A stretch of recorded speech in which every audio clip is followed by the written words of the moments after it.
welcome to the Archaeological Resource Management Training webinar. This webinar is presented by the Division of Historical Resources, the Florida Park Service, and the Department of Environmental Protection. Presenters today will be me, Paulette McFadden from the Division of Historical Resources, Bill Stanton with the Florida Park Service, and Carmine Oliverio with the Department of Environmental Protection. This is a recorded webinar. However, I will be monitoring the webinar and available to answer any questions that you have during the presentation. You can email me your questions to the address shown here, or you can post your questions on the webinar site. Emailed questions I can address immediately. However, I do not have access to the questions during the webinar, so anything you post there I will answer after the webinar is over. This is a full day course. You will have two 15-minute breaks, one in the morning and one in the afternoon, and a 1-hour lunch break. Thank you for your participation in this webinar, and please feel free to offer feedback since this is our first recorded webinar. Any constructive suggestions would be very much appreciated. Thank you, and let's get going. To Archaeological Resource Management Training, or ARM training, designed for public land managers, but also for other people who do business on public lands, and particularly like contractors, things like that, that work on public lands.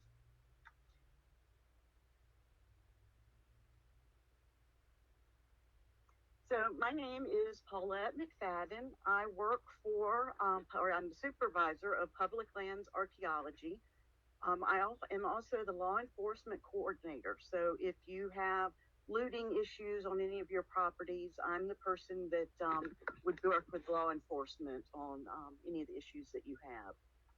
I'm with the Bureau of Archaeological Research, which is part of the Division of Historical Resources, which is part of the Department of State. And I'm going to let Bill introduce himself. Hey, good morning. Thanks, Paulette. Yeah, I'm Bill Stanton. I'm the Cultural Resources Section Supervisor up in the State Park Central Office in Tallahassee. I also have a history with the Division of Historical Resources way back. Worked in various capacities. I worked in the predecessor to the Public Lands Archaeological Program back when it was the Carl Archaeological Survey, or the Conservation Recreation Lands Archaeological Survey. Worked at the Florida Master Site File and various other capacities at DHR, and moved over to State Parks in 2001 as the division archaeologist. Worked there for several years. Went to work for the USDA Forest Service for a few years, also in Cultural Resources, and then came back to the Park Service in 2004, and been back at State Parks ever since, and delight to work with Paulette on presenting the ARM program. Thank you, Bill. I'm delighted to work with you as well. So today I had this on listen only, so if you have any questions, please check the question box and go ahead and ask your question, and I will answer them as I can. The course today is 8 hours long, so I've already lost 25 minutes of your 8 hours, but we will make up that lost time. We're going to have two 15-minute breaks and one 1.5-hour lunch break.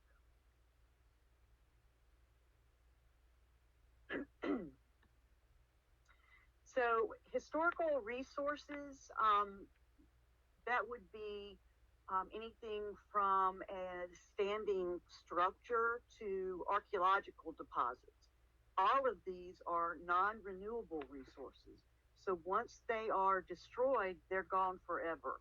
Unlike other things like the longleaf pine or manatees or other species of animals and plants that we can, foster new populations of them or population growth in those. We can't do that with archaeological resources or with historic sites. So that's why we've put so much emphasis on how important it is to take cultural resources or historic sites into consideration when you're doing any kind of undertaking on state lands that involves groundbreaking activities. So from this training, you will become informed and equipped to continue to manage cultural resources on your respective properties or projects. You'll gain an awareness of potential adverse impacts to cultural resources. Your expertise will reduce the need to hire professional archaeologists, which would be a big money savings for your agency. You'll be able to prevent inadvertent discoveries of sites during construction, and your expertise will decrease the time for DHR project review. So you'll be able to get through project review a lot quicker. And as you'll see at the end, your certification will allow you to use what we call the matrix. And in some cases, this certification will allow you to monitor work or undertakings on your properties without having to go through the compliance and review process. So that's one of the big gains. It's time and money that you will save. So DHR, or the Division of Historical Resources, is involved because everything on the property that is of historic importance or value belongs to the state. It is titled to the Division of Historical Resources, and we hold those for the protection so that the citizens of Florida don't lose these resources. Unfortunately, this is only applicable on state-owned lands or state-controlled lands and in underwater lands as well. But these are public properties that belong to everyone in Florida. So we hold them entitled to protect them. So I'm going to give you a quick overview of exactly who the Division of Historical Resources is. What we have to do per statute 267 is cooperate with federal and state agencies, local governments and organizations, and even individuals to ensure that historical resources are taken into considerations at all levels of planning. We advise and assist federal and state agencies and local governments in carrying out their historic preservation responsibilities and programs as well. So there are two divisions within DHR. The first is the Bureau of Archaeological Research, and the second is the Bureau of Historic Preservation. Within the Bureau of Archaeological Research, or BAR, we have Public Lands Archaeology, which is my program. We have Underwater Archaeology, Collections and Conservation, and our bureau chief and state archaeologist is Katie Meadar. The Bureau of Historic Preservation has also many different programs, but the ones you're going to deal with the most are going to be compliance and review and the Florida Master Site File. But they also have other programs like Folklife, the Main Street program, and they nominate sites for the National Register. Alyssa Lotane is the bureau chief of BHP, the Bureau of Historic Preservation. So here we are at Public Lands Archaeology. Our responsibilities are to do surveys on state lands. Now, these surveys are what we call reconnaissance level surveys, which means we're going to come to the property, we're going to look around, poke around, see if we find any resources. That involves a lot of research even ahead of that survey, using different methods for determining high probability sites. So that would be things like using LIDAR, which you'll see a little bit of that later on. But LIDAR is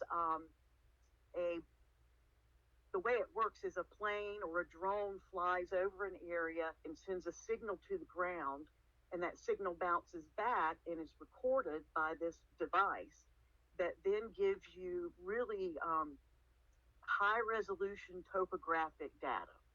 So we can look at this LiDAR, and it's like an elevation map, if you will, and we can see high spots and low spots on the property and look at those and determine, okay, these high spots look like they might be high probability.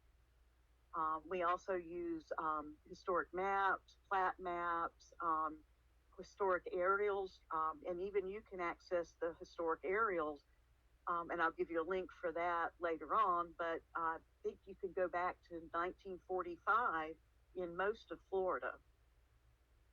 We also administer research permits. So anyone who wants to do archaeological research on state property needs to have a permit to do so. And our permit administrator, Brandon Ackerman, is a very easy person to work with, and he does quite a bit of work on state lands.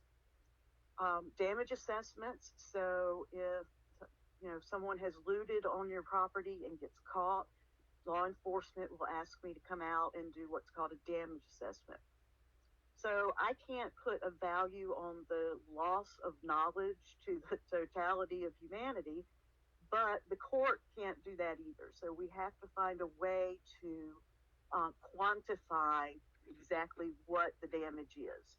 So that's my job, is to go out and assess, see how much damage was done, and give a dollar figure to the courts. And so we'll talk a little more about that later.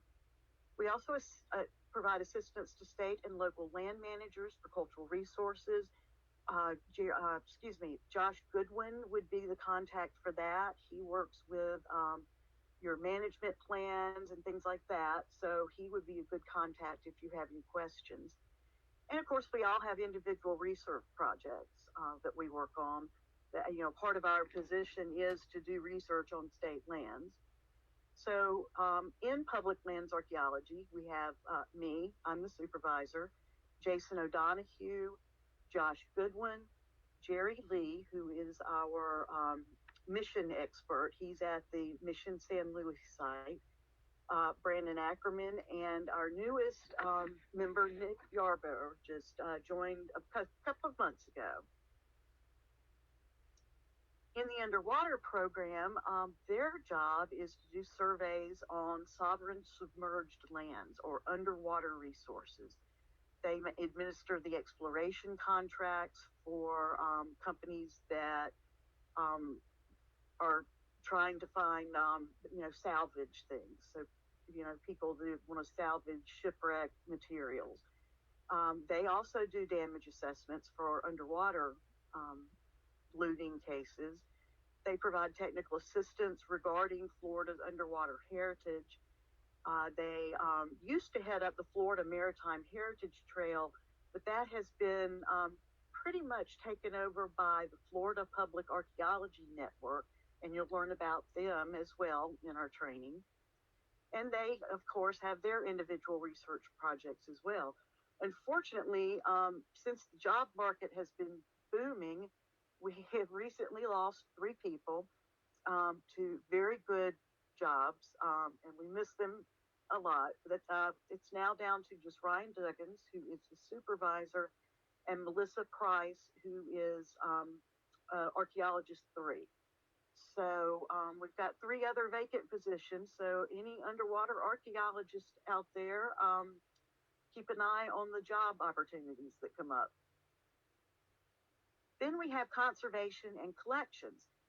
They are responsible for treating, preserving, managing, and maintaining all the material remains from Florida's archaeological sites, and they're very diverse sites out there. Right now, they have over 250,000 artifacts that they are conserving. We have the largest conservation lab in the southeastern United States, and one of the only states that has its own conservation lab. And in that lab, Jessica Burns and Jessica Roosh do a wonderful job. You can see this picture here is Jessica Burns. She's working on the barrel of a musket that was found at a shipwreck site. So it becomes really encrusted with all this, you know, rust and concreted sand and things like that. And she has the painstaking job of drilling and cutting away all of this very, very carefully so as not to damage the artifact. We have in our collections, I believe the last number was like 3.2 million artifacts in our collection facility and in various locations in the state where things have been loaned out. We make materials available to museums and researchers, and Marie Prentice is our collections manager. So if you have somewhere on your property that you can display artifacts and want to, you know, if we've got a visitor center or something and want to display some artifacts from your property, she would be the person that you would work with. Sam Wilford is the supervisor of conservation and collections. And then Jeremy Voss, he's a great guy. I don't think BAR's computers would work at all if it weren't for Jeremy. So he's sort of our tech guy, maintains the database, and is just all around knowledgeable guy. He specializes in historic weaponry. So if you have something like that that you have a question about, he would be someone you want to contact. So now we're going to go back to the Bureau of Historic Preservation. And I told you there's really only two areas or programs in that bureau that you're going to want to know who to contact. First is the Florida Master Site File.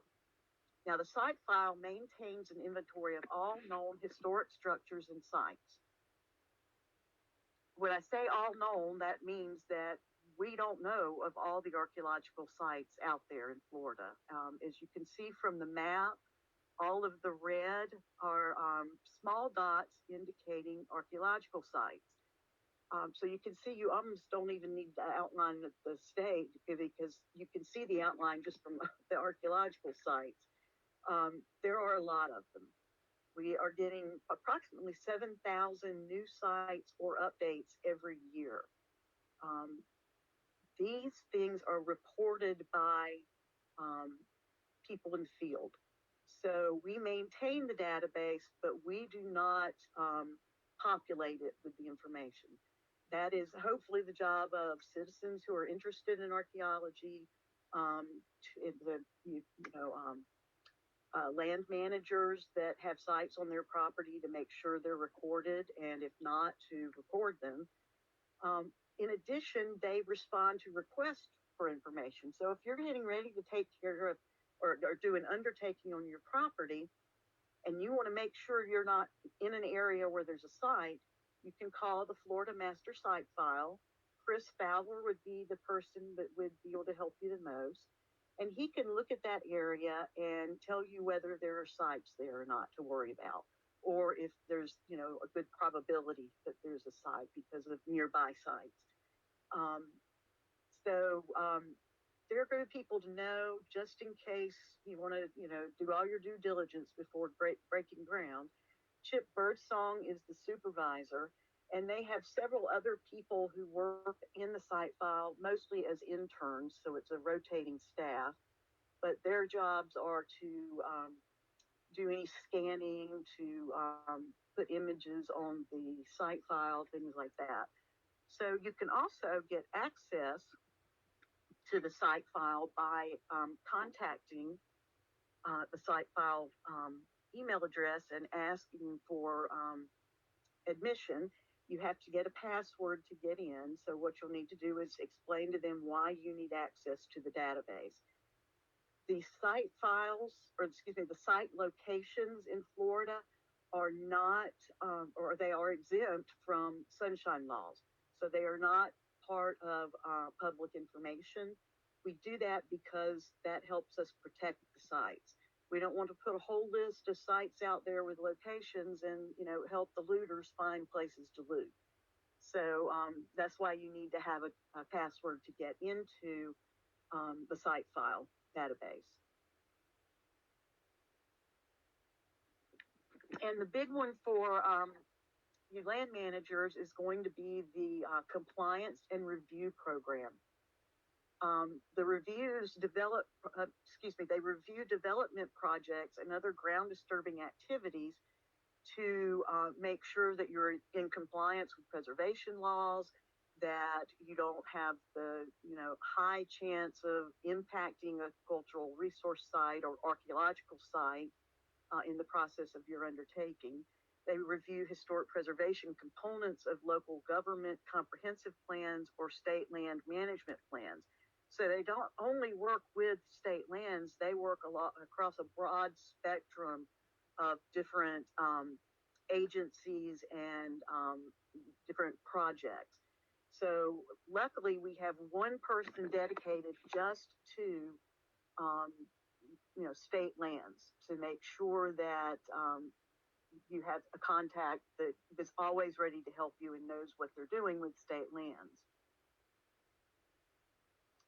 So the point of all of this is that we are a pretty small bureau in the grand scheme of things. So when you call, you're not going to get a call center.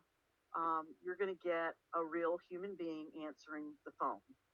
You're not going to get an automated thing that just switches you back and forth between different audios or different pre-recorded message systems. So if you have any questions, we are available to help. So let's say you need to build a new bathroom and you don't want to disturb the site. Jennifer Tobias in Compliance and Review is your contact. And that's her phone number there. And you have that contact sheet, I believe, that I sent with your other materials. If not, I'll make sure I get it sent to you. Someone was arrested for looting a site. You would call me. And that is my direct line to my desk. Let's say you're asking, what should a management plan say about historic resources? You would want to talk to Josh Goodwin. He is works with all land managers on their land management plans as it pertains to historic resources. Let's say you have a site, can my Aunt Molly do research at an archaeological site on public land? That would be Brandon Ackerman that you would want to contact, and he can answer any questions you have there. You may have found an unrecorded site on your property. So you'll want to call Chris Fowler at the Florida Master Site File, and he can help you through the process of reporting the site. And let's say you found some bones and they look human. Katie Meillard, the state archaeologist, is also a human osteologist. Her specialty is working with human remains. So she would be the contact. And then, of course, if you're Florida Park, State Park, you'll want to talk to Bill Stanton. So you're going to hear me throw out a lot of terms, and you already have. Archaeological sites, historic sites, cultural resources. A lot of those are kind of, I use them interchangeably, but technically cultural resources includes historic sites like houses or old railroads, historic bridges, things like that, and also archaeological sites, which are usually resources that are under the ground that you don't necessarily see on the surface. So cultural resources as a whole encompasses pretty much everything. The general rule is 50 years, right? If it's more than 50 years old, it is a cultural resource, which means I'm a cultural resource. So what is archaeology? Let me go back to the last slide. Archaeology is anthropology or it's nothing. So anthropology is the holistic study of humans, anything and everything having to do with humans. So archaeologists study past human cultures through their material culture or the things that they leave behind. And a lot of times we literally are digging through people's trash piles. You learn a lot about people just going through their trash. But those material culture items vary through time. So if you look at this first picture here, you can see that, this is Paleo-Indian. This is 12,000 years ago. So as you can imagine, fabric, basketry, any wooden items, things like that, really don't get preserved, not for that length of time, unless there's some really awesome special circumstance, like it gets buried in peat and, isn't disturbed for that 12,000 years. And those kinds of places are really rare in Florida. So most of the time, all we have are stone tools.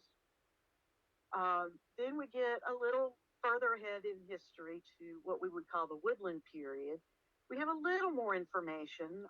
Sometimes we even find pieces of basketry, or at one site, an underwater site, that they actually found human hair in one of the burials there. So sometimes we do have other things preserved.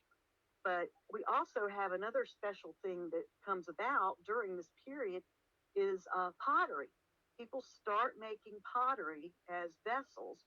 Well, these pots, when they're fired, they become almost like stone. They're nearly, you can break the pot, but the pieces of the pot are nearly indestructible at that point, because they're like rocks, right?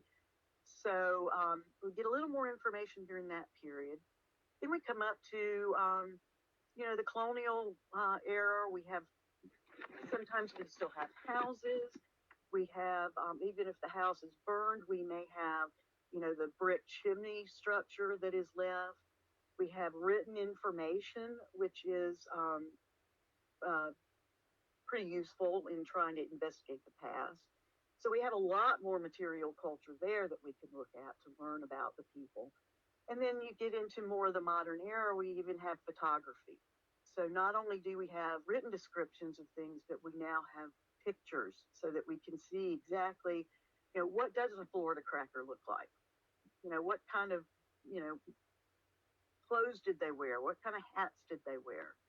So we can see as through time, we change the material culture that we can look at to learn about people. And one of the things that we have to remember as archaeologists is that there are different contexts for different things. So if you look at this slide, all of these are cups, right? But you don't find all of these types of cups in every situation. So you wouldn't expect to find a sippy cup in the archaeological remains of a strip club, right? You wouldn't expect to find this nice decorative teacup here in the remains of a football stadium. So, and then of course we have the ubiquitous plastic blue and red cup, or blue and red cups that we do find in a lot of different contexts. If you think about it, a barbecue, tailgating at a ball game, having a party somewhere.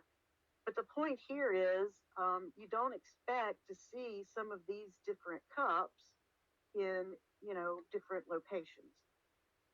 So that's why context is so important when it comes to archaeological sites, because finding something just in isolation of knowing where it is and what it was associated with doesn't tell us anything about the item other than what it looks like. So we need to have more information to interpret the past. So you're going to talk a lot about artifacts, which are any object that's made or intentionally modified by humans.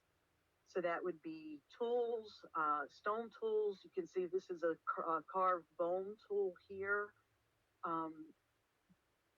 Deer leg bones are really great for making tools because they're pretty dense bones, and they can be shaped in various ways. So anything that intentionally is modified by humans would be considered an artifact.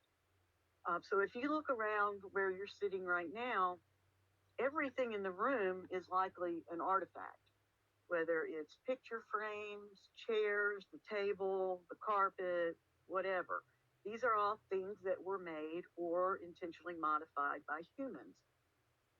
Features, on the other hand, are evidence of human presence, but it cannot be moved from the site. So if you look at the picture here to the right, this is what we call a feature, right? It's a feature of the site, but once we dig it, it's destroyed totally. We have nothing to take back to the laboratory other than bags of soil. So we have to find these features in the ground as we're digging so that we can then excavate it separately from all of the other materials. So as you can see, there's this stain in the ground. So they've dug a box basically and bisected this feature, and you can see it looks like layers of ash. So they may have been throwing trash in this hole and then burning it every now and again, or cleaning out the hearth and putting the ashes into this particular pit. So these are things that are just basically stains in the dirt. Post holes are especially helpful because they can show us where structures used to be. But the post itself is long gone. It's rotted away, but it's left a dark stain in the soil. Then we have ecofacts. These are objects that may have been used by humans but show no intentional modification. So a good, plant remains, animal bones, shell, things like that. Humans may modify oyster shells as they pop the oyster open, but that doesn't necessarily make it a intentionally modified tool, for instance. And you're going to hear this term a lot with archaeological resources, is midden. A midden is an area where cultural materials have accumulated over time, sometimes hundreds, sometimes thousands of years. Sites are occupied for very long periods, and it's as they throw their debris, their trash, into piles, and these piles start to build up over time, and those kind of create this story through time that we can see when we dig archaeologically. We have two different kinds of contexts that we're concerned with in archaeology. First is horizontal context, or what we call plain view, which is basically a bird's eye view. You're hovering on top of the site looking down at it. So what you can see is the spatial distribution of, characteristics of this site. And the other is vertical context. That would be what we call profile view or worm's eye view. You are under the ground looking at the stratigraphy. That's these layers of soils and sediments that are in the ground. So with vertical context, as you can see in this mound that's been excavated, we have a really dark midden. This is usually, we call it dark earth midden. It's usually the result of a lot of organic material being put into this particular area. And every once in a while, we see that they cap these middens with clean sand. We have clean white sand right here. You can see it. Then there's more midden accumulation. And then there's this period of time at which it appears that there's no occupation at the site. And you just see normal sand build up just from sand blowing around and accumulating. And then it looks like there is another area of accumulation above the kind of tan sand where the sand appears to be darker. And then, maybe another period of occupation. And then atop that, at the surface, it's mostly accumulation of more modern sediments. So this gives us, while the plan view, we can see across space and get basically a snapshot in time, the vertical context gives us an idea of what happened through time by looking at the vertical context. So conceivably, the deposits at the bottom of this mound are older than the deposits on top, right? So then we can get a good idea of how that piece of land was used through time.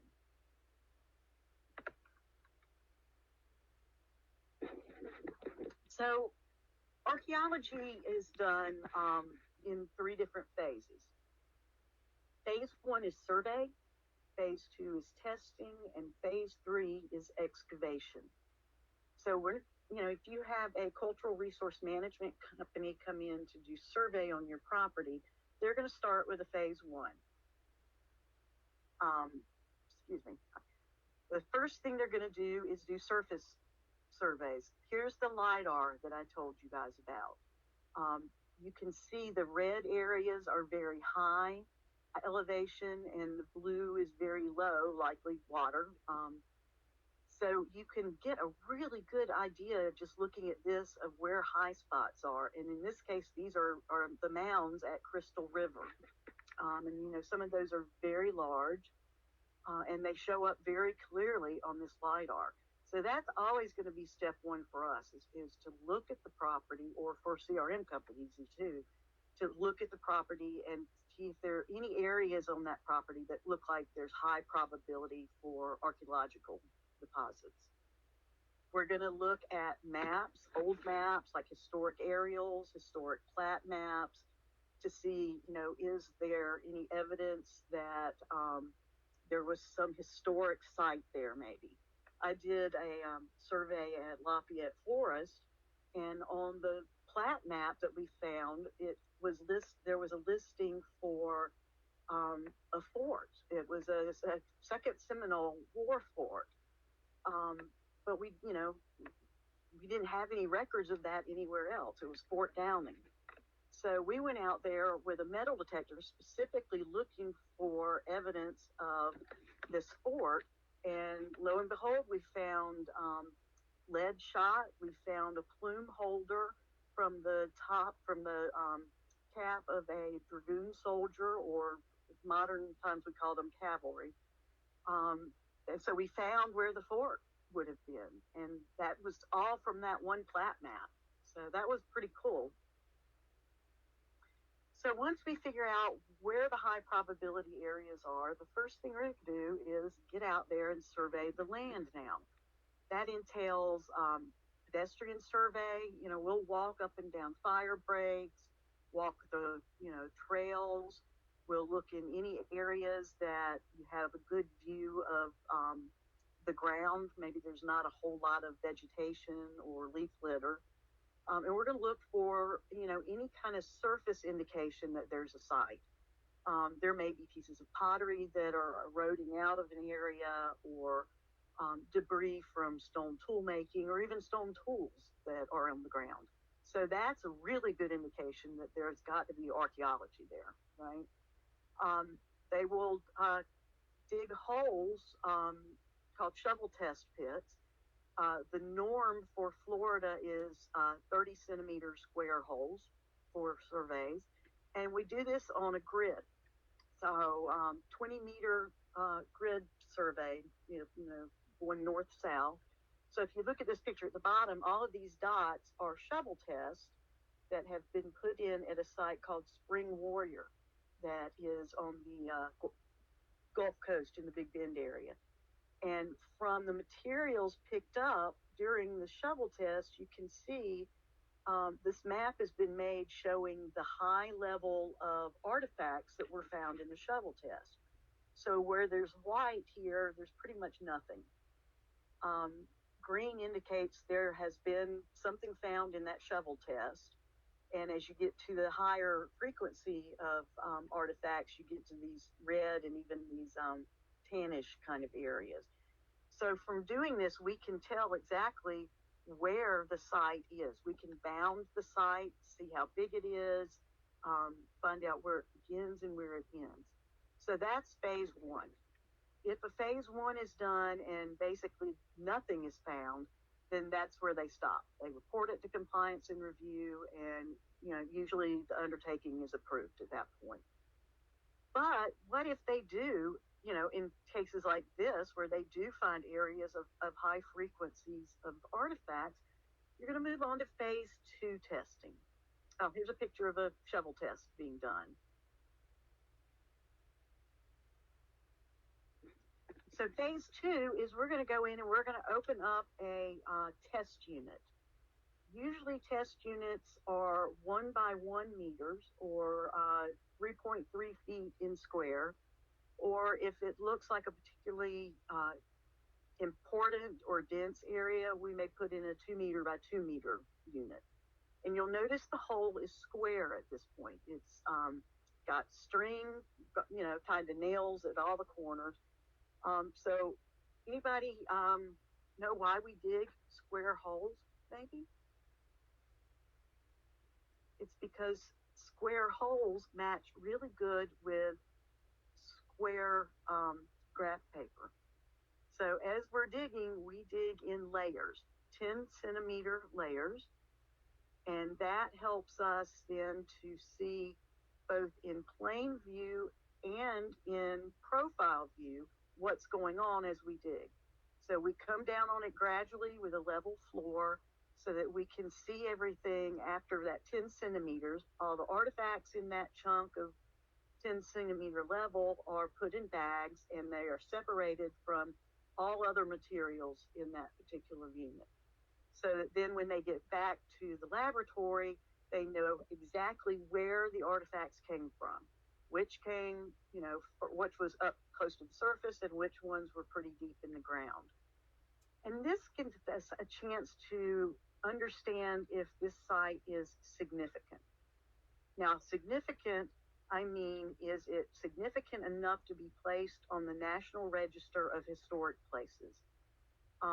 The National Register is basically a list. It's also a measuring stick, if you will. It gives us the ability to compare sites to other sites. So, let's look at things like Georgian architecture. If there's a historic house that is sort of the epitome of that architectural style, then that would be on the National Register. So if other, Georgian houses are found, they can be compared to the one that's already listed to see, is it more special or less special, or more significant or less significant than the one that's already there. The sad thing about it is it does not give any protection to the site.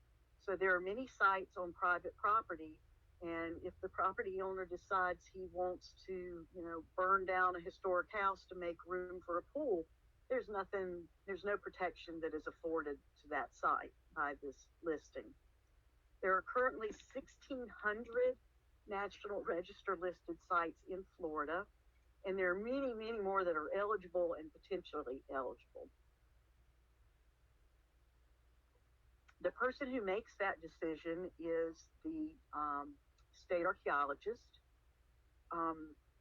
She will look at the characteristics of this site and determine whether or not this needs to be put on the list to be nominated for the National Register. And if it is, then this site, we want to go out of our way to protect it, even if it's not listed yet.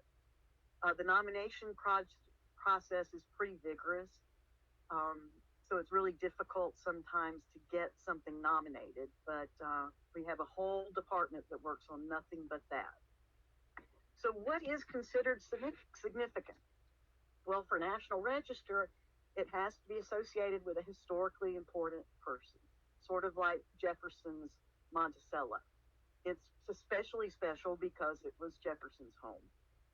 It has to be a place where something of historic significance occurred.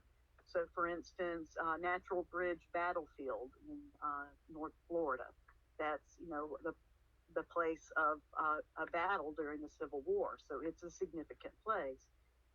It represents a particular type of architecture. Like I said, perhaps a good example of Georgian architecture. Or it has data that can answer important questions about the past, which is where archaeology comes in. So a lot of times there are things that you don't even see on the surface, but that place may have information that tells us something new about the people in the past that we didn't know before. So that would definitely be considered significant. So that would be put on the list. Just for example, there is a site on the Gulf Coast called Garden Patch. And that site is in our register, but it's not a site that the public, has easy access to. There's no interpretive signage. It's not open to the public like something on a state park. but it's still a pretty important place because what we've learned about the people by doing archaeology at this site. And you'll have to excuse me, I'm a little scratchy today. I love summer, but I hate pollen, so bear with me. So then let's say that the site has been determined to be possibly eligible for nomination to the National Register. So we don't want to lose that information, right? We want to preserve at least the information. The problem is as we excavate, we destroy the information, which is why, like I said, we dig in square holes and in levels. So before the site gets impacted by, groundbreaking activities to put in the foundations of bathrooms, we're going to want to mitigate that site. We're going to want to salvage as much data as we can from that site before it's destroyed. So that entails full-scale excavations. And it may be block excavations of this particular picture. They've done a checkerboard approach to doing the test units. Sometimes it may be just a whole block that they've opened. And that gives us the ability then to get that data. Now, the picture to the lower left, this is Miami Circle in, you guessed it, Miami. This is a site that was discovered during prep for construction of some development that was going to be out there. It's right on the water. It's, high dollar property. But as they were doing their due diligence, they discovered that there was archaeology on this site. So, and they found that it was significant. So they went in and did full scale excavation of the site and found that this is limestone. They got down to the limestone base, and these are all holes that are dug into the limestone for posts. So what we found here is a large circular structure. Unfortunately, sometime later, someone came in and dug out an area and put in a septic tank. So there's a little bit of impact to the site, but most of it is still, it still has integrity. All of these little holes you see here, these are places where there are caches of different types of animal bones. For instance, one may have only bird bones, one has only mammal bones, one has only fish bone. There are other caches of other kinds of materials like stone tools and pottery. So this is a special place. All of these items are segregated in these different holes. It means that there's some separation between these items that's meaningful to these people. So this is a really significant site. We've learned a lot from this. And it's so significant that the property owner sold the property to the state of Florida. So the state of Florida went in. This is all now covered back up and has grass growing over it. And there is a concrete sidewalk that matches the circle of these post holes to denote the footprint of the structure. And it's now a park, basically. So we were able to preserve this site. So once everything's done, now comes the hard part. The general rule of thumb is 4 hours in the laboratory for every hour in the field. So what we'll do is we'll take all these artifacts that we've collected, we'll wash them, we sort them, so like goes with like. So it'd be, all the pottery goes here, glass goes here, nails and metal go here, and lump them all by category. Then they're analyzed. They count them, they weigh them. All the information is entered into a database so that you can then look at all of this data and look for patterns. Then it's all organized for storage. In the state lands case, that would be our collections facility. So we've now found the site, we've excavated it very carefully, kept copious notes in the field, lots of pictures. So now we can look at this holistically and say, what does this assemblance tell us about human behavior? And then there are our ethical obligations at this point. We are obligated through our ethics to write reports on these materials and give them, have the public have access to these reports. In a lot of cases, the actual site location is redacted from our reports, again, because site locations are protected, but it gives other researchers the opportunity to look at our report and look at their own data and see if there are some commonalities there. And because we can do this large comparative study or research, if you will, of all of the different sites, we have found that there's these large regional connections that existed long before Europeans got here. This is a good example here. It's called Cahokia. They have metal, silver from up in the Northeast in Canada. We have chert that comes from the upper Northwest that's made its way there. We have obsidian that came from the far west that made it all the way there. We have bear teeth. There's galena that comes from the mountainous areas out here. Quartz, which comes from the Alabama, Georgia area. There's also shell that came all the way from the Gulf Coast and got to Cahokia, shark's teeth from the East Coast, mica from the Atlantic area. So you can see, because we've been able to compare reports that have been done in all these other areas, we can see that these materials are moving around, and in some cases from really widespread areas, like in this picture. So that's why reporting is our ethical duty. That also enables other researchers to draw conclusions from what we've done and draw conclusions then from their own work at a wider scale. I'm going to turn it over to Bill Stanton now with Florida Parks. He's going to talk to you about the culture history, or the prehistoric culture history, here in Florida. Thank you, Bill. Take it away. So the first point I wanted to make is culture history is not teleological, which means that it doesn't have a progressive change over time. And as I'll kind of describe that a little bit more in detail. So the teleological argument, which kind of held sway in Western science and history for a long time, and it was developed by European philosophers and theologians in the 17 and 1800s, was that change in cultures progressed over time in a kind of a linear direction, in a more or less upward, in their mind, increasing sophistication to the point where everybody, all cultures of the world would eventually end up in a state of civilization similar to that of what the Western Europeans, who consider themselves the pinnacle of the advanced civilization of the day.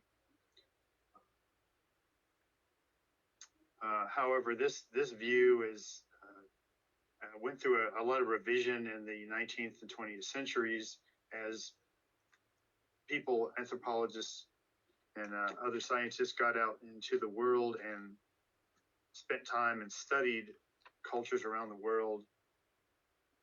And most of the more influential anthropologists came to the conclusion that culture history is not teleological. All cultures do not follow this theoretical upward progression from a state of savagery to barbarism, or kind of a tribal savagery, and eventually ended up in a state of, quote, civilization, where everybody would be growing crops and living in towns, and so on and so on, in this upward arc that the teleological argument would have us think was what all societies were supposed to be striving for. And we know that, for example, using the example of agriculture, people in the Middle East have been practicing agriculture over 10,000 years ago, or began growing crops over 10,000 years ago. People in the southeastern, what is now the southeastern U.S., did not rely on agriculture or growing crops until about 1,000 years ago, or a little bit more. And many societies in Florida, in fact, most societies in Florida, never employed or adopted agriculture. However, they developed advanced civilizations, and the ones that the Europeans encountered when they arrived. Archaeologists believe this is mainly due to the fact that rather than growing crops in South Florida, the environment was so abundant, there were so many other available food sources, including fish and shellfish, that there was really no need to try to develop agriculture in an area, in an environment where it really wasn't conducive, and the foods that Europeans knew well from European agricultural practices were things like wheat and corn, were not well developed until later close to the time Europeans arrived, around 1,000 years before Europeans arrived. Those food sources had not really become extensively used.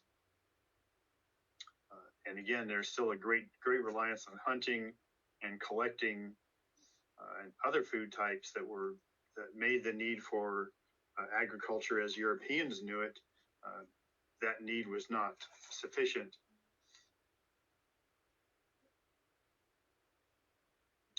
So this shows the general prehistoric chronology of what is now the eastern U.S.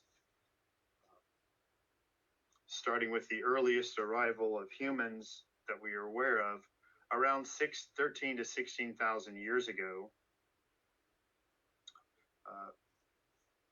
Archaeologists refer to these first people, as the Paleo-Indians. And that culture, those people arrived in Florida and existed for several thousand years until about 9,500 years BP. And we'll go over the dates when you see terms like BP and AD. We'll kind of review what those mean exactly in a little bit. But anyway, the Paleo-Indians, the first, referred to as the earliest arriving populations, and living here for several thousand years. Now, all this time, you have to remember the climate was much cooler and drier than it is today. Global sea levels were much lower. There's a lot more land mass exposed. However, that began to change.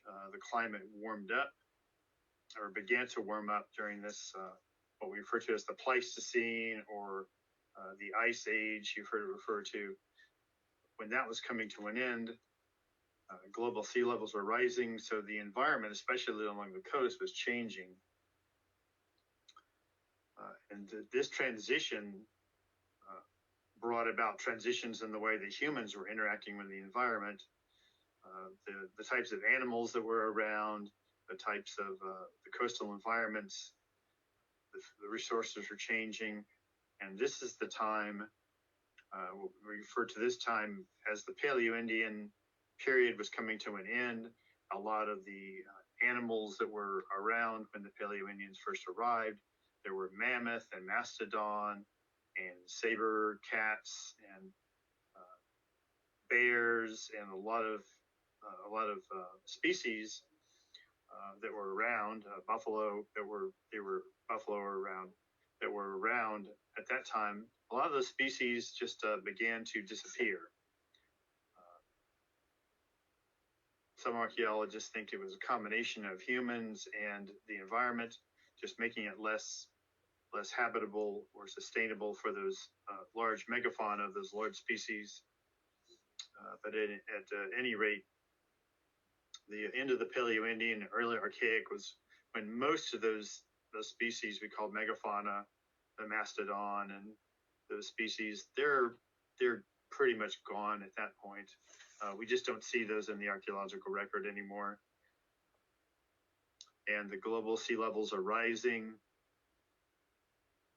And that situation just progresses all throughout the Archaic period and stabilizing about the middle of the Archaic period to about the sea levels we see today.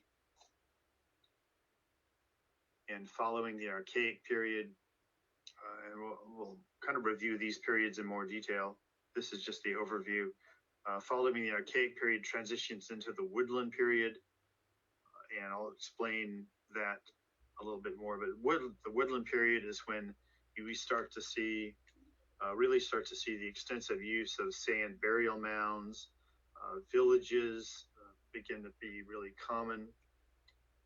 And it's this period that, and not so much in Florida, but parts to the north, where agriculture does start to take off and the population does appear to rise significantly.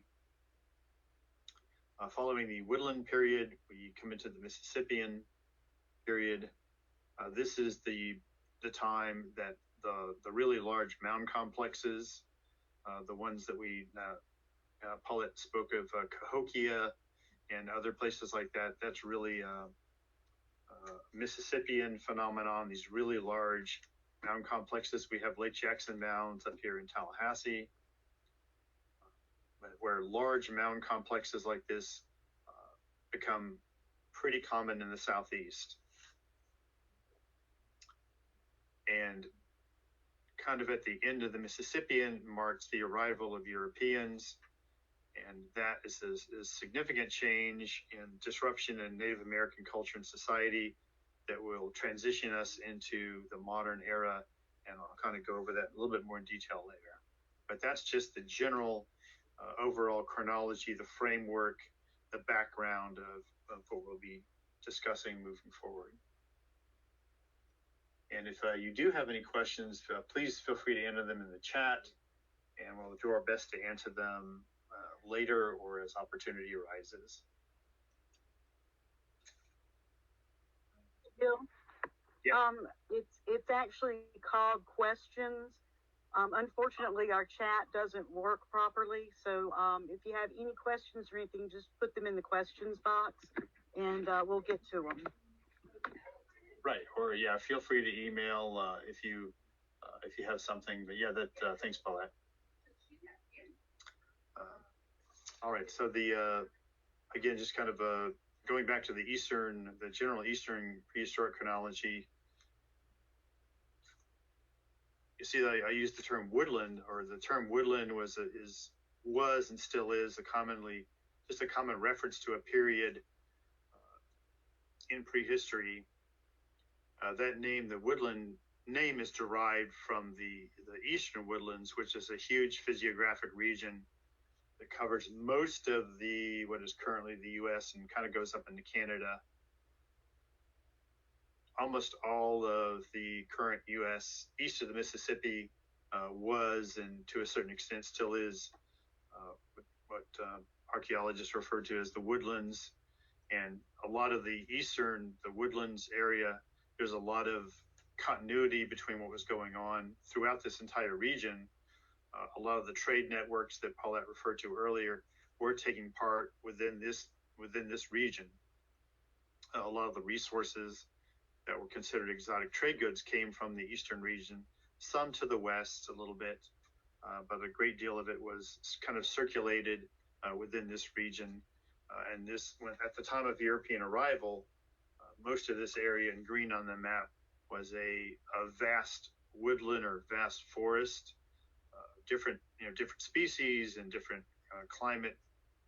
But the main characteristic was it was an enormous swath of mostly forested area. And again, this is kind of where the woodland period comes from.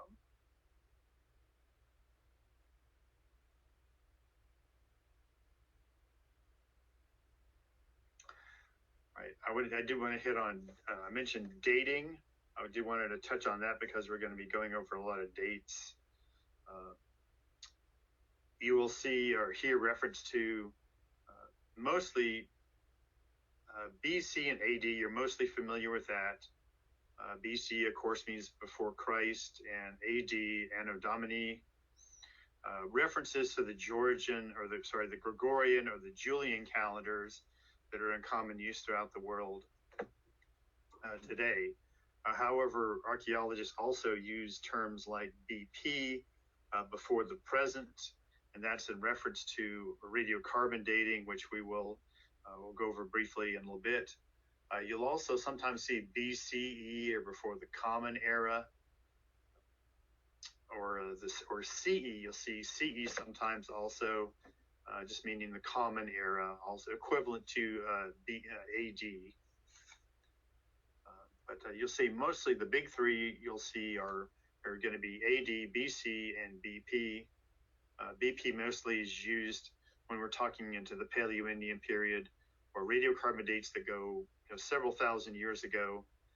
To avoid confusion, you will see BP used a lot, especially in reference to carbon dating.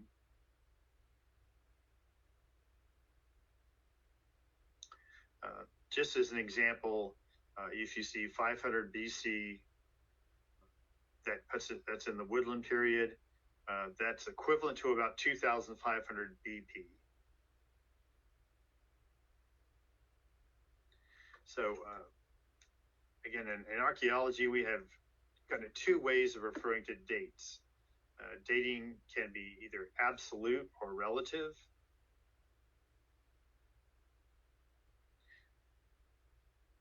So relative dating just simply means you look at how old something is in relationship to what's around it. And that refers to the law of superposition, which simply means that in an undisturbed stratigraphic sequence, the oldest stratum will be at the bottom and the most recent will be in the upper layers. And that's what archaeologists have always used to determine the sequence of events at an archaeological site. The drawback to relative dating is it doesn't tell us how old something is. It only tells us which layers were laid down earliest. And until the 1950s, it was the only means to determine how old sites were and how old the artifacts in those sites were, until the advent of absolute dating in the 1950s. And although it turns out that some of the estimates that the early archaeologists were coming up with as far as dates were not all that far off. If you talk into the most recent few hundred, or if you go back a few thousand years, a lot of the estimates that the early archaeologists in the 30s, 40s, and 50s were making, those dates turned out to be not too terribly far off. However, the dates that radiocarbon dating came up with later turned out to be much older than what archaeologists had originally thought.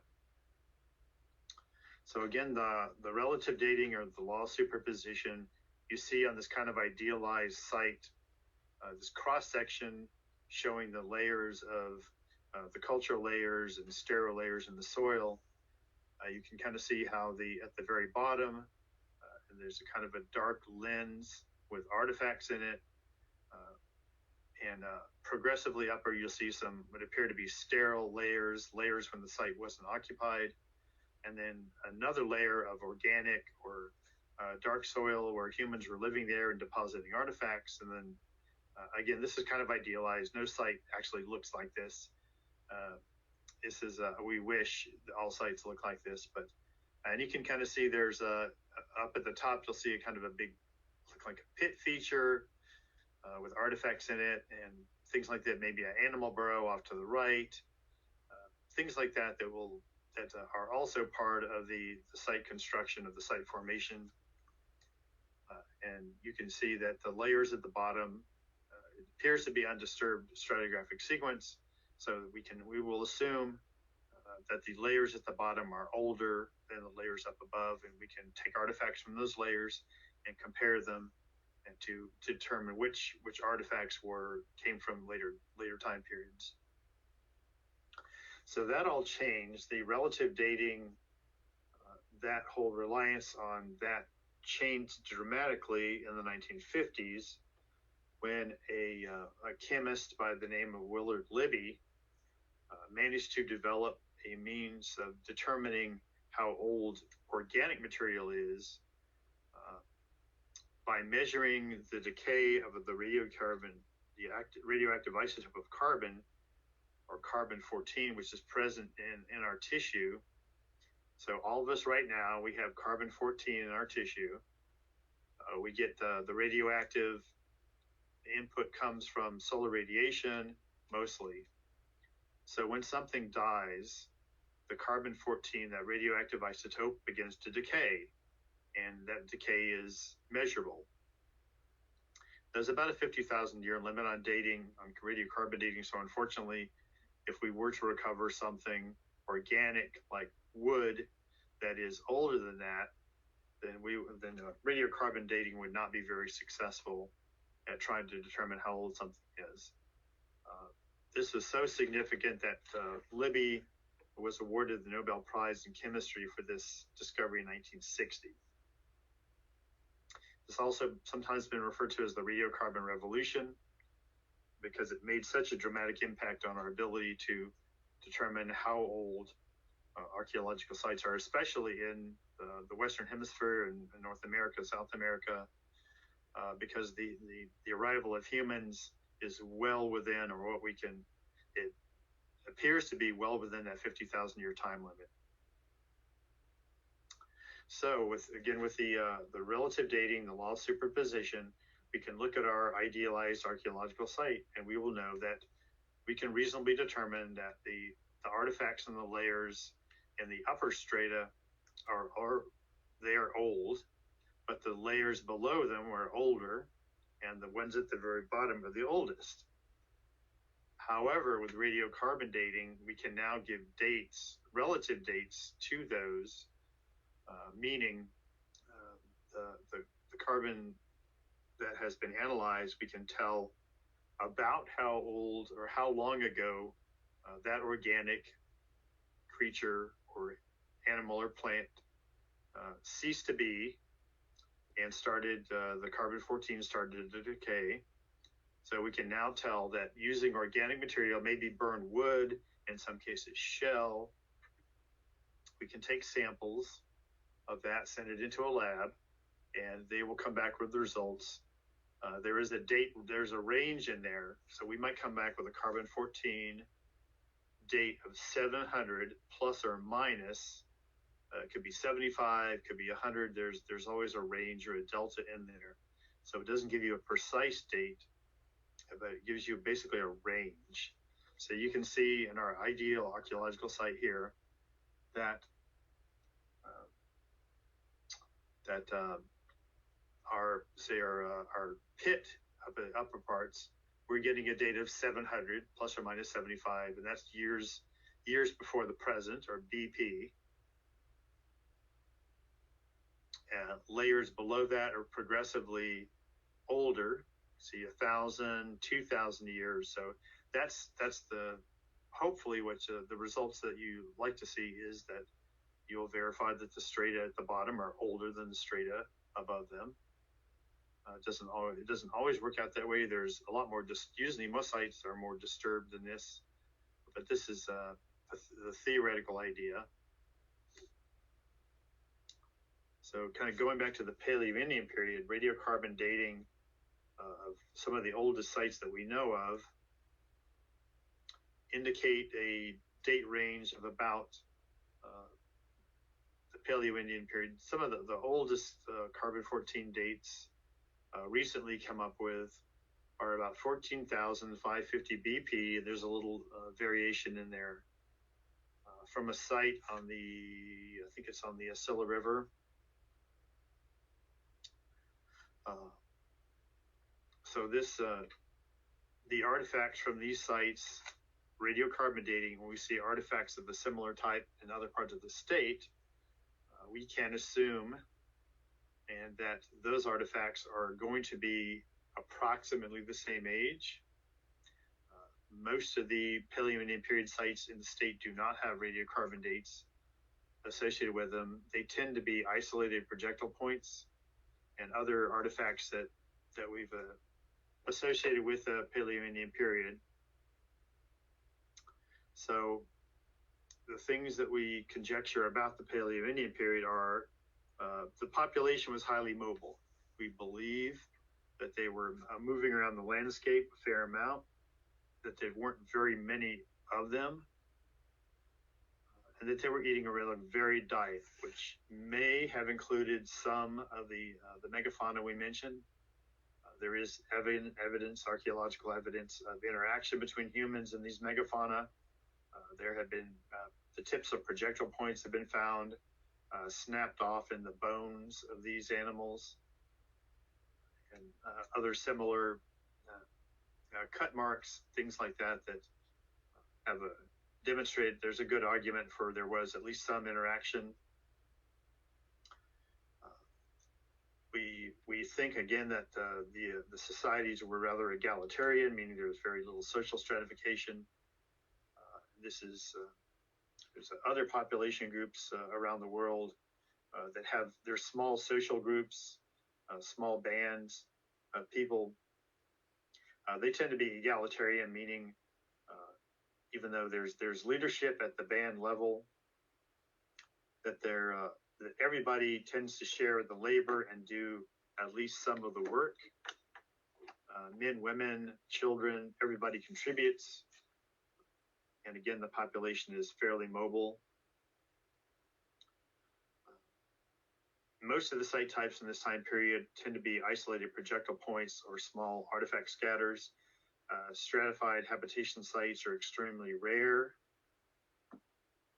The sites tend to be near permanent freshwater sources. As I mentioned again, at the time, Florida was the interior parts of the state were much drier. We don't have all the rivers and the springs that we see now are much smaller. And again, we don't know much about their mortuary practices, how they were taking care of the dead, just because there is so little evidence. When humans first arrived, Paleo at that time, 12 to 14,000 years ago or more, Florida looked a lot more like this. Again, sea levels are lower. A lot of the global water was locked up at the poles.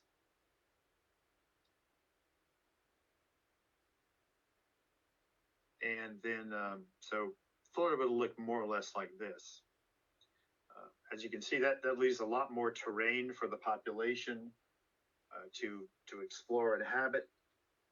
So one of the thoughts is that since there was so much more of a land area for the Paleo-Indian population to inhabit, a lot of sites that could give us good information about the Paleo-Indian people may be out underwater in the Gulf, under 10, 20, 30 feet of water. There have been artifacts found out there in a submerged context, but again, major sites have eluded us, if there are any.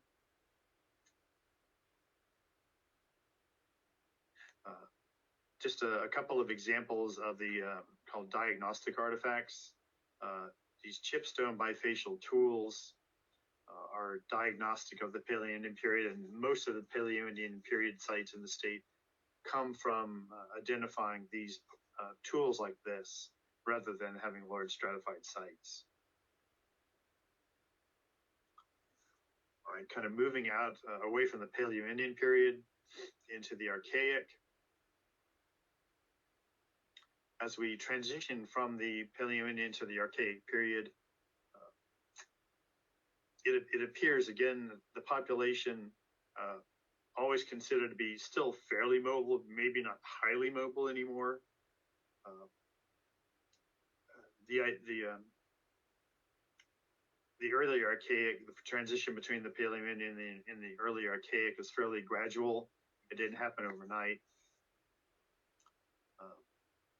Again, the transition from Paleo-Indian into a less mobile early archaic population is still, that has been somewhat called into question because of a couple of really significant finds that have taken place in the last few decades.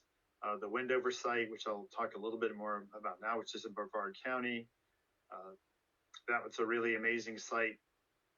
Dates from the early archaic period and indicates to us that populations may not have been as mobile as we think they were. There's evidence that shows that that populations, groups were returning to the same location for many hundreds of years, which really calls into question the interpretation of the early archaic population as being highly mobile. So maybe not as mobile as we used to think they were. Still think the evidence shows they were still having a broad diet. Again, this is way before agriculture or any kind of growing of crops of a significant nature. So we're looking at more than likely a broader diet, a lot of collecting and hunting still going on are the main ways people were getting food. Most of the site types from this period are lithic scatters, stone tools for the most part. As transitioning into the Middle Archaic, we're looking at a population that is more than likely still mobile on a seasonal basis, but appears to be spending more time at a specific location or within a very small area for extended periods of time, months at a time at least, and exploiting resources on a seasonal basis. And it's this time period, the Middle Archaic, where we start to see, as the sea levels stabilize, the coastal ecosystems really start to develop, and such as shellfish, oysters along the coast. Those large populations of oysters, especially on the Gulf Coast, really start to develop and become stable sources of food. So we see populations, especially along the coastline, starting to rely on those aquatic resources more and more. And some of the enormous shell middens or shell mounds that come from this time period, this is when they start to develop and really start to gain a significant size.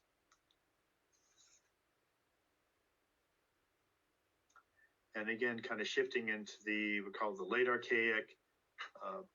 Again, mobility appears to be just decreasing. And at this time period, kind of in the latter part of the late Archaic, fired clay pottery, ceramics, start to appear in the archaeological record.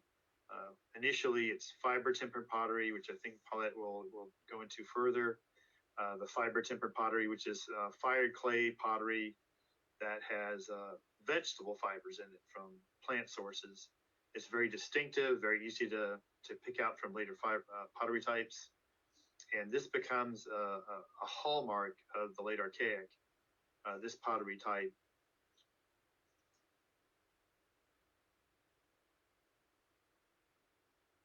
Fishing, food gathering, carbon dating has shown us that there's a lot of canoe building was going on at this time. So we have to conjecture that fishing, especially even offshore fishing, was being done. There's a lot of coastal sites in this time period show there's a lot of saltwater fish or coastal offshore fishing was going on, more than likely using canoes. A lot of fish bones and shell middens from this time period. Burials in those human burials, that is, are taking place in shell middens. Sometimes those middens were capped with soil.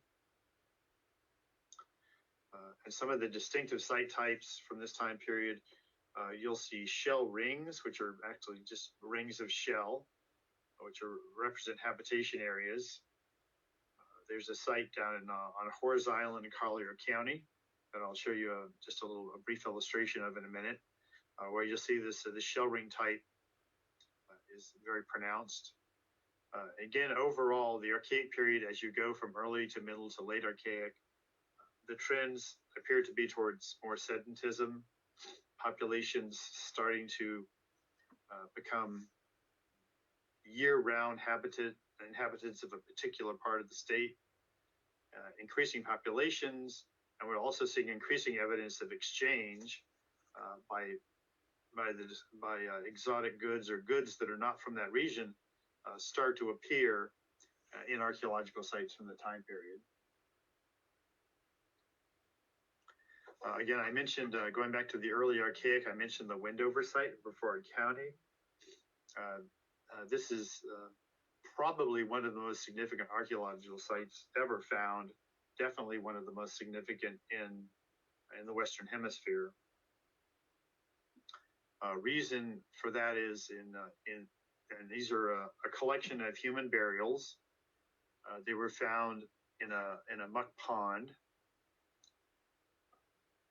and some of the most the reason we don't get a very good preservation from this time period because of the acidic soil of Florida is very bad at preserving organic material. However, in the case of Wendover, these human remains, the burials, were preserved in peat, very low oxygen, so not a lot of decomposition. Organic material like fabric and cordage, tissue was, hang on, excuse me just a second.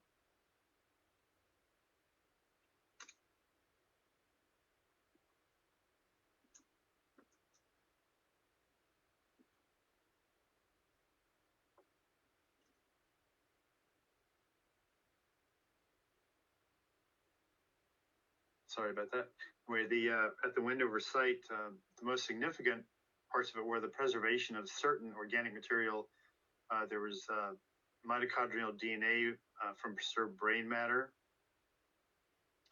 As I mentioned, the fabric and cordage; those are all made from a vegetable fiber. And there's fabric like cloth, and cords were manufactured with vegetable fiber or plant fiber. Extremely sophisticated, basically weaving was going on at that time. So something that nobody had seen before was the actual existence of woven cloth, which was used as clothing and blankets and things like that. Very remarkable, had never been seen before in this part of the world. So the mortuary patterns, the way humans were disposing of the dead, so the burials were flexed, which means they're just they're extended, kind of like a traditional on your back, arms and legs extended. There were also bundle burials, which were just bundles of bones which are wrapped up in fabric, and this is all underwater. When the burials were set in place, they were placed underwater, covered up with a cloth, and kind of pinned down by stakes of wood. You can kind of see this is a recreation from a museum, the Brevard County Museum, the Wendover exhibit they have. So you can see underneath that kind of blanket looking thing, that's actually a woven fiber blanket. There's a flex burial under there, and you can see the stakes were used to secure the burial, and this would have all been underwater. Social stratification appears to be minimal, again, as the burial population was really well distributed between males and females, and individuals of various ages were all in the same area, and the site had been revisited for several hundred years. So again, that the idea of a highly mobile population, maybe not so much. And rather than Wendover being a unique site, there is a similar, what was much more recently, a similar site found offshore Sarasota County, displays similar characteristics. of Wendover. So Wendover is not an isolated incident. Similar time period, just the increase in sea level inundated the site, so it's really underwater now. But again, a lot of similarities that can be compared to Wendover. Right, I'll just briefly mention the Middle Archaic. We've already kind of talked about it. You can kind of see the transition between the early Archaic, the numbers of sites. A lot more Middle Archaic sites have been identified. And again, just the site numbers for the late Archaic have really increased significantly. And a lot of that is due to the identification of the pottery. I mentioned the fiber tempered pottery as a characteristic of the late Archaic. So you can see the late Archaic population was pretty much statewide at this point. So that kind of transitions us. Now that pottery comes into the picture, it doesn't take a whole lot of time, a few hundred years, and then we start to see a great deal of variability in pottery type statewide, to the point where archaeologists in the 1930s and 40s began to be able to demarcate regions of the state that had their own distinctive pottery types that focused on these areas. And since we are kind of simulating a South Florida meeting today, I'm going to talk about, kind of focus on the Caloosahatchee, the Okeechobee Basin, and the Glades area. And these areas are mainly identified through pottery types. So what I mentioned, the woodland period in South Florida, it's really more of a post-Archaic, because again, South Florida doesn't share in a lot of the characteristics of the woodland cultures that were identified farther south, even though it is the same time period. So in South Florida, you kind of have more of an extended Archaic period, because of the fact that the use of crops, growing crops, just never really happens. So you still get increased regionalization. There are 3 distinct archaeological regions in South Florida. A lot of that is again based on pottery types. But some of the characteristics of this time period are we still see ceremonial centers. Examples of that are Fort Center and the Miami Circle.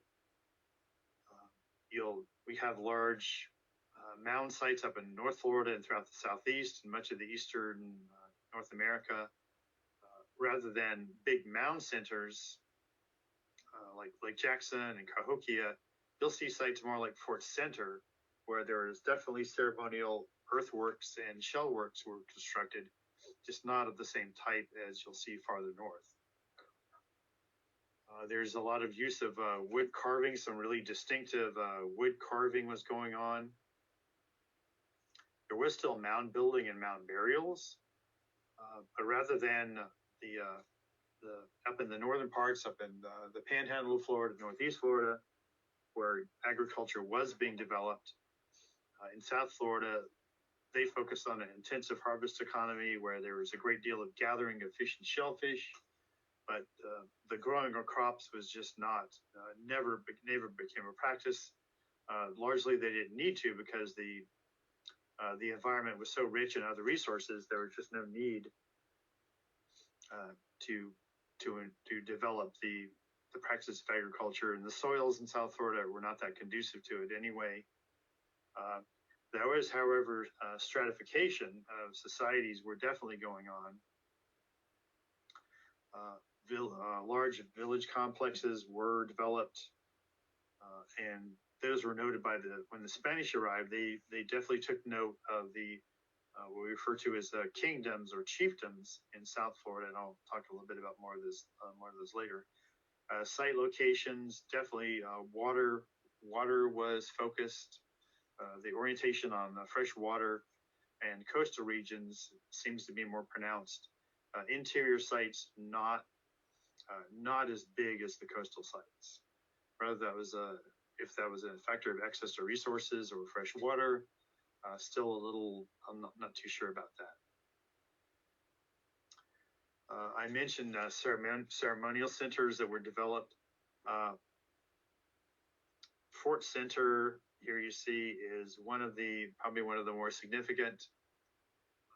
There was a lot of construction of geometric earthworks, circular ditches, mounds. So a really interesting complex in South Florida at the Fort Center site. There was maize pollen was identified at the site, so there was some hypothesis that they were growing corn, possibly for ceremonial purposes, but again, still not quite sure. A lot of carved wooden figures at Fort Center, some very famous ones.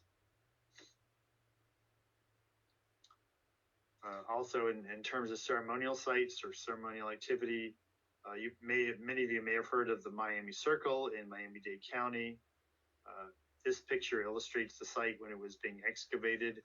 You can see there's a large circle or ring of holes that were carved into the limestone. That white material you see is actually the limestone that is underlies most of South Florida. There's not much topsoil there. So yes, a really interesting, really intriguing site right there in Miami. You can go by and go and visit today as a park that interprets the site.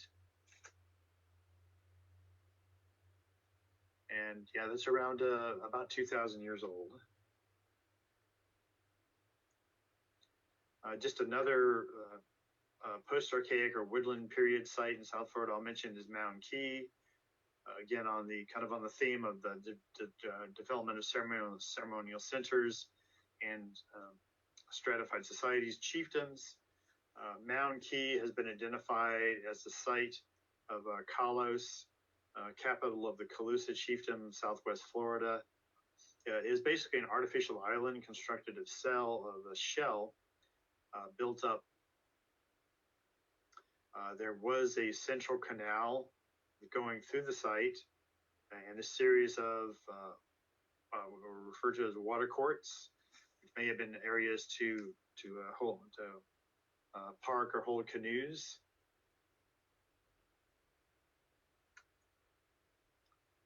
And again, I'll just transition to we call the Mississippian period. So the Mississippian population, the Native Americans, were pretty clever and very innovative in their designs. They were engineers and architects. They built significant mound centers, canals, and other works like that. So vibrant communities have been identified. The Pine Island community, the canal was one of the locations a major canal was constructed was on Pine Island. I don't have a picture of that site. But so yeah, these are all architectural and engineering features of the Mississippian period that they impressed the early European arrivals, the Spanish. This is just from a Archaeology Month poster from some years back, Engineers of the Mississippian, just kind of illustrating statewide some of the major works of engineering and architecture from the Fort Walton Temple Mound in Northwest Florida, Lake Jackson Mounds in Tallahassee area, Mount Royal on the St. Johns River, Turtle Mound on the East Coast, the Safety Harbor site on the West Coast, the Gulf Coast, the Pineland site, and the Mound Key site, Southwest Florida, and again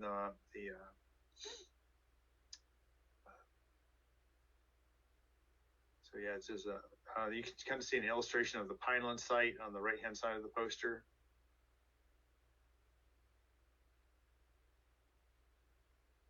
So I'll just again briefly go into the contact period. So Spanish began arriving in the early 1500s into Florida. What they encountered when the Spanish arrived was a statewide, a series of chiefdom organizations everywhere throughout the state. There was in South Florida, primarily, you had the Calusa and the Tequesta.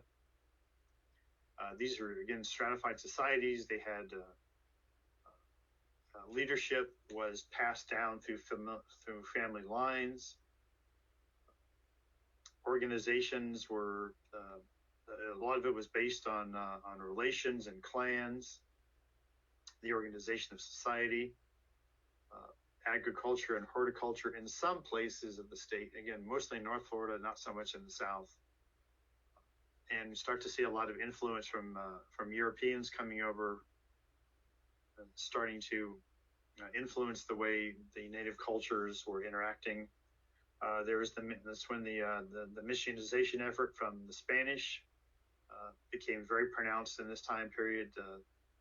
Mostly, again, in the northern part of the state, in the areas of the Timucua and the Appalachie, also in the Calusa and the Apalachicola to the west and the western Panhandle.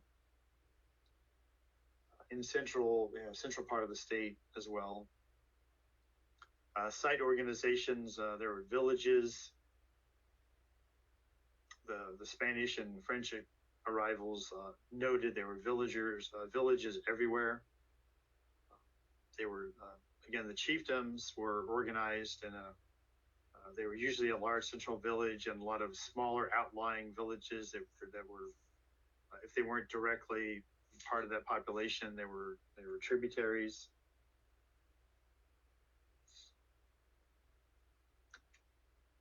And some of the groups that were mentioned, a European arrival statewide, I kind of mentioned, kind of focused on the Calusa and the Tequesta in South Florida.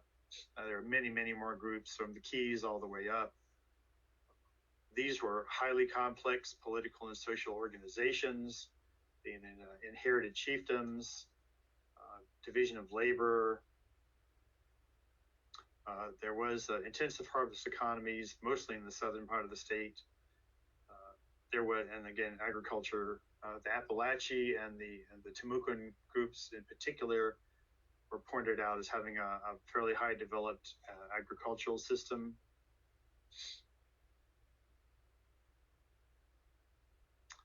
So that kind of leads us into the later historic period. Just because of the political and social upheaval caused by European colonization, a great deal of the Florida's original population, we mentioned the Calusa, the Tequesta, the Appalachie, and the Timucuan groups being the largest of these groups. A combination of warfare, disease, and other social factors caused a tremendous population decrease. There were, however, numerous sources note they were still surviving groups, small surviving groups of these populations. So really, this Florida Lost Tribes poster is dated now because we have a good bit of evidence that these groups managed to survive. Some of them left and left to other areas. There was a population of Appalachie that moved to Louisiana and are still there. Their descendants are still there in Louisiana. And the Creek groups, or the Miccosukee groups that moved in from the Georgias and the Alabama and the Carolinas, they moved into the areas that were where the population decrease was most pronounced. And the assimilated survivors they encountered were assimilated, and these groups coalesced into what we now know as the Seminole and the Miccosukee tribes. And today, those tribes are still here, and there's the Seminole tribe of Florida. Of course, we're familiar with the Trail of Tears and the expulsion of most Native Americans to Oklahoma that were still around, but we know that we're familiar with those groups that maintain themselves in Florida and are now today the Seminole tribe of Florida and the Miccosukee tribe of Florida. the two federally recognized tribes of Florida. Culturally, their roots are in the Creek cultures of the Miccosukee cultures of Georgia and Alabama. However, it is their contention that all of Florida's native groups are represented with them, and even today, most federal agencies will consult with those tribes because they are the cultural inheritors or the historic inheritors of the population that was here before the Spanish arrived. All right, that pretty much wraps up the presentation on the culture history. Again. All right, everyone, I think it's time for a short break. Stretch your legs, get something to drink. So I will see you back here in 15 minutes.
Welcome back, everyone. So we're going to continue on with the webinar now.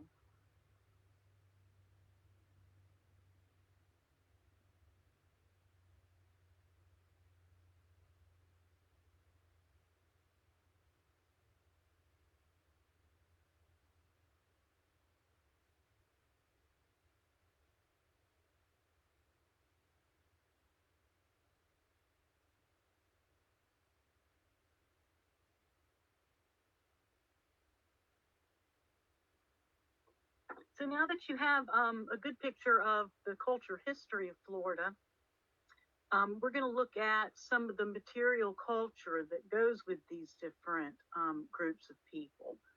And, this will kind of bring together some of the things that we've been talking about already, and you can, kind of understand how they work together in context. So you can see there's a wide variety of material culture. We have bone tools, we have shell tools.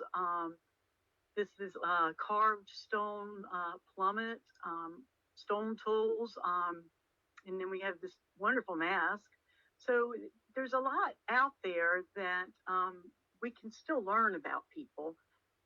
It's just a matter of systematically excavating and finding things in context.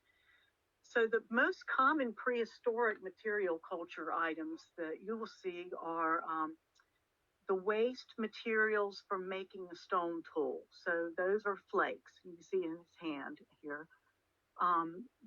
You will find thousands of flakes for every one, biface or spear tip or arrowhead, because it takes a lot of material.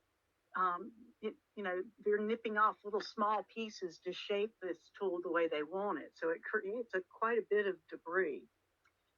You will also find during the late Archaic, starting in the late Archaic, but mainly in the woodland, you'll find broken ceramic vessels or pottery, and they're called sherds, not shards. Shards are glass. Pottery breaks into sherds. So you'll see these quite a bit. So we're going to do a fast primer on stone tools. Not all pointy rocks are arrowheads. Most people use the word arrowhead kind of like, when you say get me a Kleenex, but you might actually have puffs in your house. So arrowhead has kind of become a generic term that, people use to describe any kind of pointy object, right? But actually very few of the points that you see are actually arrowheads. Arrowheads didn't come into use until around 750 AD. So it's a relatively late addition to the toolkit. And you can imagine some of these spear tips are pretty big. And if you put those on an arrow, they're probably not going to fly all that well because they're going to be so front heavy. So bifaces were used for multiple purposes. They were used as tools, they were used as spear tips, as knife blades, and then later, as arrowheads as well. But biface is really the term that we use to describe these items. Biface simply means that flakes of material have been removed from both sides of the piece they're working on. So if you look in this picture here, you can see this flint knapper. He's actually using a deer antler to work on this. They have different things, hammer stones, and then they had different implements like, small antlers and large antlers, depending on what they're trying to do with the stone. But they will remove material from one side and then flip it over and remove material from the other side. And that way they could shape the item into what they want. And that's called a biface. So you can see on this one, you can see the scars where material has been knocked off. These flint knappers know what they're doing. They can look at a piece and tell you exactly how much they're going to remove and do exactly what they say. So it's pretty amazing. But one of the defining characteristics, one of the things that you'll notice about a biface is if you look at the side, you turn it on its edge, you can see this kind of serpentine formation. That is because a flake has been removed from this side, and then a flake has been removed from this side. Oops. So it'll always have that kind of scalloped almost look on the edge. And that's how you know that it's a biface. Rock rarely breaks naturally into something that looks like that. So if you see that kind of edge, it's a pretty good bet that it's an artifact. Stone tools have this whole life. They start at the quarry, and in Florida we have quite a few quarry sites. These are sites where people went to collect their chert. Chert is a really great material for making stone tools. And what they would do then is knock it down into blanks, into smaller pieces, so that they're easier to work with. These blanks then, they will further work down by, flaking them, taking flakes off into what we call a preform. This preform, you can see it's much smaller. It doesn't have a whole lot of extra rock on it. So it's easy to transport, because if you think about it, a lot of times people would go to these quarries and they would collect enough stone that they could take it back to their village and, make tools at their leisure. And they didn't have horses then. Their only beast of burden were dogs. So they made things as light as they could before they transported them. So these prefaces then can be made into, for instance, this corner notched point here. Let me get my tools out of the way. Here we go. And that, they can also make a drill if they need to drill a hole in something.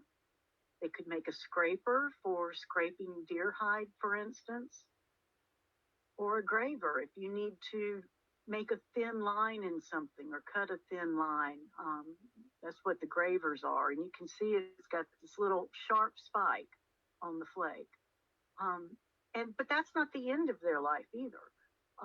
A biface, as it gets used, they resharpen it over and over and over again, and eventually it starts getting pretty thin. So it can be retasked as a drill. I've seen cases where the tip has broken off of a point like this, and they have worked the edge to turn it into a scraper. And then, maybe just bust it up and get a couple of gravers out of it. So a lot of times when you find these tools, they may have started as something else and they're recycled into newer forms to do different functions.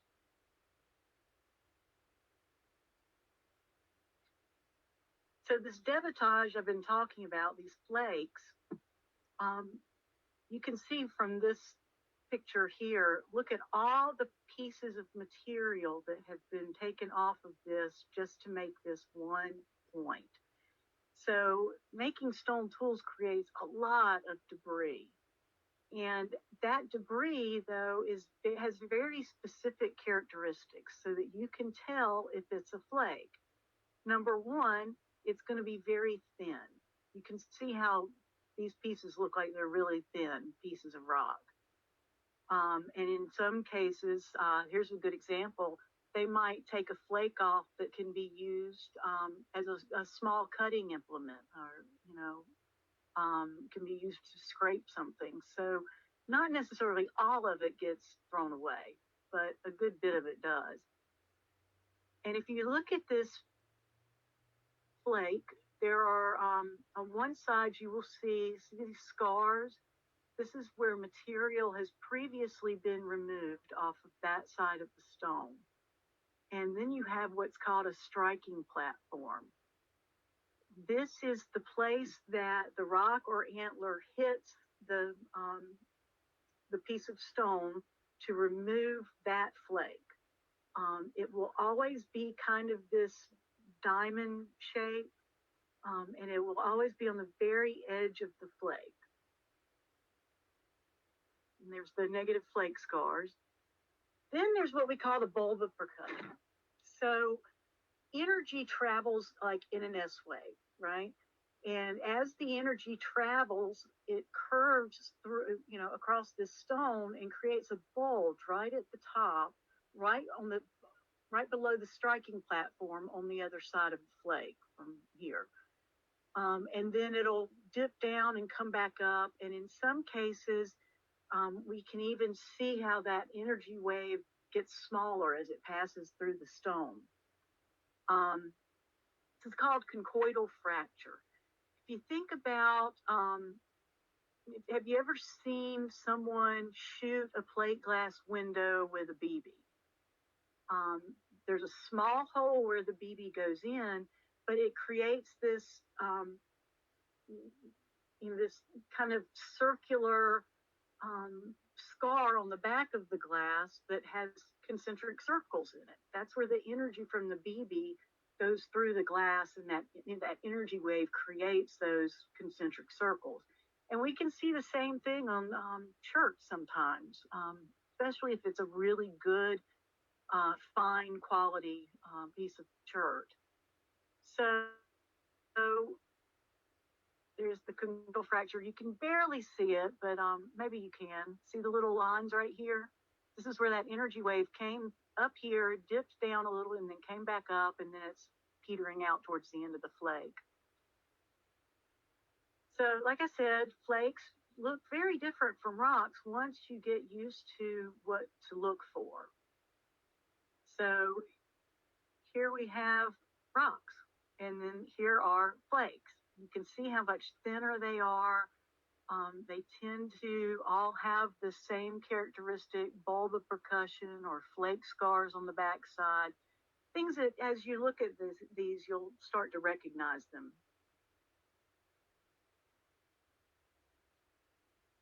So the way that we describe stone tools or bifaces, I should say, because scientists like to put things in little boxes, right? So we like to describe things as a way of defining what they are.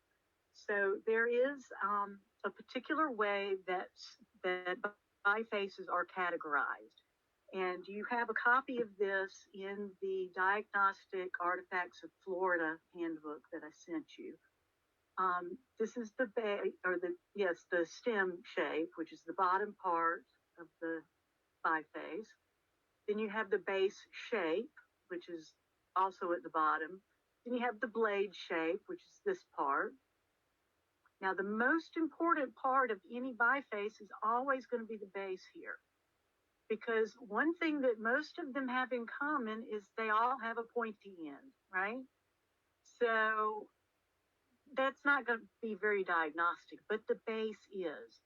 So what you can do is use this handy little chart as a means of describing what this point looks like. So for instance, this is going to be a corner notched point. You can see the materials taken from the very corner up through the stone this way. And then it's hafted to some sort of either a knife blade or spear rod or whatever. So corner notching is kind of diagnostic for the early Archaic. We see a lot of corner notch parts during that time. Not so much in the later periods, though. There are a few, but not nearly as many as there were in the early Archaic. The bottom is going to be convex. See this, how it curves downward right here? So that would be convex. And then the top is triangular. Most of what you find is going to be triangular like this. So here's another one. It's a little tricky. This one, it just kind of depends on which side you look at. right? So if you were to cover up half of it here, this side looks a lot different from that side. So how we categorize this can get a little tricky sometimes, and you just have to be subjective and do the best you can. So for this one, I picked, it's got a contracting stem. You can see it's wide at the top of the stem and gets more narrow. It's concave right here. Now, you could argue that it was convex and maybe this was a chip broken out of it. But because it looks like it's concave, that's what we're going to call it. And now this, is it triangular? If you look at this side, it's triangular. If you look at this side, though, it's more incurvate.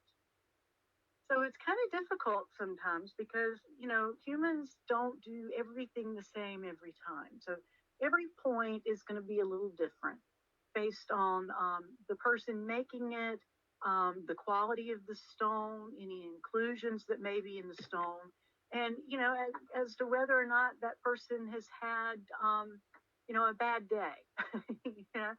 So that's, part of the beauty of humans is that we are imperfect and there's a lot of variability in the way that we do things. So when you're trying to describe a point, to be able to define it, you're going to have to be a little subjective, and in a lot of cases, just look for the closest thing. So the University of Florida has a really great point typology webpage, and I also have a page in the Diagnostic Artifacts of Florida handbook that has all of the different stone tool or stone bifaces in Florida. Pottery is a little bit easier to identify. What you want to do is think about the shape, because a lot of prehistoric pottery is going to look like these sherds here. They're kind of black or kind of brownish. They're going to blend in with leaves and dirt and everything else.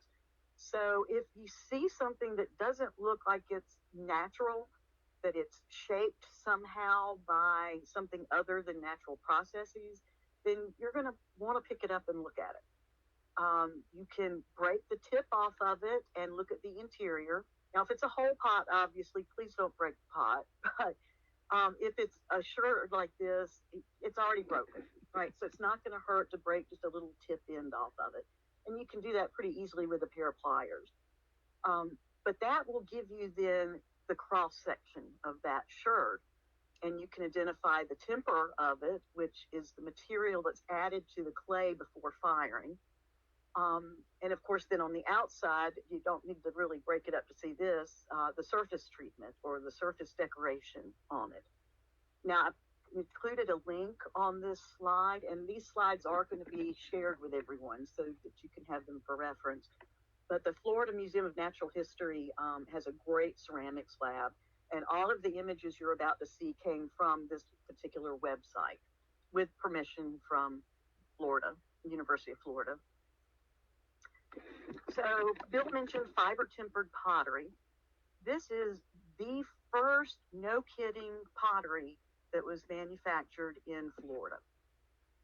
It's really concentrated a lot towards North Florida, and it was made using either Spanish moss or sometimes palm fibers. And it's mixed in with the clay to kind of, hold it together during the firing process. But as you can imagine then, during the process of firing the pot, all of the fibers burn out. So it leaves you with this kind of odd-looking surface that you can actually see where the fibers were mashed into the clay but are gone now.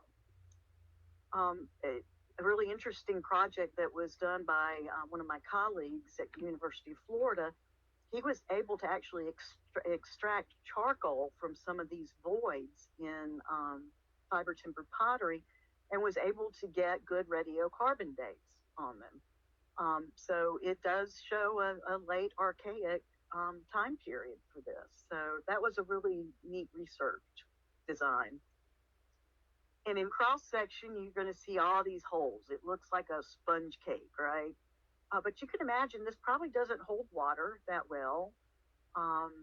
So these are more for storing dry goods maybe, or transporting things, not so much for cooking or storing water in.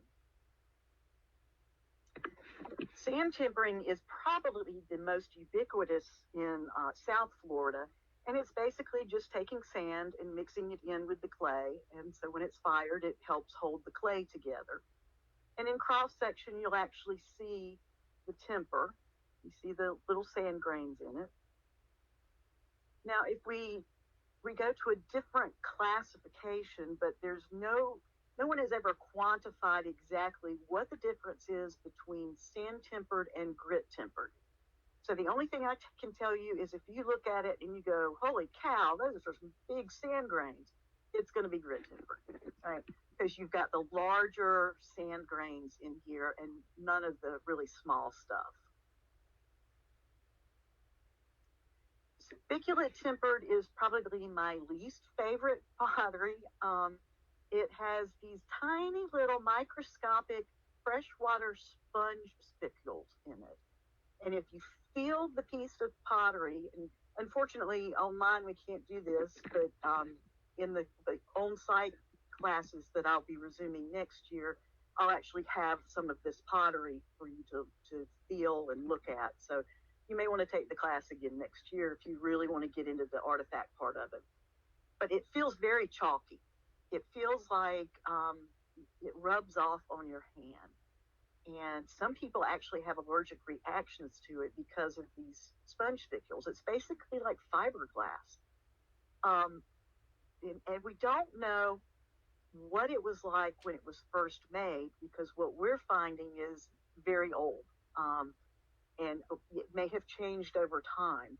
There was a young lady at the Florida Museum that did some experimental archaeology using some pond muck that we collected from a site and trying to mimic this type of pottery.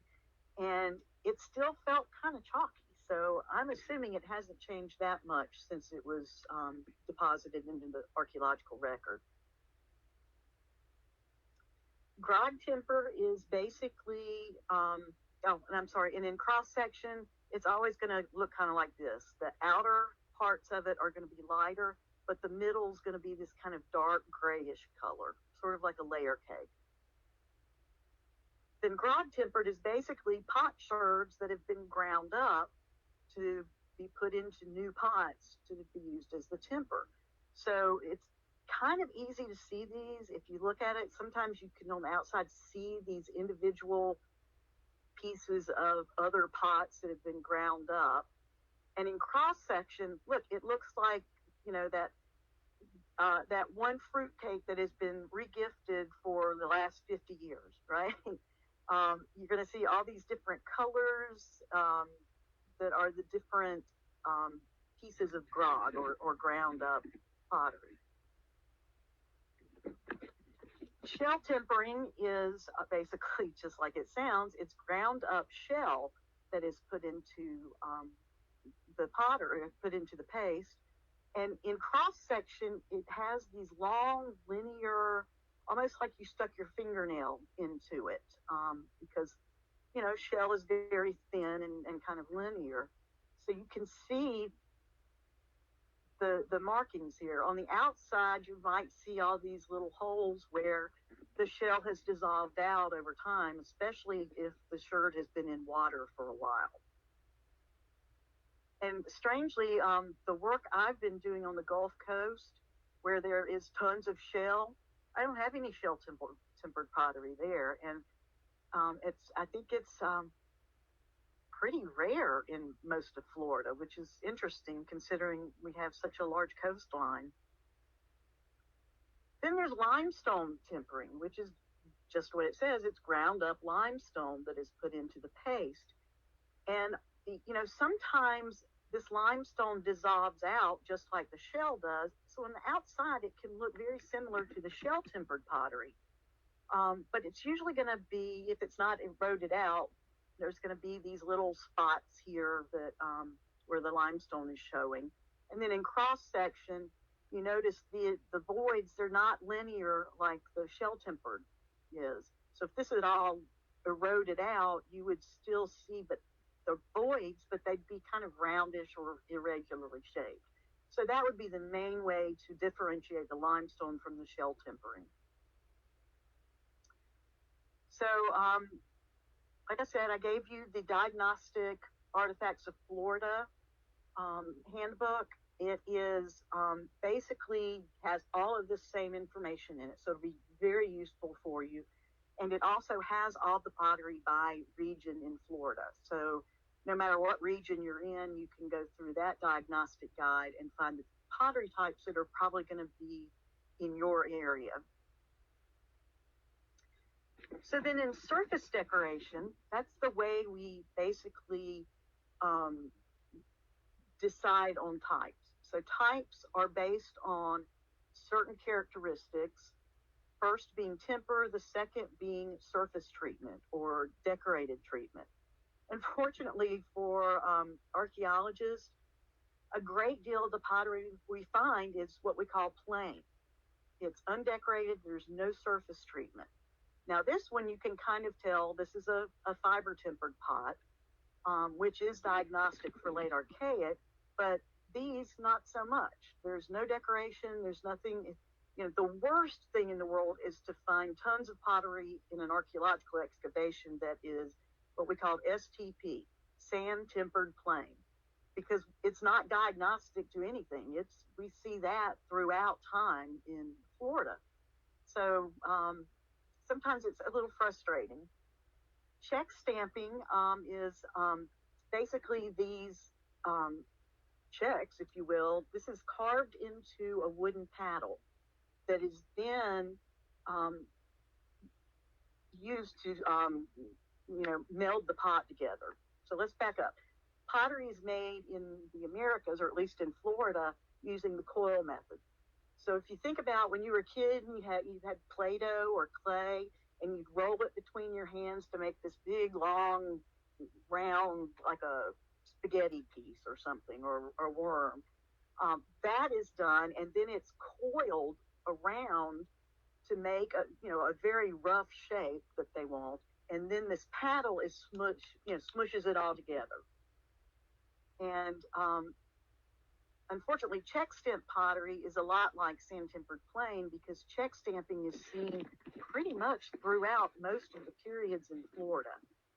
So next to sand tempered plain, check stamping is usually not that helpful unless you have it in context with other things, and that way then you get a little idea of the time frame. Incising is basically taking a stick or some sort of implement, and before the clay is fired, when it's what we call green, actually drawing these lines or incising these lines into the pot, so that after it's fired, these lines are still there. So we see a lot of incising down in South Florida. Here's another type of incising where they've cross-hatched across the top of the rim. Sorry, guys. Okay, here we go. Then we have punctated, where they've taken sometimes a reed and cut it in half so that it's half round, or some sort of stick, or a reed that's hollow. That's you can see, especially like these two on the far right. That's probably a reed that's been used to put this design into the pottery. So unlike incising, where you're dragging something through the green clay, this you're actually pushing something into it to make a design. Then we have pinched. This is one of my favorite types. The pinching is done with fingers, where they just go across in these rows, like on the far right, and pinch the clay up. And a lot of times you can actually see the fingernail mark when they're doing these. So it's kind of interesting to me, because it's really, it's not another item being used to make the design. It's human hands that are pinching this up, and it just kind of personalizes it for me. Complicated stamp, another one of my favorites, is just what it looks like here. A wooden paddle is used with an elaborate design carved into it that is then used to press into the outside of the pot. Some of these designs have very distinctive marks, though. This is what's really cool about about complicated stamped pottery, is sometimes you may get a crack in the paddle. So if you look at the picture on the lower right, you can see, if you can see my cursor, there's a small crack right here that is likely a crack that was in the wooden paddle. So that becomes kind of a fingerprint on that paddle. So what we can do is compare this with other complicated stamped potteries and look for a design that has the same flaw in it. And believe it or not, these are called paddle matches. We have pottery from Crystal River that matches pottery from a site way up in Georgia. We have stuff from Garden Patch that matches stuff at Cahokia. So these paddle matches are really interesting because you can tell that something's moving. We don't know if it's the pottery or if it's the paddle. That's the interesting question, right? So Neil Wallace with the Florida Museum of Natural History did research on this using geochemical analysis of the actual clay and trying to source it, and actually found that much of this kind of pottery was made pretty much in one area of central to northern Florida area, into the panhandle a bit. And so he's determined that it's the pot that is moving, not the paddle, right? So that's a pretty interesting type of pottery. And then we'll see this in South Florida quite a bit, what's called tooled pottery. This is where they have, used, like on the top one, maybe a rod or a stick to create this kind of tooled outer surface treatment. This is on the rim, actually. And you can see all of them are basically just something that is put into the rim specifically to create these holes or tooled marks. So I've got one more short unit on the historic period in Florida. And then I'm going to turn it over to a colleague, Carmine Oliverio, to talk about some other artifact types that I may not be covering. Specifically, he's going to talk about deadhead logs too. And that's something I have absolutely no expertise in, but something that you may encounter on your particular properties. So I used the word prehistoric earlier on, and I want to give you a little bit more information about that. In the old world, the dividing line between prehistoric and historic period is the advent of writing. So, and that timeline is a little fluid because some people began writing earlier than, people in other areas of the old world, but that is the definite dividing line. In the New World, however, typically it was used to denote the period before Columbus. So anything before the Spanish arrived was considered prehistoric. Everything after that was considered historic. However, that's not to suggest that people in the New World didn't have a history before Columbus arrived. It means that they didn't have a written record of that particular part of their life. As you can imagine, in these societies, there were elders that, they held the accumulated knowledge of that particular tribe, if you want to call it that, or that particular group of people. And that's why after contact, when these tribes began to break up, and especially with the smallpox that spread like wildfire across the Americas, mostly it was the elders who got sick or who died out, and that knowledge was not being transferred because of all of this disruption to societies. So they certainly had a history.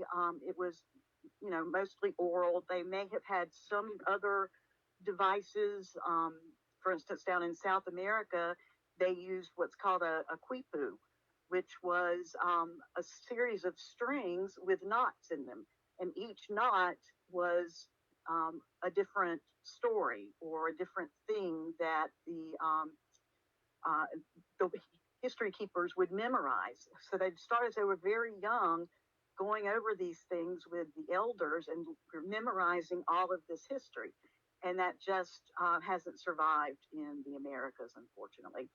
But we did have 1513, Ponce de Leon, De Soto, De Luna, and Ribot all started coming to the New World.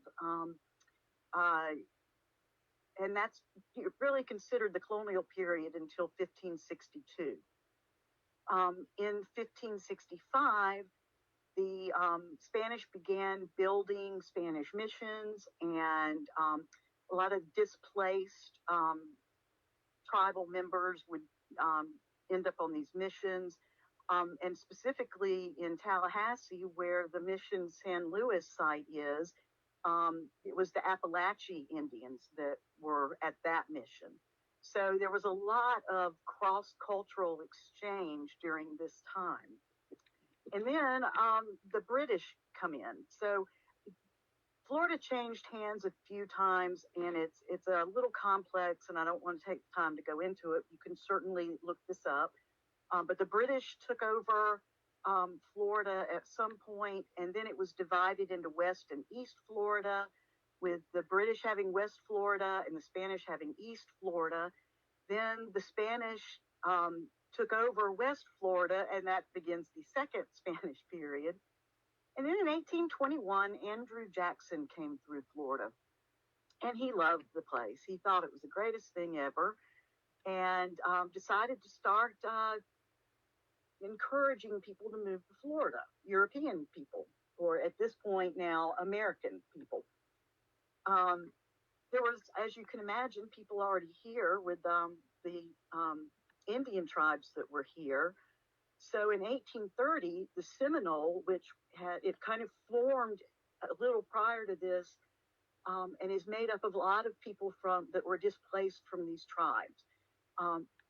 So they formed into this new tribe, the Seminole, and DNA studies have shown that they are in fact the descendants of the ancestral Florida populations. So we know that they are people indigenous to this area. And they decided they didn't want to give up their territory. So they began a series of wars. Actually, there are two main wars, one in the 1830s and again in the 1850s. As you can imagine, they were not successful at removing all of the Euro-Americans from Florida or from their territory. But then the Seminole Reservation, the treaty that created that, was signed. And then in 1845, Florida officially became a state within the United States of America. In 1861, they were involved in the Civil War as one of the Confederate states in 1861. And then post-Civil War, we have Reconstruction. We had a lot of citrus and cattle and railroads coming into the area, and tourism, because Florida has some really great springs, a lot of beautiful coastline. So it was a destination place where people would come for vacation. So that's pretty much, in a very short nutshell, a lot of history. So historic artifacts, like I said, I'm not going to spend as much time on this because, as you can see from this picture, you probably recognize a good bit of what's in this picture. So it's not going to be as difficult to identify these if you're out walking your property and find something laying on the ground. But it's usually going to be 4 things that are indicative of a historic site. That's the ceramics, which, as you can see from this picture, they look very different from the Aboriginal pottery that we've just looked at earlier. Glass, you'll see old bottles, broken glass, bricks, lots of bricks, especially in homes that have been destroyed, right? And then metal. We have a lot of metal, horseshoes, oxen shoes, nails, screws, all kinds of tools made of metal, cans, pails, things like that. So if you find these items, it's pretty good indicator of a historic site in your area.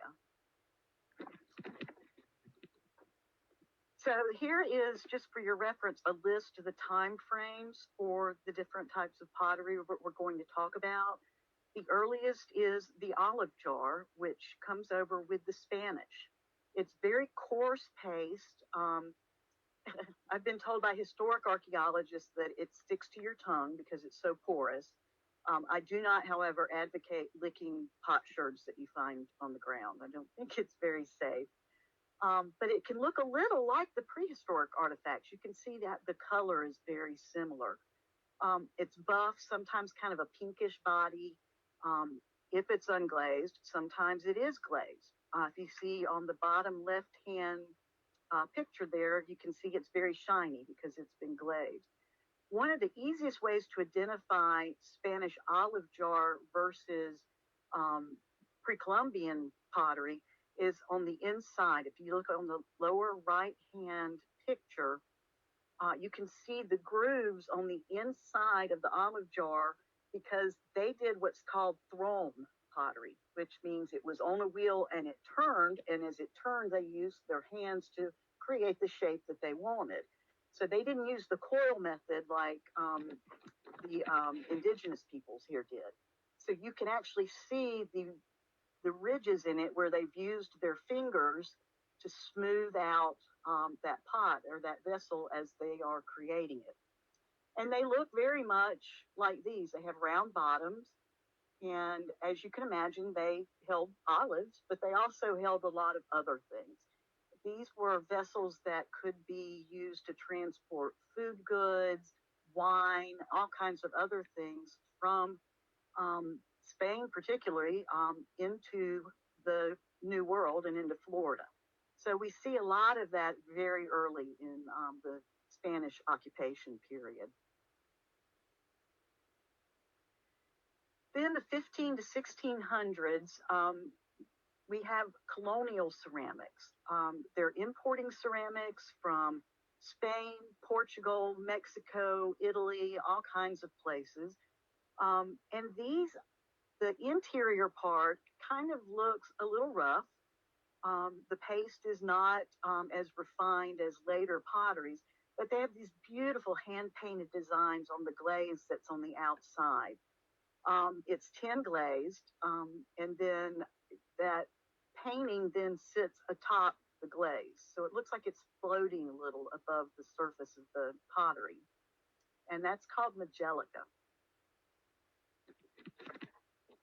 Stoneware comes after that. And again, you can see from this beer bottle that it's very thick.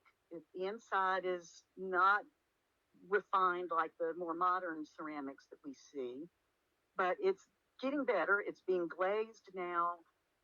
It's non-porous, so it will not stick to your tongue if you choose to lick it. The grayish crock section that you see here in the beer bottle is pretty common. And at some point, they began using salt glaze. And you can tell this, and I don't know if this picture shows it as well as I would like, the picture in the middle, but it recreates this kind of orange peel appearance on the outside where it's glazed. So if you look at it and you can run your fingers over it, it feels very dimpled, kind of it's still a smooth exterior, but it's not nearly as smooth as, say, the other things that aren't using salt. So as time goes by, people began wanting to make truly white dishes and vessels and cups and plates and bowls and all of the, the kinds of things that you would expect to find in a kitchen. But they didn't really know how to get to that color. So they began in around 1762 creating what's called creamware. Creamware uses a glaze that has a yellowish tint to it because they used copper pigment additives. So older creamware will have a darker, richer color because they were using a little more copper. But you can really tell it's creamware if you hold it up to a white sheet of paper. It will look creamy. the color will be creamy. It won't be perfectly white. So that's how you can distinguish it from other types of historic ceramics. This pretty much dominated the world market and by 1780s and the 1790s because it was cheap, it was refined earthenware, and it was easy to obtain. But then Wedgwood, Mr. Wedgwood decided he wanted to try and get it even whiter. He wanted to start making it look like porcelain that people were importing from China. So he began using a glaze that has a little bit of a bluish tint to it in effort to make it more white and less yellow. And you can actually see this on places like the bottoms of bowls or vessels. There's this ring where the glaze has pulled a little bit, and you can see it's blue. It makes this nice little blue edge inside that that rim there.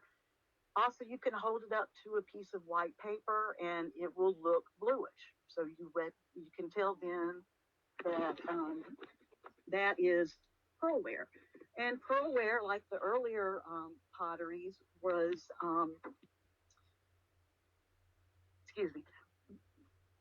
was highly decorated in some cases, hand painted, and pretty late in the 1840s period, in the later pearlware, they began doing transfer print on pearlware, which means instead of hand painting this, they would have much like a screen printing method, if you will, where they would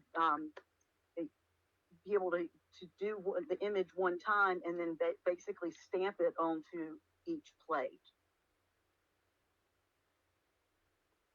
And then in the 1830s up to the 1900s, finally we got it, right? We have whiteware, and it's called whiteware because it's white. They added less cobalt to the glaze, which takes away that bluish color. And it doesn't have the yellowish color because they're not using the copper. And if you put it up against a white sheet of paper, it looks like it's pure white. It becomes really super popular, and they still make whiteware today. You can buy it in Walmart or Target or stores like that. And it's the most common ceramic type throughout the 19th and 20th century. It's higher fired and therefore has a harder paste as well. So it's getting a little more towards that desired, almost porcelain type look that people are going for. And then we have, no kidding, porcelain.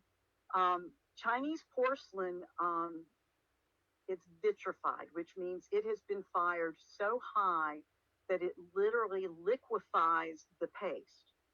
So then when it is fired and finished, you can see in cross section here, it's like glass. So, and it's consistent throughout the cross section with the exception of anything that's painted onto it.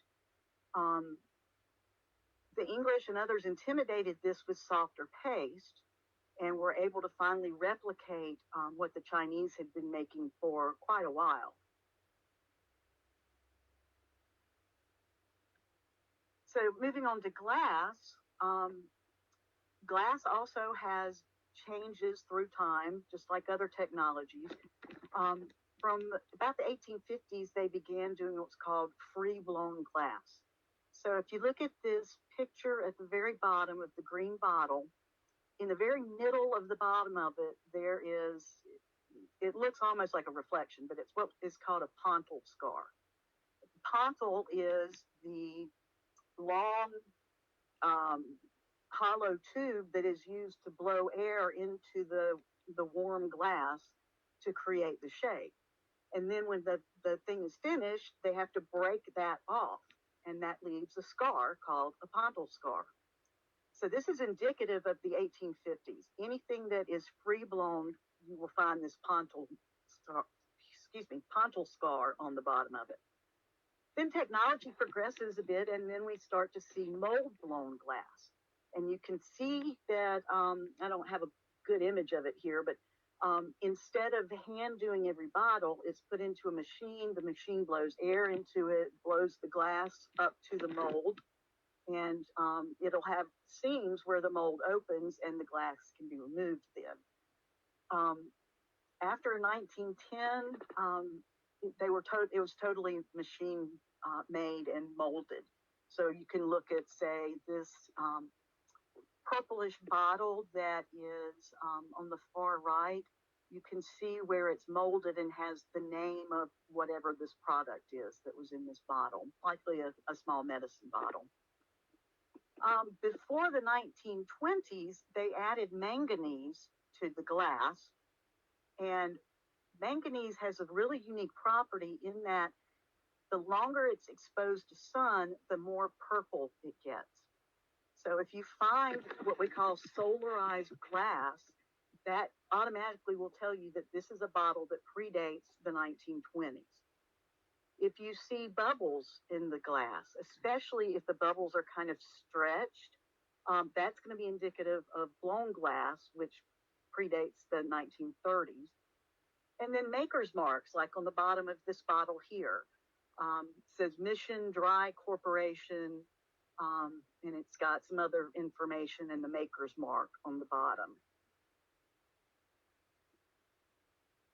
So the maker's mark is pretty important, especially in this particular company. They put a date code right here. So this bottle is from 1947. They used this for soda and beer. It's OI. You can see there's the O, there's the I. And when they were pre-1930s, they just had a single number here. If there's a dot with the numbers, then it's indicative of the 1940s era. So you can look at these. Basal stripling, too, is also a good indicator of age. They began doing this in the 1940s. So as you can see, this one is from 1959. So when you find one of these bottles from, I believe it's Owens International is what OI stands for, you can look at the date codes and get some good information from it. So let me explain a little more about the dot. So initially they were using just the last number. So this would have been 7. This would have been 9. This would be 6. But at the turn of that particular decade, they went, oh no, is that going to be 18 7 or 1837 or 47, whatever. So that's what the dot was put in there for, so that they then could begin to differentiate by decade as well. And here's what glass in the wild may look like. This is an old medicine bottle. It's a blood elixir, blood purifier from Tampa, Florida. So you may find these kinds of things out usually in wooded areas where nobody's been for a while. And this is basically old litter, right? So a word on litter very quickly. That would have been considered litter in its day. Now it's considered a historic resource. It's more than 50 years old. So, you know, we all want to keep our properties clean. We don't want a bunch of junk being dumped in them. But we also have to consider, you know, what is special about what's been discarded. For instance, Coke bottles. You can go to the Coca-Cola website and they will show you the different types of bottles they've used through time. So if you, you know, happen upon a Coke bottle, you may want to leave it because that's a good diagnostic artifact for the future. Whereas if you find the blue and red plastic cups, that's not really indicative of anything that's of any importance because they're so ubiquitous and they've been used for so long. So that you would probably want to pick up. So just as you're, you know, picking things up off of your property that you consider litter, just kind of think about it. Glass bottles especially, at this point, most things have gone to plastic. So if it's an old soda bottle, you may want to leave it because it means that someone at some point in time, probably more than 50 years ago, threw out this bottle in this particular place. Brick also has changed through time. Early brick was hand molded. You can see that the top left-hand picture. It's got all kinds of different colors. It will be kind of swirled looking where the clay has been mixed to make the brick, slightly misshapen, if you will. Through time, things began to be, what's the word I'm looking for? Refined.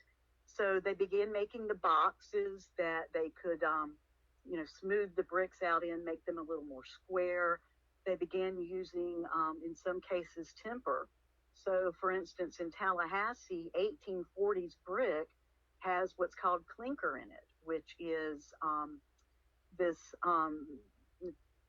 like the residue of burned coal is mixed in with the brick that kind of denotes the time period. And then later on, we have the bricks that are stamped with the name of the company making it. And then we have more modern bricks that has the 3 holes in it that look pretty familiar. Nails, likewise. Originally, nails were hand wrought, 1 nail at a time by a blacksmith. So that is before the 1800s, and they're going to be nice and square in the cross section. By the 1800s, they were doing machine cut nails. They were more rectangular in their cross section, so that's how you can differentiate the two. And then by the 1900s, we have the wire nails, as we call them. These are made by machine at a much faster rate than the earlier nails were made.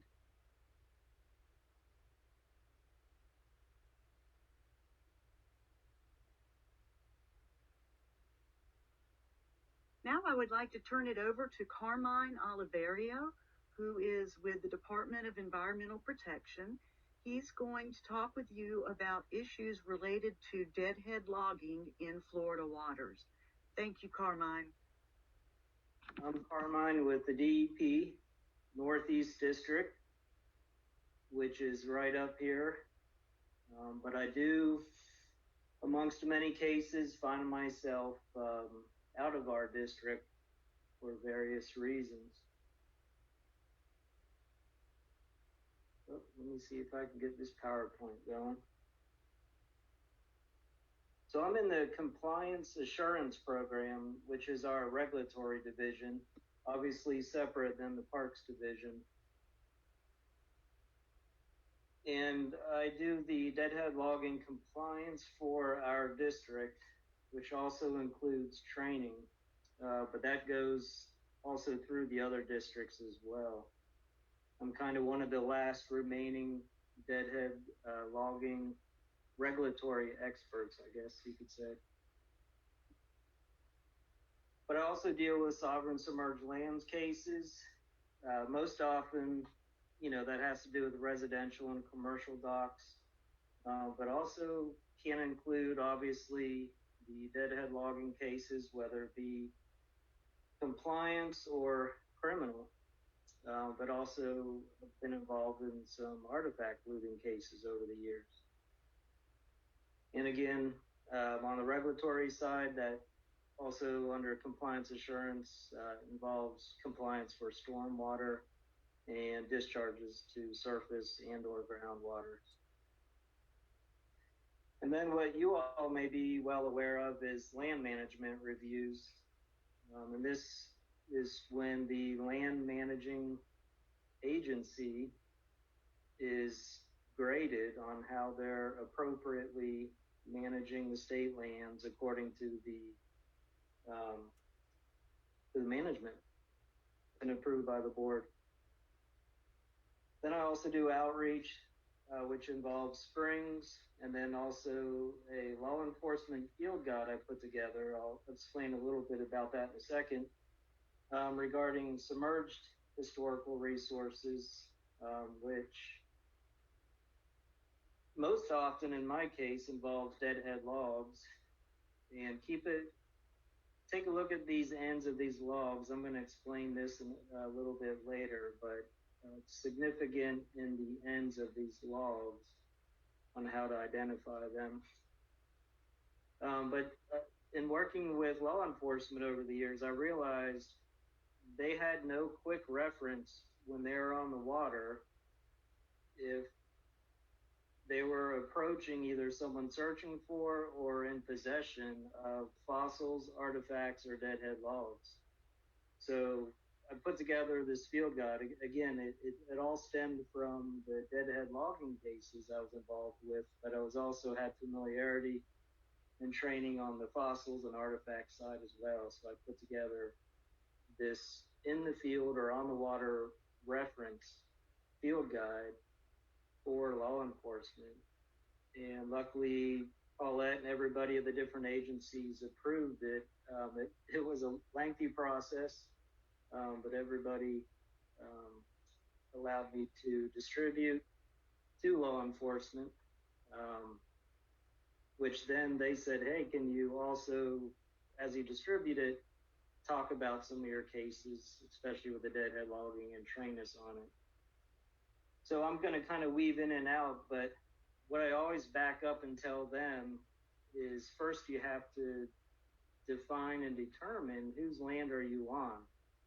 Obviously, when you guys are managing your, whether it be a park or wildlife management area, if someone's within the boundaries of that park, they are on state lands. There's no question or gray area. But when you start talking about water resources, whether it be a pond, a lake, a river, a stream, a creek, if you're building a case, you have to be certain you're talking about submerged state lands. If you're going to, prosecute someone for stealing state property or looting, you have to be sure that you are building a case over submerged state lands.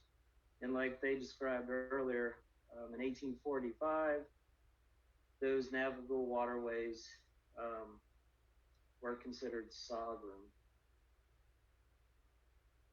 And this is just a map showing, where are all those sovereign lands, submerged sovereign lands. And there's two ways to distinguish. In a marine environment, it's determined using this acronym, the mean high water line. You may see that reference. And in freshwater environments, it's going to be called the ordinary high water line. So in this case, along the shoreline, it's a marine environment. Anything waterward of that, up to 9 miles in the Gulf, will be considered sovereign. So again, in your bay, it would be determined in those tidal waters as the mean high water line. Gulf of Mexico, obviously marine, up to 9 miles offshore. The Atlantic Ocean, on the East Coast, you're talking 3 miles offshore. And in rivers, it's, again, a freshwater environment, not tidal. For the most part, it's going to be your ordinary high water line that determines where your submerged state lands start. And again, when we're talking deadhead logs, even fossils and artifacts, the majority of collecting, whether it be authorized or unauthorized, illegal, a lot of that activity is going to take place in rivers, especially in North Florida, the Panhandle, but even down near the Peace River and Bone Valley. It's really an opportune environment because of the erosive forces that most of your collection, again, either authorized or unauthorized, is going to take place in the rivers due to the current eroding that top sediment layer and exposing those historical or cultural resources. Also, from a scuba diving perspective, if they're down there fanning the water in a high energy environment, that mud or silt they're disturbing is going to be taken downstream, which for the most part preserves their visibility compared to like a lake or still water. If they fan or disturb the bottom, it's going to pretty much blind them and cloud them out. But just going back to the sovereign submerged lands, there are some exceptions, and that being in St. Augustine, the Matanzas and St. Sebastian rivers those are not state bottoms. Those river bottoms were conveyed by the state to the city of St. Augustine. So in that case, anyone illegally collecting deadhead logs, artifacts, fossils, they'll be dealing with the city on that. That's city property, the city's attorney, not a state attorney. And again, lakes, the ordinary high water line. This is just kind of a rule of thumb that the state will typically claim anything greater than 40 acres in size. Again, if you're up in your upland in a state park or wildlife management area and you have a small pond, this doesn't apply if the bottom of that small pond or even a puddle within the park boundaries is state lands no matter what. But this, you get into play when you're a water body surrounded by private property. Creeks, this is more important to make sure that you're on sovereign submerged lands in the sense of, is it navigable?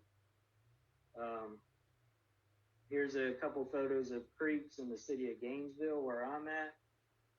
We've had, and I think Paulette, you guys in DHR, and actually multiple agencies have gotten complaints about fossil or relic collectors in these creeks, either disturbing the bottom and or taking Native American artifacts. But when we got down to looking at them more closely, the state did not claim them as sovereign. So now you're talking about activity taking place on private land, which is a whole different ballgame as far as enforcement, especially with law enforcement. And as you see this image, this is why I'm a state employee and not a budding artist. I just threw something together here. What we're talking about today with this arm training is everything on this side to the center and right. Again, it's easy to know that someone is removing state property from an upland, state forest, wildlife management area, district land, state park. Becomes more questionable if that water body is not completely enclosed in that upland state property. So again, if this is a lake or river, your ordinary high water line, anything below or down, at a lower elevation is your sovereign submerged lands. When your water body butts to a private property, that's where it becomes a gray area. If this water level goes down in a drought and someone sees an opportunity to collect artifacts on an exposed riverbank, if they're up here above that ordinary high water line, potentially that's just private property. It's, if they're stealing or taking or looting below that ordinary high water line, that's when the activity's taking place on submerged state lands.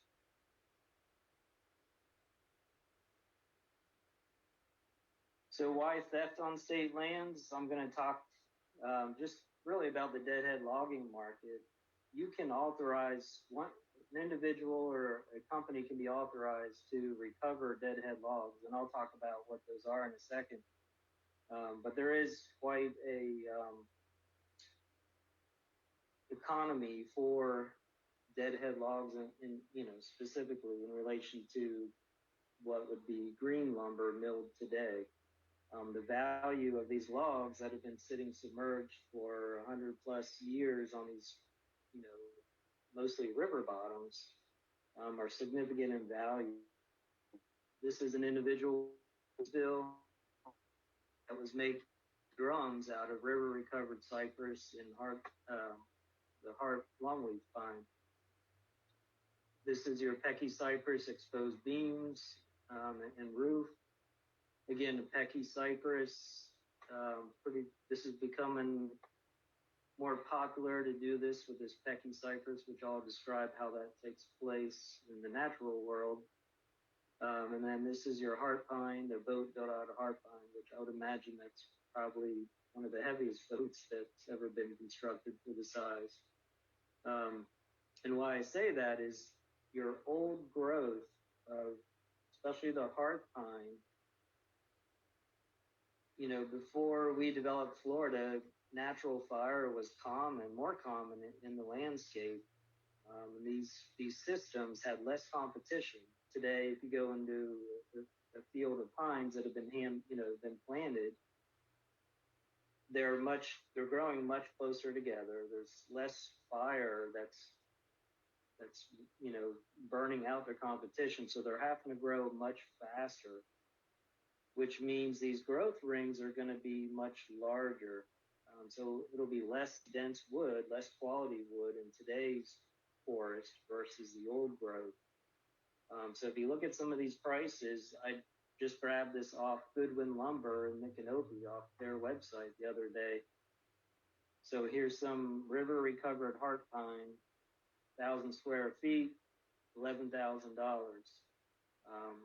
So again, it gives you an idea of the wood they recover from rivers is much denser, higher quality wood, has a certain patina for being submerged, and the growth rings are much closer together, meaning that it was a much slower growing tree. I just kind of threw this in here. This probably drives you all crazy at DHR, even as land managers. Probably all the agencies are now managing social media. This guy, Digging Science on YouTube, he's has videos of him, collecting fossils or shark's teeth in Florida waters. And then you have the YouTube History channel with 10 million subscribers. They have their Axemen series, and they produce some shows on the Swanee River, which is one of the more popular rivers as far as the number of authorizations or permits we've given out for deadhead logging. But what a lot of social media does is it doesn't tell the whole story of what's required to be authorized to remove some of these things from sovereign submerged state lands. So it's a trending issue and management issue. So let's define what are deadheads. If you get this reference, you either know good music or it tells your age.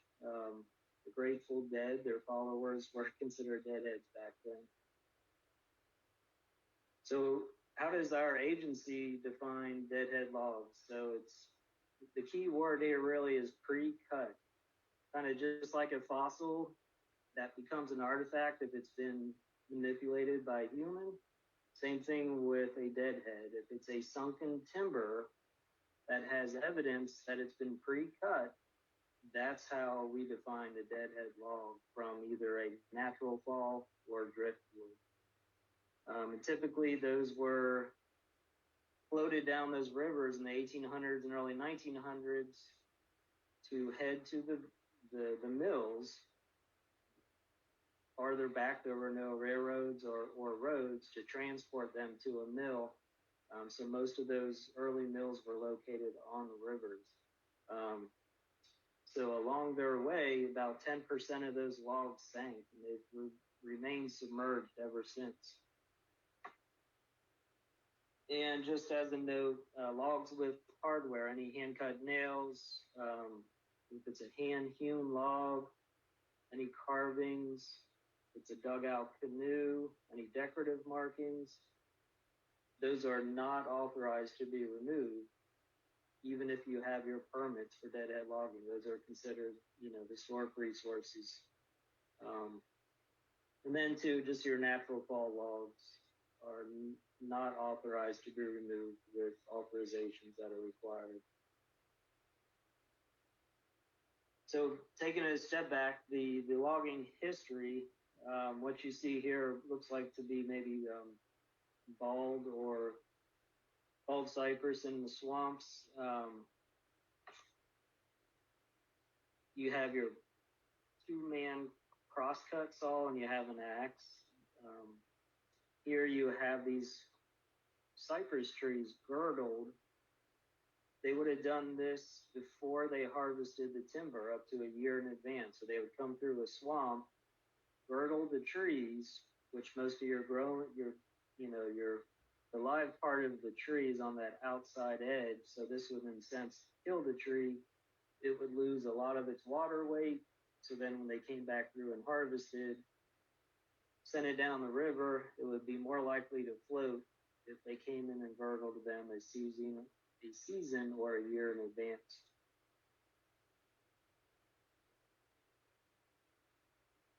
So what's important to remember, and again, evidence we find when folks are harvesting the logs today is if it was originally cut that first harvest in the 1800s, it would have been by axe. And then the two-man crosscut saw was invented later. So when they harvested that timber, depending on which implement they used, it shows in today when they recover it. And I'll explain that here on another photo. And then sometimes these canals were dug through the swamp to float them, drag them through to the river body. And again, this potentially would be one of those cases where, well, is this old historic canal that we can see on aerials, is this sovereign submerged lands? Was that a small creek or a swamp that at an elevation that was navigable in 1845? So that's just kind of backtracking on that a bit. But again, they were taken to the sawmills mostly through rivers to head downstream.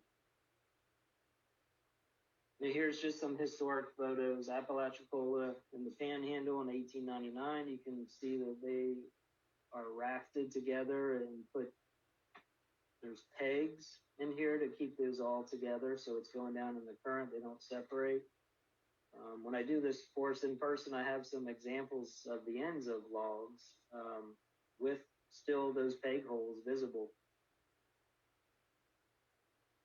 The Ocklawaha River, we've had a couple criminal cases down there. That's quite a bit of pecky cypress down in that river that has remained submerged over the years. And just a little background on the culture and the industry itself, I've read that the individuals, the laborers that were steering these racks of logs to the sawmill, that was more dangerous and more deadly than the actual folks out there in the swamp or forest cutting the trees down. You can imagine these guys probably didn't know how to swim, were full of clothes, heavy clothes if they fell in, and they could get sandwiched or pinned underneath these heavy rafts and those strong currents. St. John's River, again, another popular, one of the largest paper mills in the Southeast. I guess that photo is 80s. The Withlacoochee and Swanee Rivers, and again, when I say log boom, these things were extended out to the river, so as those logs came floating down, it would kind of just sweeping them right into the sawmill. So the logging history itself is just amazing in Florida. Even before the turpentine industry, Florida was one of the largest exporters of logs, of lumber in the entire world. This is just crazy numbers as far as the number of board feet that were exported out of our state. 1 billion board feet in 1913. And for reference, a board foot is, a square of wood, 12 inches by 12 inches by 1 inch deep. But it's just amazing to see that those kind of numbers that were exported out of Florida. Most of that lumber was longleaf pine and cypress, but other hardwoods included. Again, just on the history, these were living quarters on the St. Johns River in Palatka, and this is in relation to the seniority of those laborers. So the managers lived here, the lumberjacks here, and then any minority lumberjacks were housed, farther back. So as you can see, your luxuries got less and less on the totem pole, unfortunately for some. Zephyr Hills, again, these trees that were harvested were thousands of years old, very unlike what we have in our state forests or swamps today. So as you can see, one log taking up an entire railroad car. So we have a regulatory program in our agency, DEP, to legally collect these deadhead logs. This isn't totally inclusive, but these are some of the more common bodies of water that have been permitted over the years. And again, most of it's happening north. I think today's audience, you guys are all mostly south and southwest. There are still some bodies of water down there that have been permitted. And just a couple weeks ago, I was dealing with law enforcement on a case on the Peace River. So there are deadhead logs farther south, and there were also historically sawmills on some of those rivers farther south. But most of our permits are done, St. John's River and north and west to the Panhandle. Here's one of our long-term permittees. He's been doing it for decades. Just one of his operations on the Swanee River. We do have a list of prohibited water bodies throughout the state, which also include, state parks and then any water bodies in aquatic preserves and that type of thing. But again, we do have, if someone were to apply to remove, to be authorized to remove deadheads, some of these bodies of water are off limits. So here's one of our permitted operations on the Swanee River. Again, I think I told you guys to take note of the ends of those logs in that early photo. And what these ends of the logs do is they tell you the era they were harvested. Here you see a wedge cut. You can actually probably still see those axe marks. So that tells you that potentially could have been one of the first harvests of timber in Florida, or those late 1800s harvest, versus a straight edge, which the earliest that could be is early 1900s with the two-person crosscut saw. So again, here you see a mix of harvesting that have remained sunken on the bottom of that river in that low oxygen environment. And with that low oxygen environment, that prevents the bugs and organisms from breaking down and rotting and eating that wood. So these things are amazingly preserved in really pristine quality. But again, you can see straight cuts. This is a cat face pine here. They are authorized to remove cat face logs if it's a deadhead. Again, if there's any hardware on these logs, at that point it would be considered a historic resource and it would not be authorized to remove from submerged state lands. And again, what's really neat in their preserved state, you can pull these out 150 years later and see these symbols or counts, and it looks like someone just hit him with an axe, the other day. That's how well preserved some of these are. It could be scaffolding notches. It could be the signature of a potential lumberjack, or that brand of the company, so that when that log made it to the mill, they know the mill itself would be able to keep inventory of which company, which loggers, what their counts were. Or it could just be a raft count, some simple symbols there. But what these companies did is they also branded their logs.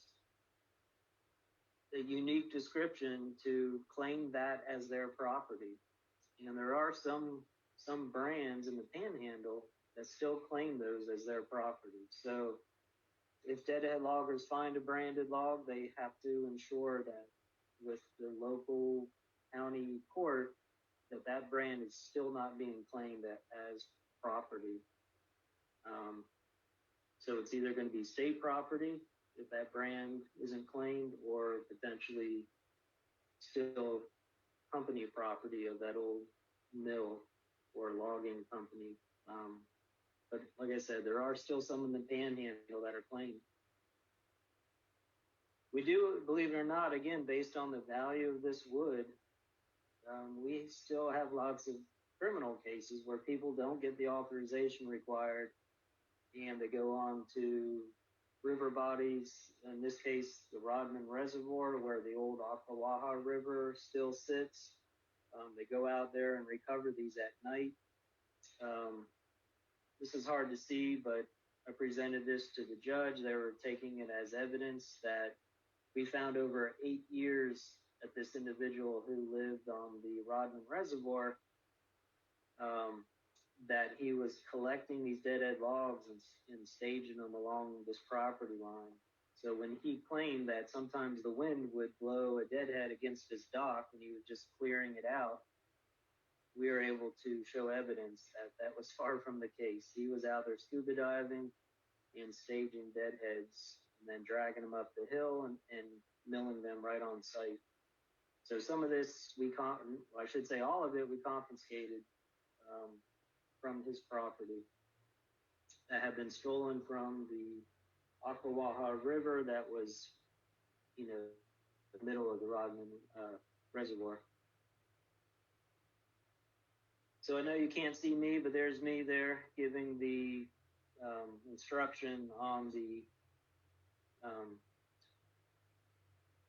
field guide for law enforcement. But backtracking on some of those logs that were taken out of the Rodman Reservoir, majority of it was Pecky cypress.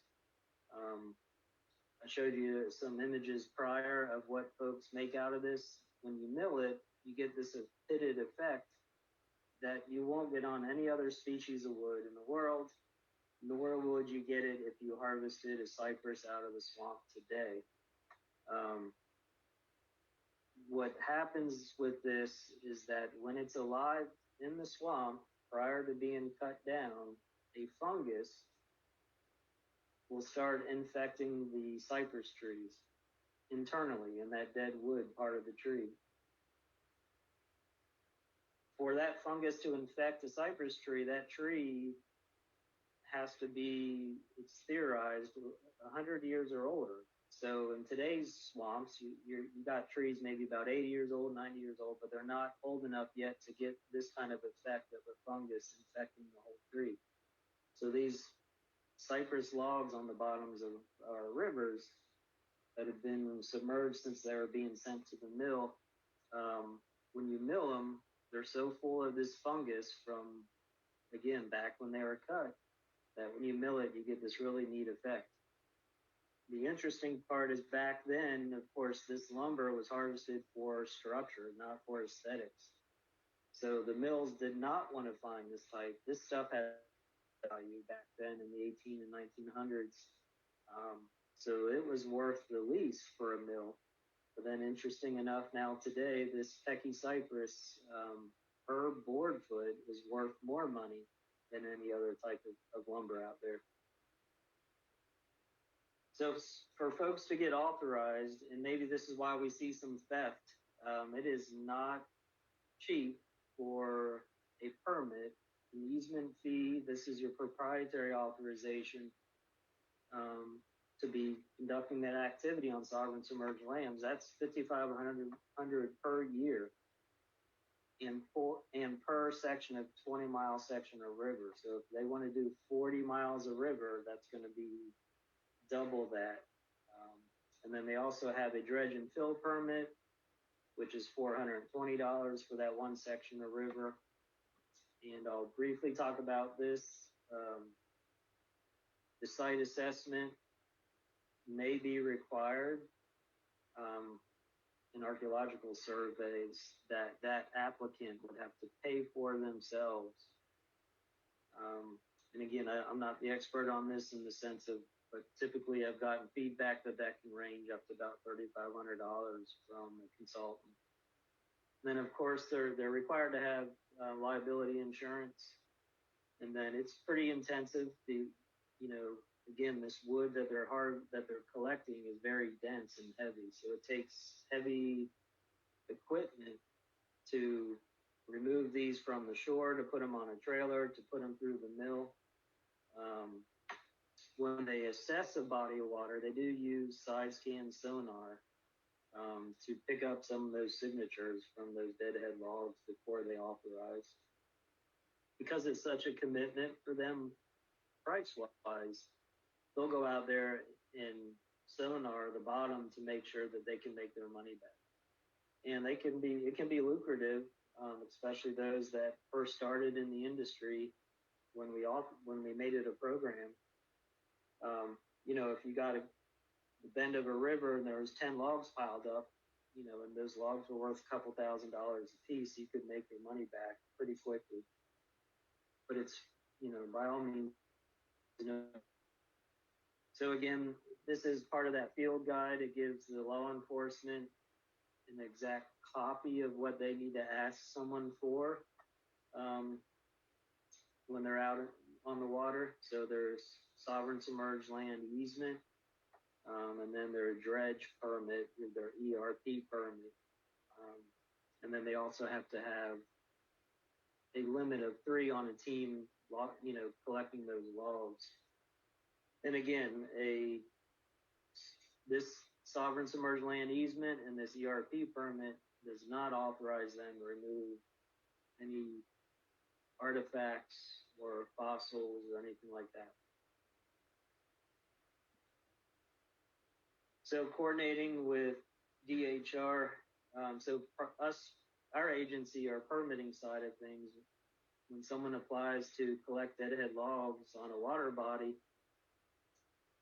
we notify DHR of which section of water or what water body they're proposing, and then DHR notifies our permitting side whether or not there should be exclusion zones. It's pretty amazing to see, like, this section of river that someone had applied for. It's amazing to see the density of sites. So we don't want to authorize a regulatory action or activity that has the potential to disturb either known sites or unknown. So we will create exclusion zones that they can't remove deadhead logs from on certain permits. And again, DHR can say, hey, we don't have enough data out there. Have that applicant do a cultural resource assessment on that lake or on that section of river. And again, that's to be conducted by a professional archaeologist, and it's maybe required prior to us issuing. And again, that assessment cost is covered by the applicant. Our agency, DEP, nor does DHR absorb the cost of that assessment. And again, I know timing wise here, I'm coming up here to the end, but I wanted to show this. So this is Noonan's Lake, just east of Gainesville, which used to have active permits for deadhead logging. And in 1999, there was a severe drought. And this is when, I guess, one of the most dense water bodies or locations or sites for dugout canoes was discovered there. Noonan's Lake is the common kind of local name of the lake. It's just east of Gainesville, but it has the official Native American name there, site name. But once that was discovered, that there was a high density of sites and archaeological value, our agency then took it off of the list of available water bodies to log. So it was put on the prohibited water body list. So that there has been no active authorized deadhead logging on that lake since the discovery of all those dugout canoes. And there it just again shows some of the density.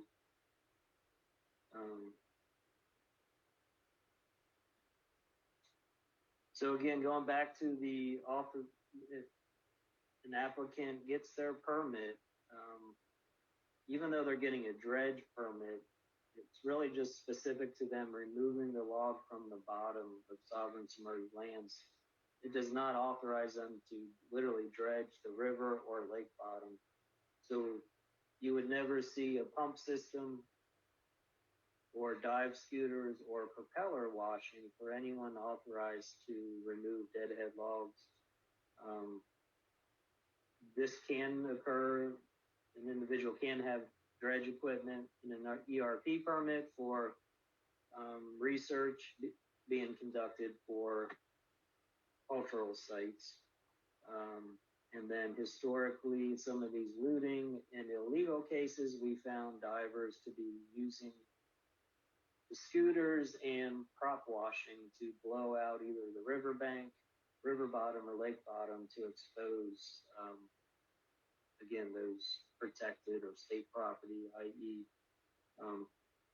Historic resources. But again, we would never authorize that type of activity, mainly too for water quality and to protect the natural resources, whether it be submerged eelgrass or seagrass. So if anybody has more interest or questions regarding our deadhead logging program, you can find me, there's my email or my cell number. Or just email questions. And I will turn it back over to Paulette. Thank you, Paulette. All right, it's lunchtime, so I will see you back here in 1 hour. Enjoy your lunch.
right, welcome back.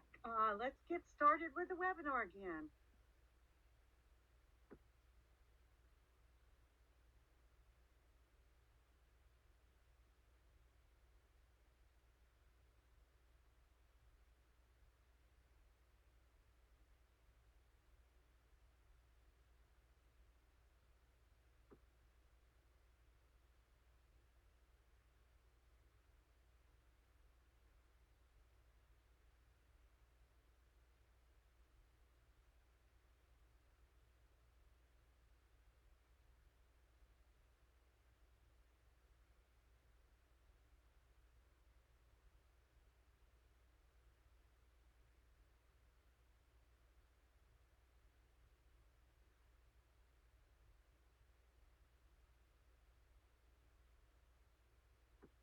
In material culture and look more at sites and structures. So a site is a place that shows evidence of past human use. If you are in a management area and you find 3 or more prehistoric artifacts within a 20-meter radius, or 5 or more historic artifacts in a 20-meter radius, that's enough to investigate further and likely record that as a site. Isolated finds are not sites. So if you find just, one artifact, that doesn't make a site. Things move around. You'd be surprised they bring in gravel somewhere and it can have artifacts in it depending on where they collected it. People who have collected oyster shells to put around, especially around citrus, they love that stuff. They can have artifacts in them that came from somewhere else. So it's usually not indicative of a site if you find just one isolated artifact.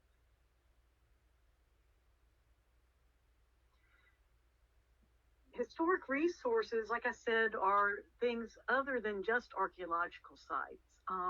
Cemeteries can be considered historical resources, especially if they're older than 50 years old. Any structure that's 50 years old or older would be considered historic. Roads, old roads, bridges, shipwrecks, anything that is 50 years old or older can be considered a historical resource, which means that I am a historical resource. A lot of what we see prehistorically, it's difficult to know where sites are sometimes because sites are usually buried. They're under the ground, so you don't necessarily see them. Mounds, however, are pretty prominent on the landscape. So if you see just, in a relatively flat area, this, sudden hill or, especially a ring where people in the past threw their midden stuff out around their village, and it creates these kind of round rings around family groups, if you will. Those are fairly easy to spot, as are, things like historic houses and old cars and things like that. There's a lot of variation in sites as well. They can be historic cattle dipping vats. There was a lot, the turpentine industry was huge in Florida. So we find a lot of areas where there were turpentine camps. So, that can even be, they call them cat faces in the trees where they would cut the trees to get the sap out.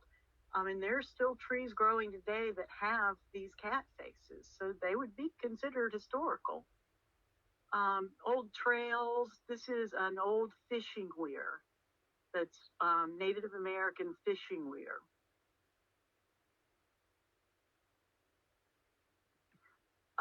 Battlefields, we have several here in Florida. Near Tallahassee, we have Natural Bridge battlefield. Like I said, shipwrecks. We even have shipwrecks that have washed ashore and been buried in sand. and those are considered historical if they're over 50 years old. And this is what you call a cenote. It's a sinkhole basically that is filled with water. And in some cultures, those were considered sacred places.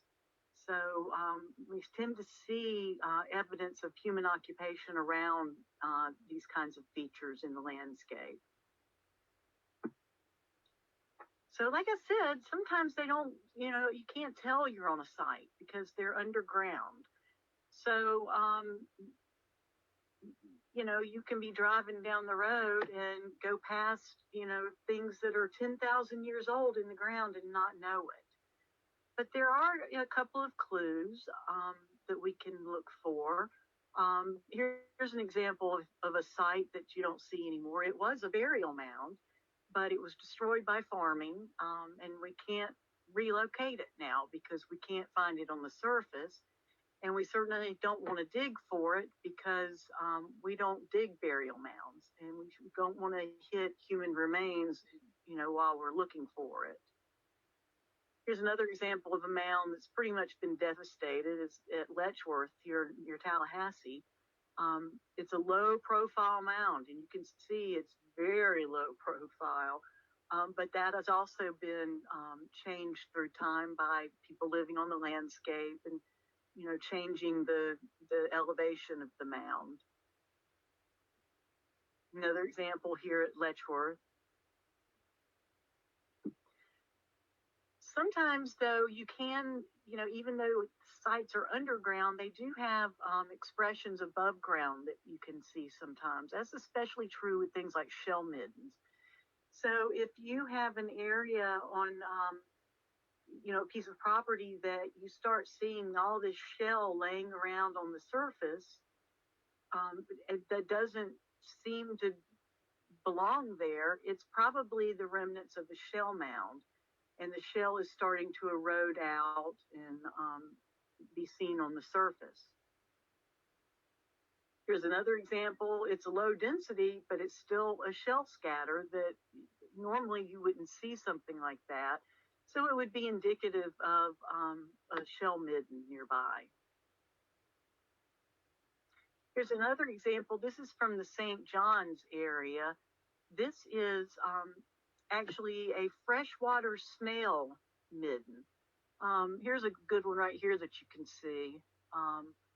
They're called banded mystery snails, and they were a main source of food for people along the St. John's River. We rarely see these anymore. I guess the water has become so polluted and the environment's changed so much that we don't see them, especially not in the numbers that we do in the midden. They must have been catching these guys by the thousands. But here we have the opposite. We have the regular ground surface that looks like the regular ground surface, right? But you dig down, gosh, not even 3 or 4 inches, and there's this dark earth oyster midden underneath that you would never know it was there until you actually did some shovel testing or dug a test unit for it. Here's another example of some of the freshwater shell midden. These are all pieces of those banded mystery snails.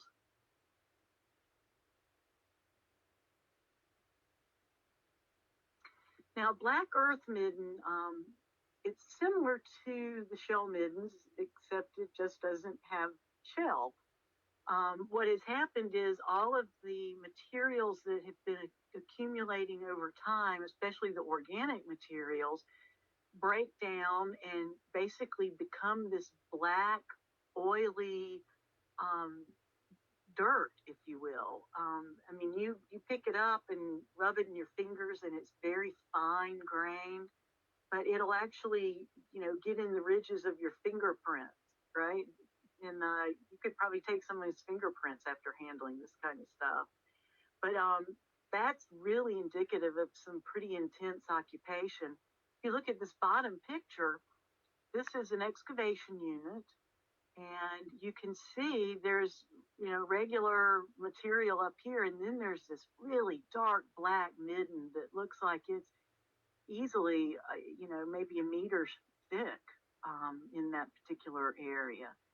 And while I'm looking at this, I want to point out that archaeologists dig square holes, right? And the reason we do that is because it fits really good on graph paper. So, like I said, we destroy as we dig. So we want to make sure we have good information on everything that comes out of the ground. So we dig in square holes so that we can draw sketches of the base of each 10-centimeter level. We can sketch in where we find features. And that can basically be reproduced, not in reality, but at least, in the lab and schematics and drawings and things like that. So that's why we dig square holes, except shovel tests. Shovel tests are, usually round holes. Here's the old remnants of a bridge that would be considered historical. All that's left are, it looks like the pilings for the bridge. Here's another one of those cattle vats. This one is dug into the ground. So if you have this on your property, the best thing you can do is mark it somehow, because an unwary hiker could step into that and get hurt. Seems like most of the vats I've seen are wooden ones that are above ground, but occasionally you find one that is actually dug into the ground. Here's the ruins of a historic structure. Pretty easy to see that it's a structure. The stone has caved in over time, but this is definitely, we have lots of these on state property. And then historic homes. Luckily, we have,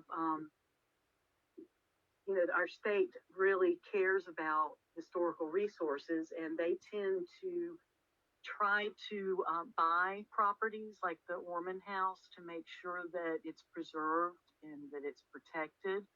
And here we have the Orman House at the state park.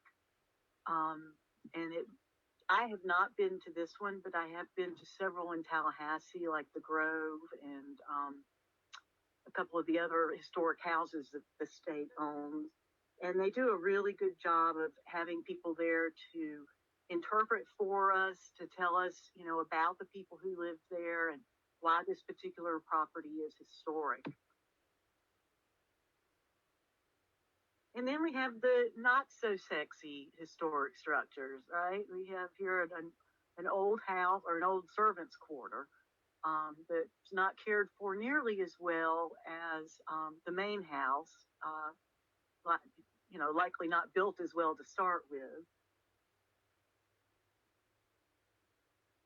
Then we have things like historic scatters. Remember, if we find 5 artifacts within 20 meters, it would be considered a site. So here we have definitely a brick scatter. There's likely some glass and other materials in there as well. So this would definitely be considered a historic site.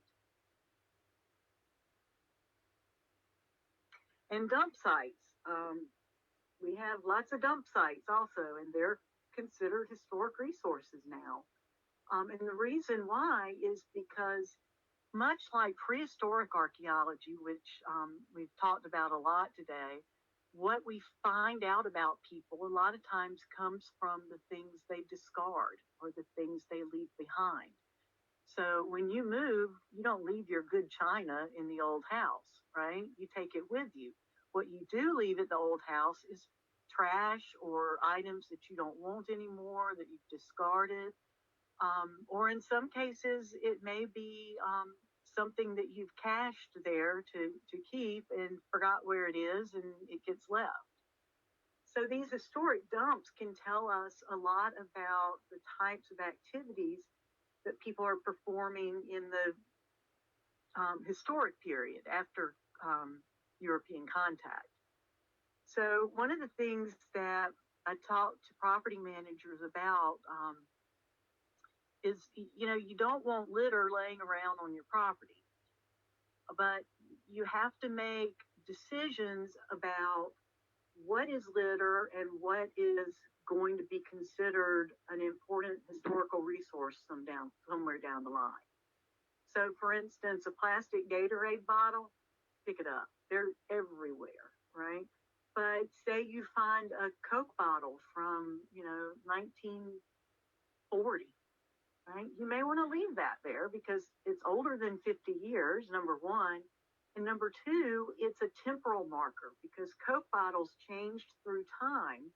And you can actually go to the Coca-Cola website and they have a web page that shows all the different bottles that they've had with dates for each of those bottles. So if you find one, you can take a picture of it, take it back, go to the website and get a good idea of how old that bottle is. So you have to make decisions about when is it litter and when is it something that is, going to give us some information about the past that might be interesting. I always think about years ago, I went to Virginia and went on a caving trip. It was, one of those like day tours of a cave. And we went into one area and the guide is telling us, don't touch the walls, don't do anything, don't scratch them, just leave the walls alone, don't touch anything because we want to preserve this. And then she proudly shows us graffiti that was put on the walls in the 1920s when this cave was being used to store, I don't know what it was now, but it was like a storage area. People were putting things in there to store. So, it's time that makes a difference, right? That graffiti was from 1920, and that's something to be proud of, but don't you leave a mark today, right? So the archaeologist in me wanted to put some graffiti on the wall because 50 years from now, somebody will be proud that it's there. You have very late historic sites. So this is a military training site in use from 1960 to 1965. You can see airplane parts, probably some pieces of some kind of munitions laying around. We've got several bombing ranges actually in Tallahassee or in Florida that aren't used anymore, but you can find, exploded ordnance, pieces of it. So those are important as well. We also have, in some cases, things like here's a plane crash from 1959. 2 people died in this crash. So something like this can be very important to the families of the 2 people that were in that plane that crashed. So things like this have to be treated with some sensitivity.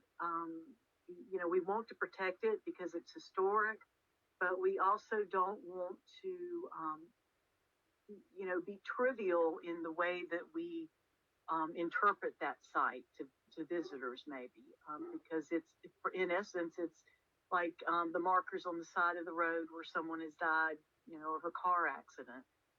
These are important places, so they have meaning to them. Oops.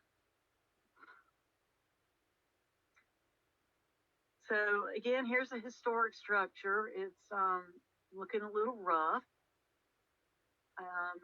At some point, you land managers are going to have to make some decisions about what is worth keeping and what is worth letting go. In this particular case, it looks like, if you were to barricade it off, you could just let it go over time, and not worry about it, as long as you keep people from going inside. It doesn't look like something that you would immediately have to get rid of. But you can find out information about it. So number one, you can look for historical documents. You can look at old aerial photographs of that particular area. If there's anyone that lives in the area that's an older person that maybe knows some of the history of the property, could probably give you some information. You can always walk around and look for artifacts laying around, because you can get some pretty good information from glass and some of the ceramics. And then there's also experts you can call. If you have a local historian, they're usually a really good resource to find out information about a historic structure. Again, like I said, you can go to labens.org. I talked about this earlier, and get historic maps, and USF website has aerial photography. UF also has that through their library. You can look up old deed records and see if there's information about that particular plot. The property appraisers have a website, and the clerk of courts, usually they have a website now where you can look up old documents like this that have been digitized. And you can always ask DHR for help. You can see if perhaps it's the site that's been recorded. You can call the site file and ask them about it. And they may already have information that would help you a lot.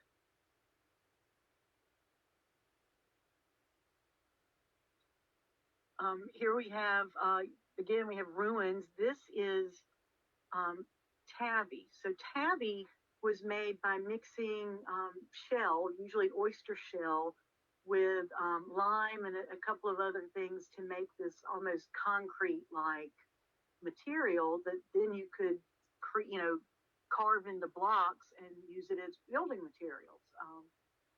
So the interesting thing about tabby is, yes, this is a historic site, but if you really looked close in that tabby, because it's made from materials that were collected usually from shell mounds, you might find some older artifacts that are part of the actual wall now. So tabby's a pretty interesting material. And here's some tabby footers that were found. So a structure was there once upon a time. Here's a better view of the tabby. You can see it's all these oyster shells mixed with other materials. Coquina is made from the little small, I don't remember what they're called, but they're little clams that wash up along the beach, particularly on the eastern side of the state. Over time, the shells will accumulate, and water percolating down through the soil column will kind of melt that shell because it's made, of calcite or calcium, and it'll create this kind of cement, right? So this is what it looks like naturally. And you can see where all of this shell has kind of melded together like one big block. Well, those blocks then can be cut, just like cutting limestone or granite or any other kind of stone, and used as building material.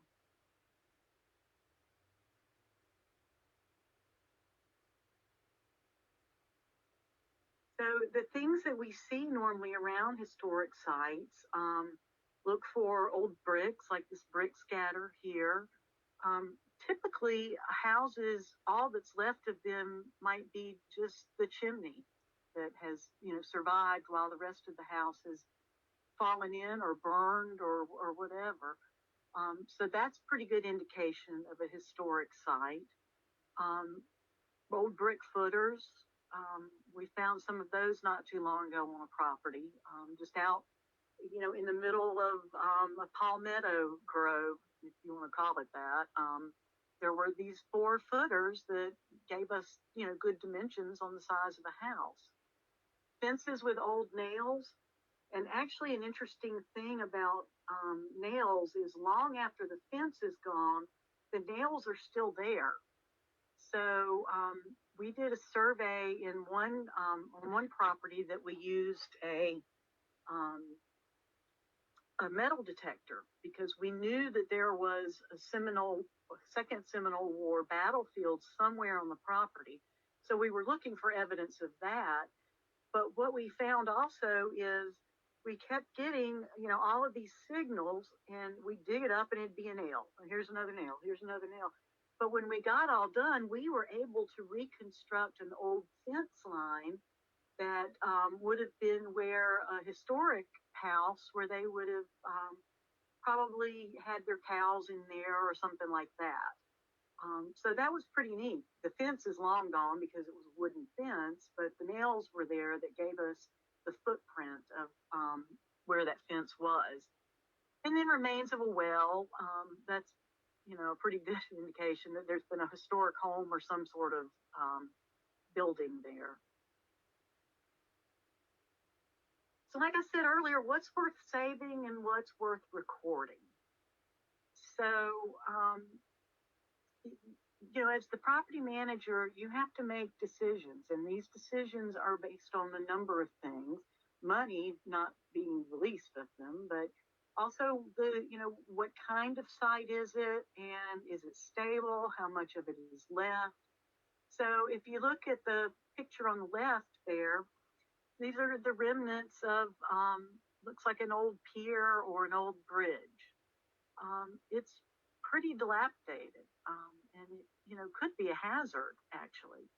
And here we have the remains of an old shack that, looking at it, it looks like it's in pretty good shape. The integrity is good.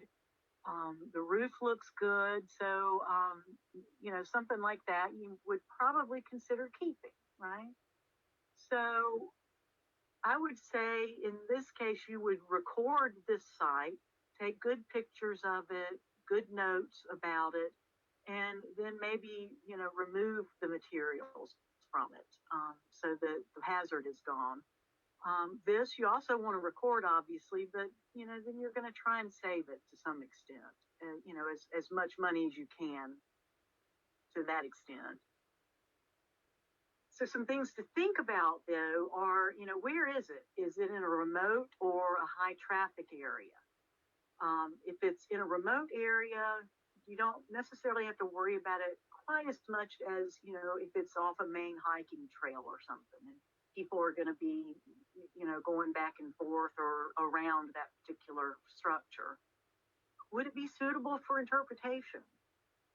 So, like I said earlier with National Register, if it's a particular style of architecture or if it's connected with a historically important person or event, that's definitely suitable for interpretation, right? So if you look at the barn on the left there, that's indicative of a barn that was built in that particular time frame. Where I came from in North Carolina, there are all these structures that look pretty similar to this without the porch-like area, but they're smaller. They're tobacco houses where people would hang up their tobacco to dry after it was harvested. Those now are very historically important because they represent a very important economic system for the southeastern United States, and a system that has totally changed. They don't sell tobacco at the market like they used to. People don't dry the tobacco like they used to in these barns. Now it gets cut and shipped directly to the cigarette companies, who then process it from there. So it goes to them green, basically. And most of the barns now are kind of falling in, and they're, not looking so great. But hopefully somebody's saving a few examples of those. If you look on the right-hand side, though, this picture, that's definitely unsafe. If it's in a high-traffic area, I would recommend you document it, obviously, but clean it up. Because if you have children, especially that are, playing around outside there, they could really get hurt. And not to mention rattlesnakes tend to like areas like that. So you want to, make sure that it's in a place that's not going to endanger anyone.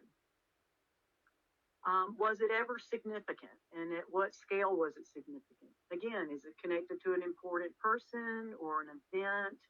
Um, it may have been significant at one time, but maybe not now. We may have found better examples of a type of architecture, for instance. And so, the example that once was significant is, really not so much anymore because we have better examples. Does it still have an integrity, or has it been altered? I know there are very strict rules in a lot of historic neighborhoods about what you can do to a historic house. So, for instance, we have the historic carriage house on the property where my office is in, and it needs new windows, but we would have to replace the windows with windows just like the ones we take out. And they don't make those kind of windows anymore, so you'd have to have them specially made, which means they're incredibly expensive. So a lot of historic properties, people have renovated or fixed them up and not kept them historically accurate. So it doesn't necessarily have the same integrity as one that has been either not restored at all or been restored with things that were historically accurate. And of course, has it been recorded? Always record things like this, whether it's this little building or is it, this nice barn. So if we're looking at this house, I want you to look at it and think for a minute about what you would do with this house. And I'm going to ask you in the chat box to answer what you would do with that building.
All right, got some good responses coming in.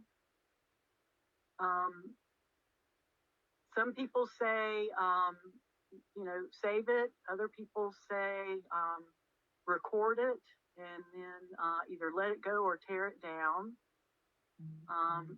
Couple of really good points. It doesn't look very safe. It looks like the whole left side of the house is collapsed. So you definitely don't want people inside that structure, just poking around to see the old house. So, here's one suggestion is to barricade it off and then leave it as it is, but just make sure that it is made safer.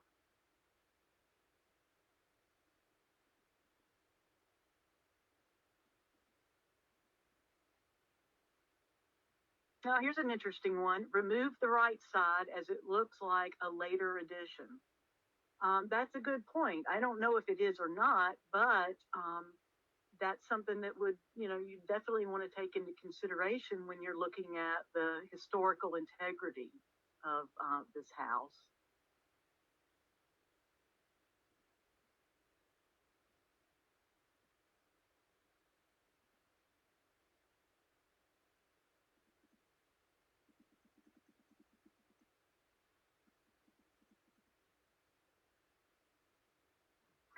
Here's another good one. I would contact DHR and assess whether the building is in a high traffic area or not. So that's good, because those are things you need to consider. And DHR may, look at this, compliance and review may look at it and say, you need to just go ahead and tear that down. Just document it, take pictures, but it's not safe. It's in a high traffic area, so you need to let it go.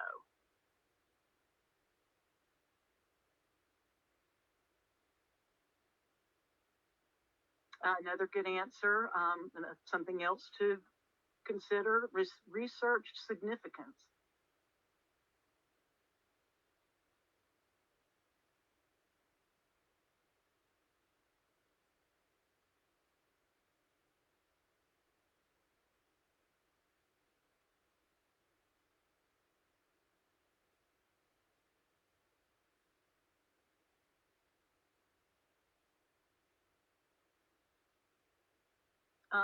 Someone else said it looks like something that should and could be restored.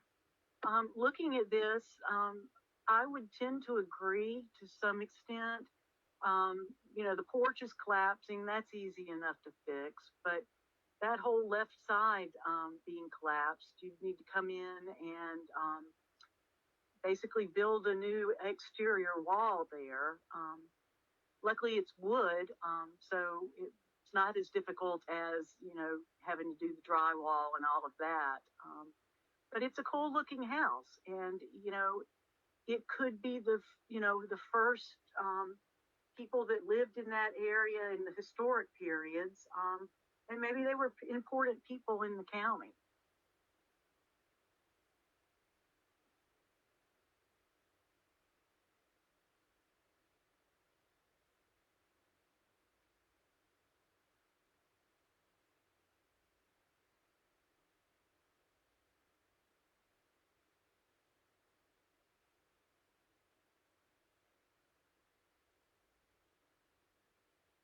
All right, good answers, everybody. It looks like kind of a 50-50 split. Some of you say you would record it and let it go. Others say you would save it. And most of you basically say the same thing. You say, we need to do more research on it before we make a decision on that. And that's a good answer. Because just looking at a picture of something doesn't tell you basically what what the history of this house is. This could be just somebody's old shack, or it could be the home place for someone that was significant. And Jacob, I apologize. I said chat box. I meant the question box. So you're in the right place now. All right. So good job, everybody. I think I'm going to side on a number of things have to be taken into consideration. Number one is it historically important? Number two, is it in a high traffic area? And number three, do I have the budget to fix up something like that? Or is there maybe, a local historic preservation group that might consider giving grant money to restore it? Because I know if you're anything like our agency, you're running on a pretty tight budget, so you can only do so much, right? So there's many variables to consider. Again, I'm not going to ask you to answer on this one, but the same thing. This house is, as far as structurally, it doesn't look bad. It's not collapsed anywhere. It's got a metal roof on it. The porch over here looks like it may be a little rough, but I mean, this may be something that you would want to consider, fixing it up a little or interpreting it perhaps. not necessarily tear it down, but record it either way. You know, no matter what you decide to do with something, you need to record it first. This one I would say is kind of a no-brainer. Get rid of that. It's so far gone, it's endangering anybody that comes near it. And, you know, while it may have some significance as far as telling us something about the way people lived at the time this structure was built, you know, do the research, take lots of pictures of it, you know, send information to the Florida Master Site File about it. But then I think I would have to let that go. So I've got a little case study for you guys. I learned about this several years ago. Bill Stanton and I did an arm training at Tomoka State Park. And we went down to see the Chief Tomoki statue or sculpture. This sculpture was done in 1955. And as you can see, it's very stylized, even for that time. But we've got Chief Tomoki is pouring water from the golden cup. It's streaming down all the way down here onto these rocks where they've built this reflecting pool that water then goes into the reflecting pool. So it creates kind of this impression of this continuation between the water coming from the cup and the water in the reflecting pool. So it was really quite interesting, and you know, tourists really liked this back when it was built. It is the sculpture is about Chief Tomoki. Here we see him here. Has the golden cup, and apparently he has some sort of evil intent. So Olita, the woman that you see here with the bow and arrow, is trying to get the cup back. So she's going to kill him. And she has help. She has several other warriors with her that have bows and arrows and are, you know, ready to fight to help her. Unfortunately, though, over time, this statue has changed quite a bit. Here's another good picture of what it looked like when it was originally built. But the materials that the gentleman used when he did the sculpture were not even necessarily meant to be permanent, I don't think. And even if it was, they're not permanent. You can see this statue is degrading, just literally falling apart. Over time, it's crumbling. And so we can see some changes have taken place here. Tomoki has lost his spear, and it looks like a good bit of his hand. Olita is now headless. It looks like they did repair her leg.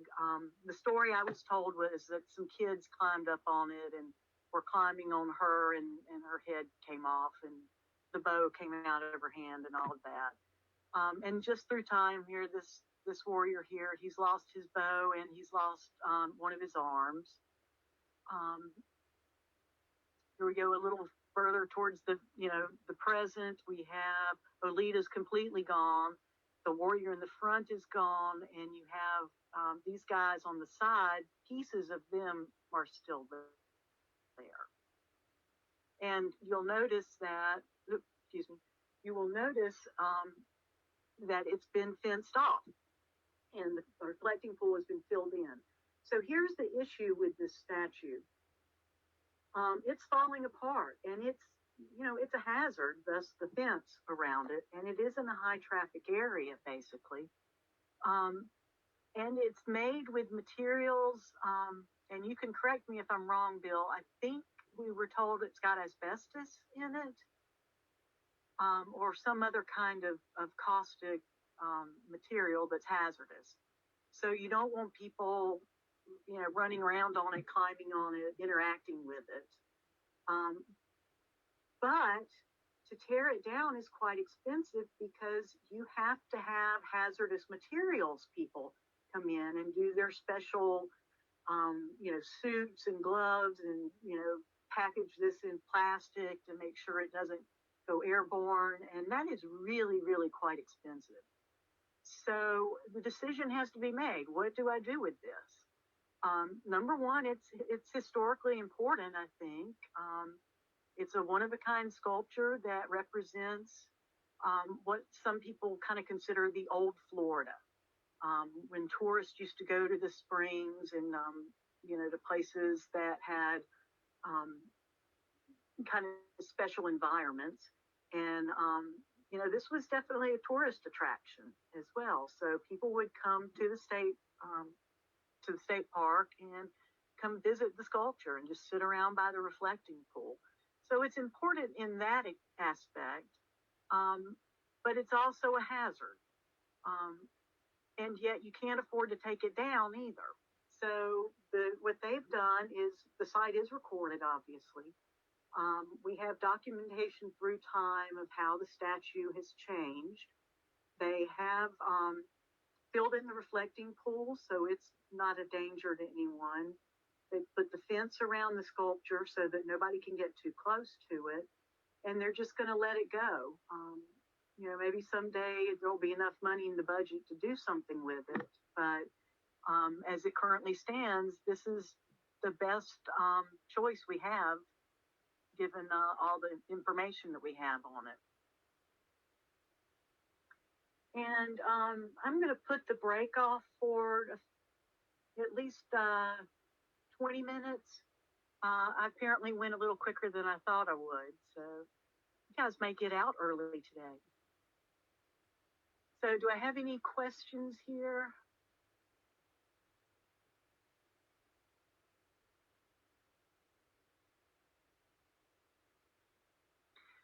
Here's a question. If a historic structure is identified on public land, does the property owner / manager, e.g. State or county, have authority to determine the fate of the structure, or does DHR decide? It's a good question. We started off by learning that all historic resources are owned by the state. You are correct. But you, as the property manager, have the responsibility to look at, these historic structures and engage with DHR to tell them, look, I don't think this is safe. I've documented it. I really think that it needs to come down. So, what you think on your end, your recommendation will seriously be considered by compliance and review.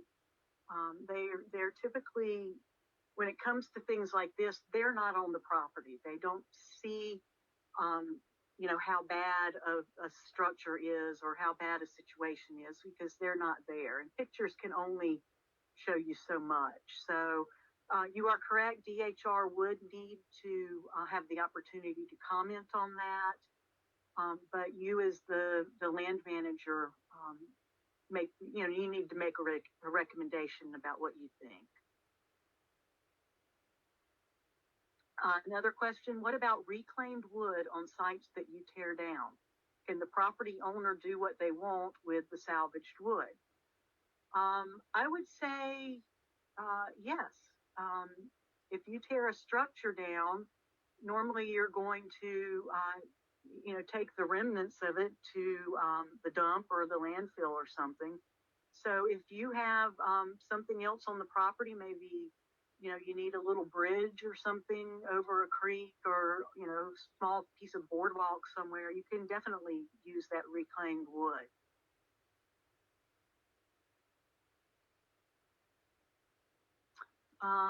Let's see. What constitutes a scattered site? All right, that's a good question. When we say a scatter, we are usually referring to artifacts that are laying on the ground surface. So like the bricks that are kind of haphazardly laying on the ground, we would consider that a scatter. Similarly, we find flakes laying on the ground, and we would call that, say, a lithic scatter. So it's a scatter if it's on the surface, and the expression of it is pretty easy to see with the naked eye.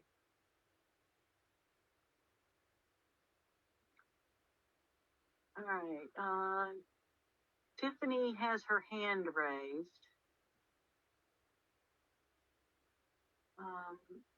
I will see if I can unmute her. Okay. Tiffany is self-muted. If she has a question, she needs to unmute her line and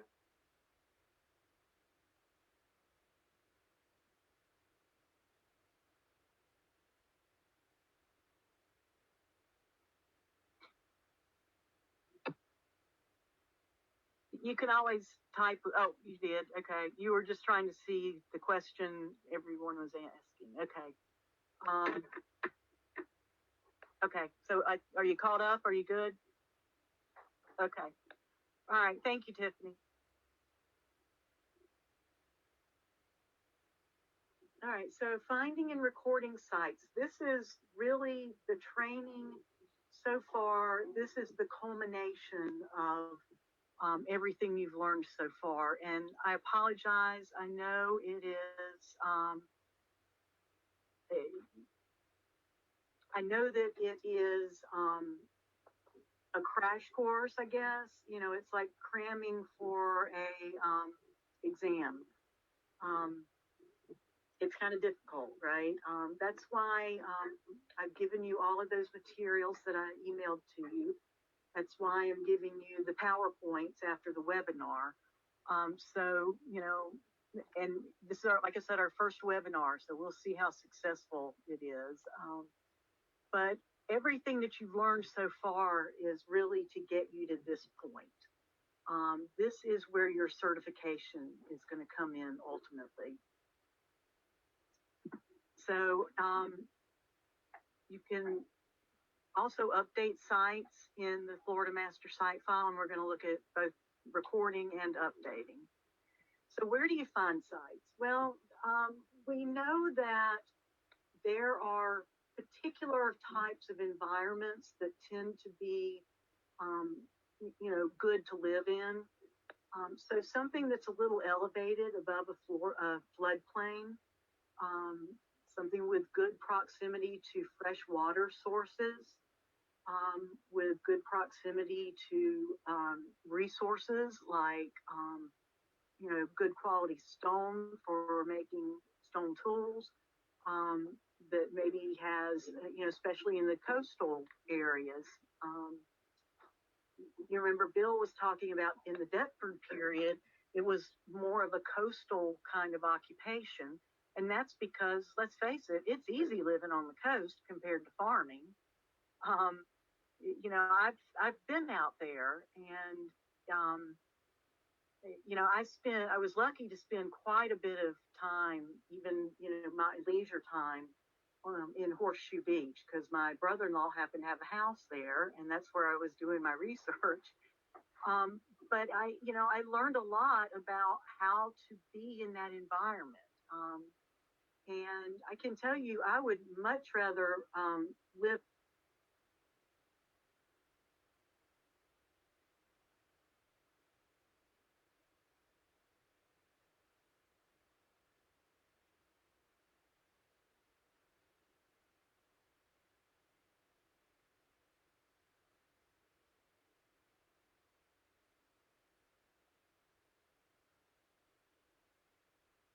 on the coast and rely on,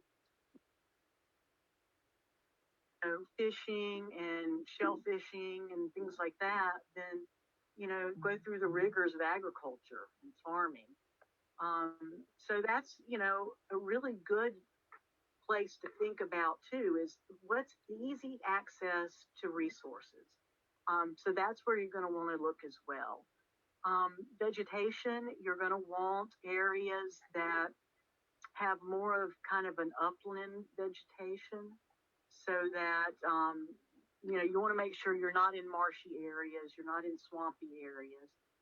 We do see a lot of sites on the margins of marshy and swampy areas, but they're still, you know, in this area that's a little bit of a upland. And also you want to look at historical land use. You can go back to the plat maps on Laban's, or look at aerial imagery, things like that. You may find some information about historic sites on the property. So as far as elevation, here's a good example. This is Little Pine Island, and it is surrounded by this marshy area. But there is a freshwater creek that runs down past it. It's an upland area, and it's more upland even, because of occupation, because as people piled up, the remains of, or the evidence they're just living there, they pile it up, they're raising the elevation of the property. So, for instance, there are some little small islands off the Gulf Coast near Horseshoe Beach that only still exist because of, all the midden that built up over thousands of years of people living there. If you were to scrape off all that midden, it would be nothing more than a sandbar that was underwater most of the time. So just by living on landscapes, you can also raise the elevation. So that's why LIDAR is really helpful. It can help you identify these elevated areas that might be good for occupation. And it's a good way of, looking at it and saying, maybe this is a mound, or maybe this is piled up over years and years of people living on this little, spot of land in the marsh. And, that LIDAR signal is going to give you some pretty good evidence of that. Vegetation, like I said, especially on shell mounds, cedar trees really love shell mounds because all that good stuff that's seeping out of the shell that the tree wants. So if you see suddenly see a lot of cypress trees, did I say cypress? That's what I mean, cypress trees. If you see a lot of cypress trees, you might want to investigate. You might have a site there. And you may actually only have to walk up to it and see the shell laying on the ground. To answer an earlier question a little better, this would be considered a scatter because it's all on the surface, scattered around. You don't have to dig to find it. And there's other types of vegetation. I know down in South Florida, gumbo limbo trees, like shell middens and things like that. So if you see a concentration of those down in South Florida, you might want to investigate. You may be on a site. There's some other information we can get from vegetation too. For instance, look at all these trees in a row. That's obviously lining a roadway or a driveway, someone's driveway up to their house. We see this typically in older like plantation type homes where they would have the live oaks lining the drive up to the house. So the house may no longer be there, but those live oaks may still be growing in that nice straight line. So that's going to be a hint. This is Coontie, and it was used as a food source by indigenous peoples. Not the leafy part and not the fruit, but the root. They would take the root, they would process it to get out some of the impurities and basically make a flour out of it. So you could make bread or things like that. So if you see a large concentration of Coontie, that may be indicative of people living there in the past that were fostering the growth of this plant because it's a food source. If you're out in the middle of nowhere in the woods and you see citrus trees, that's a pretty good bet that you might have a historic site there because these citrus trees were brought in. So they're not native to Florida, and they certainly don't normally grow in the middle of, the pine woods or, hardwood stands. Daffodils coming out of the ground where there's nothing around them is a pretty good indication that there was probably a home there and someone had planted daffodils. I've seen tulips and other things like that, just out in the middle of the field that have come up. that's a good indication. And this is one of the coolest things. I love these. These are called bent trees. This is basically a landmark. It's a marker that Native Americans used to basically like a signpost, you know, turn here or go this way, right? And they would take a tree and let it get two different branches, and they would, you know, tie down the branches to the ground so that as the tree grew, you know, it's going to, you know, try to grow upwards. So where it's tied down, it's going to stay parallel to the ground, but then it's going to grow upward from there. So these bent trees are bent because of human interaction with them. So they're, you know, we see them a lot more in, you know, areas up like in the Northeast, I believe, but there are some that we've seen in Florida as well. So be on the lookout for something like that. Like I said, proximity to fresh water is important. You know, you can go without food for a few days, but in the heat and humidity of Florida, you can't go without water for very long. So that's pretty much, you know, you need fresh water or you're not going to make it. So they would tend to cluster around areas that there was access to fresh water. Then, like I said, historic land use. You can look up old plat maps, historic documents. You know, a good resource too is Florida Memory. You can Google Florida Memory. It's part of the library system with the state, and they've got all kinds of, you know, photographs, which are great, but also old documents, letters, you know, things like that. So it's definitely worth checking that out if you're looking for information about a particular area.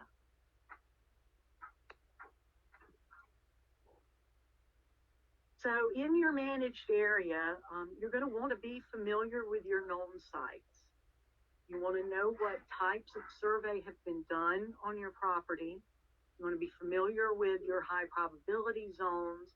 You want to record any of your unrecorded resources. And I'm going to show you how to do that after the break. As far as being familiar with your known sites, you can call the Florida Master Site File. If you need to know what types of surveys have been done, you can call Compliance and Review. They can answer that. Because even though Public Lands Archaeology is tasked with doing survey on state lands, it's a very basic preliminary survey. We're basically looking for sites that are easy to spot and get those recorded. But if you have any kind of major, you know, ground disturbing activities planned, you're probably going to want a CRAS, a Cultural Resource Assessment Survey. And those are normally done by cultural resource management companies. So Compliance and Review would be able to answer your questions about that. Be familiar with your high probability zones. Something as simple as looking at an elevation map can help quite a bit. But also just, you know, being on the landscape. You know, you're there every day. I'm sure that, you know, you drive around a lot. So, you know, as you're driving around, just take note of, oh, there's fresh water right there in a little elevated area right near it. I wonder if there's a site there, right? And record any of your unrecorded sites. So if you find a site, definitely record it with the Florida Master Site File. Oh, look, I gave you that information and I didn't click my clicker, sorry. And, you know, if you need help with recording a site, you can call the Master Site File. You can call someone at Bureau of Archaeological Research or me. I'd be happy to help you with it. Or Bill Stanton, if you're in state parks, he can help you fill out the paperwork.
Welcome back, everyone. We are now going to continue with the webinar.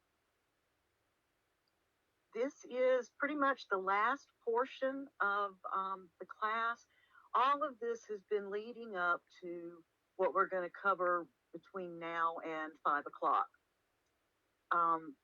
Because you're taking this training, you are now going to be certified to be able to make decisions about the sites on your properties, as to whether you need to go through compliance and review or not. And in the case where there may be a necessity to monitor activities to make sure that no cultural resources are disturbed, you will now be trained to know how to do that monitoring. So, for instance, if you're putting in the bathrooms again and you go through compliance and review and they tell you to just have a monitor there, rather than having to hire a professional archaeologist to monitor, you will be able to do that yourself. So it's going to save time and money during this undertaking that you're going to be doing. So I'm going to start out with talking about how to manage the sites you already know you have and how to record those sites for the Florida Master Site File or update the site information if necessary. So normally you are asked to assess the sites on your properties at least once per year. When you do that, if you find certain things, you'll need to alert BAR as soon as possible. The biggest of which is if you have human remains or what you think might be human remains exposed. So, for instance, along the Gulf Coast, there are some small islands that are eroding out as sea level comes up, and there are human remains that are being exposed. So we'll need to know that as quickly as possible. If there's active looting going on, you will want to alert BAR or me specifically so that I can work with law enforcement then to monitor that site a little more frequently. The Public Lands Archaeology Unit does provide game cams to FWC law enforcement for them to set up on sites so that they can monitor them remotely. And they get signals or alarms when the game cams are triggered, and they can see if there are people out there and get out there to arrest them. Also, if the site is in poor condition. Now, there's a little bit of confusion sometimes when assessing sites. So if you go look at the site and it looks the same as it did the year before and the year before that, we would consider that to be in relatively good condition. It hasn't eroded, it hasn't been damaged, you don't have tree falls that have maybe disturbed archaeological resources. So I would always, in your condition, if the condition has not changed, I would say that is basically good condition. Poor condition means that there is active erosion or looting, or there's been some sort of damage to the site. In one case, we have a site that the St. Johns River is, it moves back and forth through time, and there's an area along the river that is being eroded away as the river migrates a little bit. So that would be considered poor condition because there is active erosion. When you're going to want to update the site file is when you are absolutely sure the site location is different from what is recorded in the site file, or you discover something new about the site. Let's say it's originally recorded as an archaic lithic scatter, and then you find pottery. So that's going to be indicative of another component to that site. So you'll want to add that to the Florida Master Site File.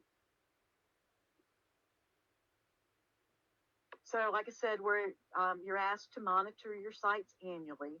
I did include with the information I sent you before the webinar, the Best Management Practices ebook. So you can look at that, and that will give you really good information on what to do in regards to cultural resources on your properties. You'll want to fill out any appropriate forms for your particular agency.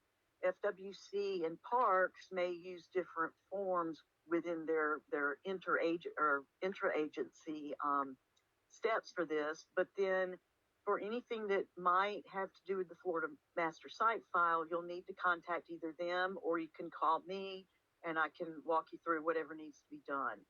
And as you monitor your sites, be aware of any potential threats. For instance, if you're along the coast in an area that's vulnerable to high energy storms and you have a mound with trees that are really threatened, you may want to talk to us to see, is that a potential threat that it's going to disturb archaeological resources if there's a hurricane and the trees get knocked down. Also, there can be threats from too much foot traffic. There was one mound site that kids had dug into the side of, and they were using them as forts to play war games. So there's all sorts of potential threats. So just be aware of what might impact sites on your properties. So I'm going to walk you through recording two sites here. One will be a new site, and the next one will be a site that's already in the site file but needs to be updated. So here's the unrecorded site, site number one. You find this on your property. There's historic brick. There's two small light purple glass fragments, some unidentifiable metal, wood that looks like it's been sawn, and one marine shell in this picture. So you check, of course, with the Florida Master Site File, and they tell you that they do not have a site recorded in that area.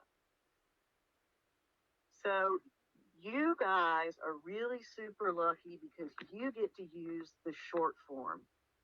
Everybody else, including me, has to use the long form, which is no fun to fill out. But the first thing you want to do is notify the Florida Master Site File that you have a site that's unrecorded. And you will fill out this particular form. It is available online, so it's pretty easy to fill it out and then email it to the site file email, which you can see up at the top of the form is highlighted in blue. You're basically reserving a number for that site so that the site file can reserve that space in anticipation of you recording the site.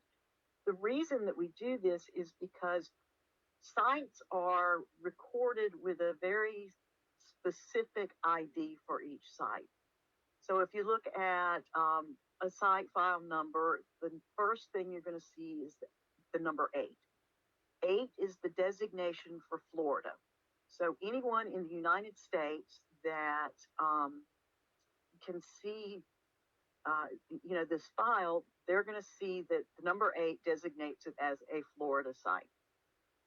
The next portion of it is 2 letters. So it may be PA for Pasco County or LE for Leon County. It's usually going to be the first 2 letters of the county that you're in. And then that's followed by a series of numbers, which is the number of the site as it has been reported. So you may, get back a site file that says 8LE5592.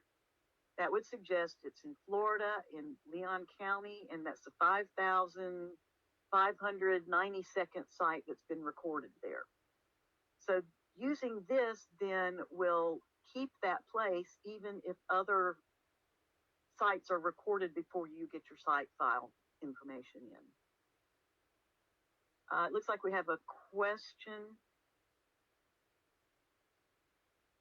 Bear with me just a second.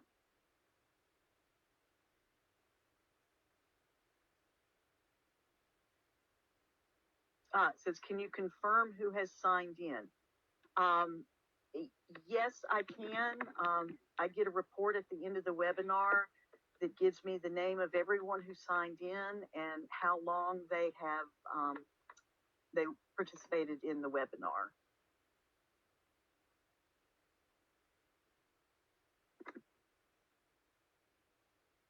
Okay, I think that's it. Yes. All right. Let me get back to this. So what you're going to want to do, like I said, is check the Florida Master Site file, and it's going to ask you if you've done that. So you're going to click either yes or you're not going to fill the form out. So you need to check with them, and this is just to verify that you have in fact checked the Florida Master Site file.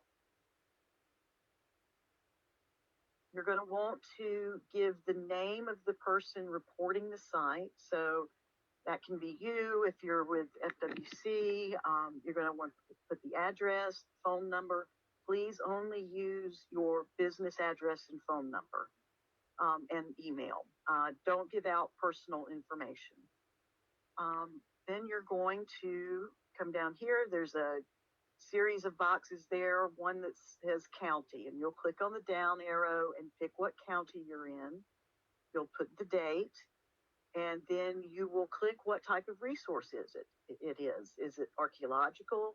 Is it a bridge? Is it a cemetery, a structure, or a resource group? Resource groups are things like railroads, old roads, things that connect two different areas so that resources can be moved around. Then you're going to fill in the name of the site. So if you find a site that's unrecorded, guess what? You get to name the site.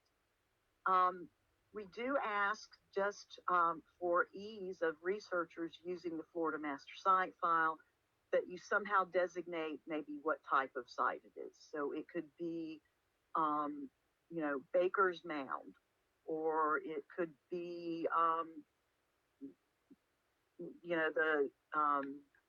don't know, pick anything, St. John's lithic scatter, something like that. So that way, when someone's searching the master site file, they don't have to pull up each site individually to find out what kind of site it is.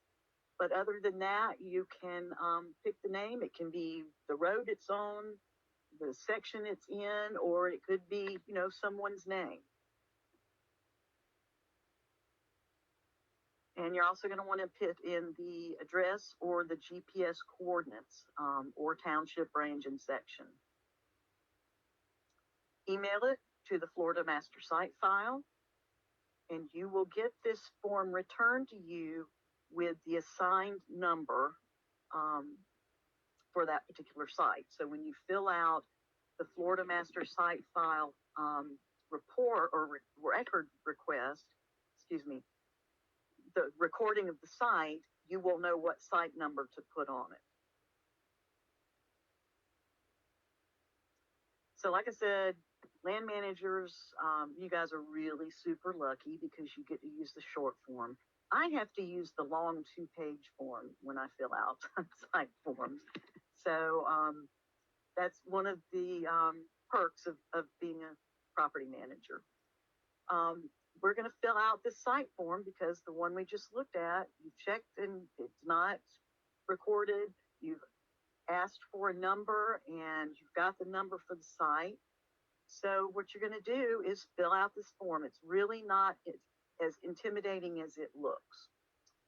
First of all, you're going to want to check that this is an original record for this site so that they know that they don't have to update an existing file, that they're actually putting in a whole new file. Then you're going to provide the number that they assigned you for that particular site. And under that, you're going to do the field date and the form date. They aren't always the same thing. Site name is whatever you used when you requested the site number. And if it is a survey, a formal survey project, for instance, the Big Bend Archaeological Survey, something like that, you would put that in, but that's really not something that you will use because usually the surveys like that are done by BAR. Then you're going to want to check what type of ownership is it. Is it private, private nonprofit, private individual? Most of the time you're going to be checking the state box.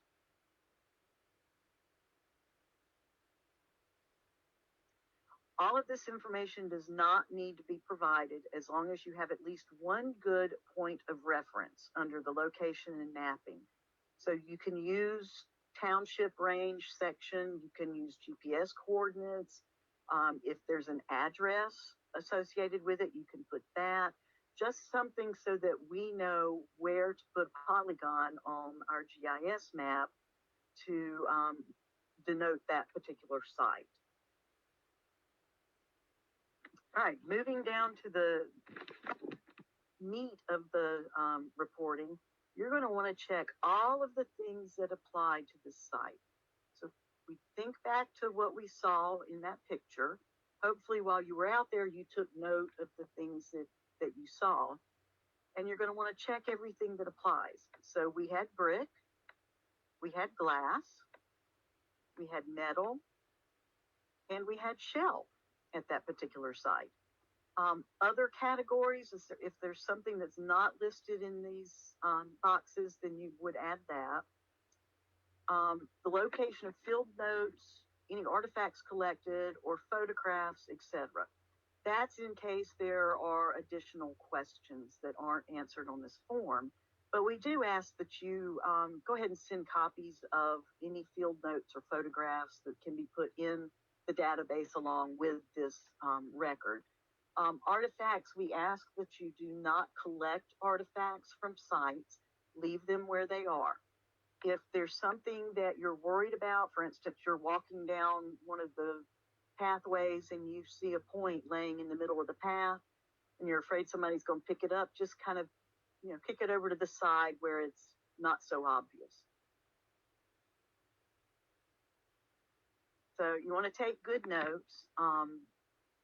And you want to make sure that you report where they are if you don't send them to the site file.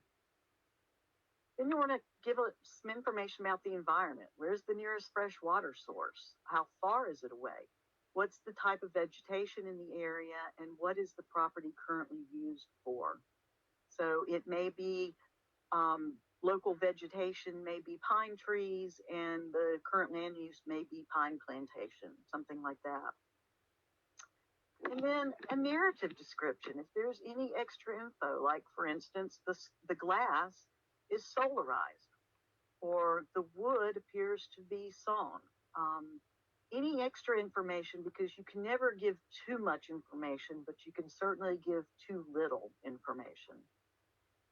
And then again, the contact person, like on the request for the number form, we need to know who to contact if there's any questions or anything like that. Please use your business address, your business phone, and your business email, not personal information. And then, just answer, is the contact person the landowner? If you're the manager of state property, you would say no. And do you agree to further contact? If you don't want to be contacted, click the no box. And then you're going to want to email this form again to the site file email address, which here is sitefile@dos.myflorida.com. And you can find that. You can do a Google search for Florida Master Site File, and it'll take you to the site. Or when you get these links should be active, and you will be able to click on this link to get to that email address. So let's see if there are any questions on this. I'm going to give you guys a few seconds.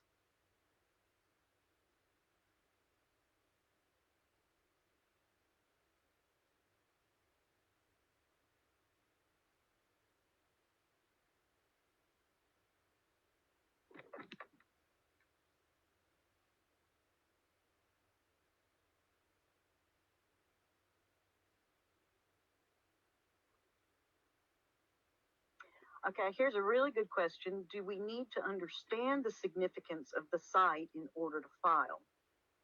If your example of a few bricks and bottles, it would not be clear what the significance is. That is a great question because actually you do not have the burden of trying to figure that out. That is going to be a job for the state archaeologist. She will be the one who determines, based on the information that she gets, whether it's significant or not.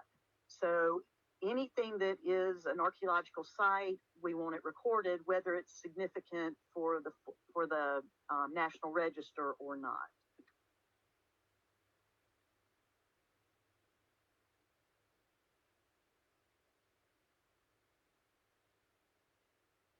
All right, looks like there's no further questions.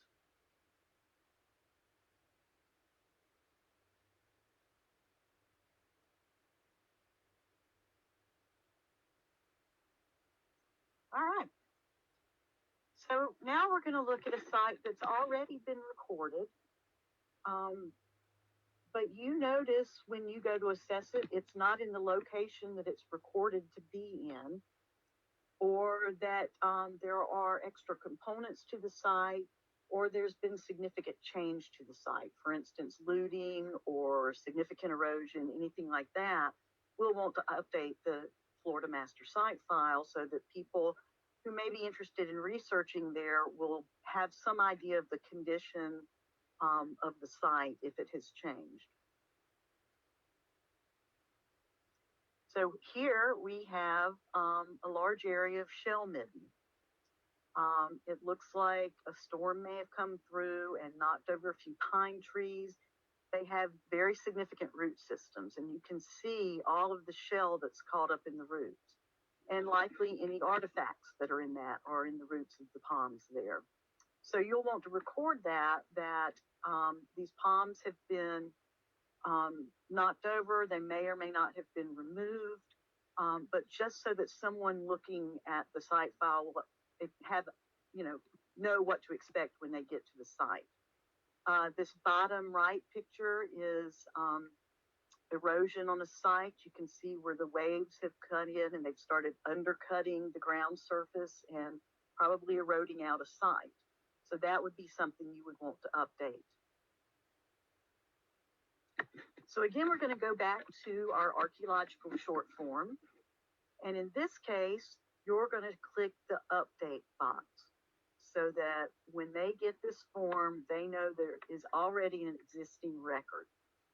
You're going to want to put the site number and field dates, the site name, and ownership, just like before. Again, it's probably going to be the state in the case of most of you. If they're, again, you don't need all of the information, but you're going to want to put the coordinate information or address, whatever, so that they know where the site is.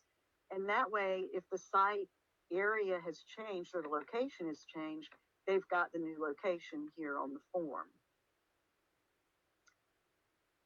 But in the case of finding other components, here we're going to, again, check all that apply. So here we found some flakes and chips, stone, maybe some stone tools,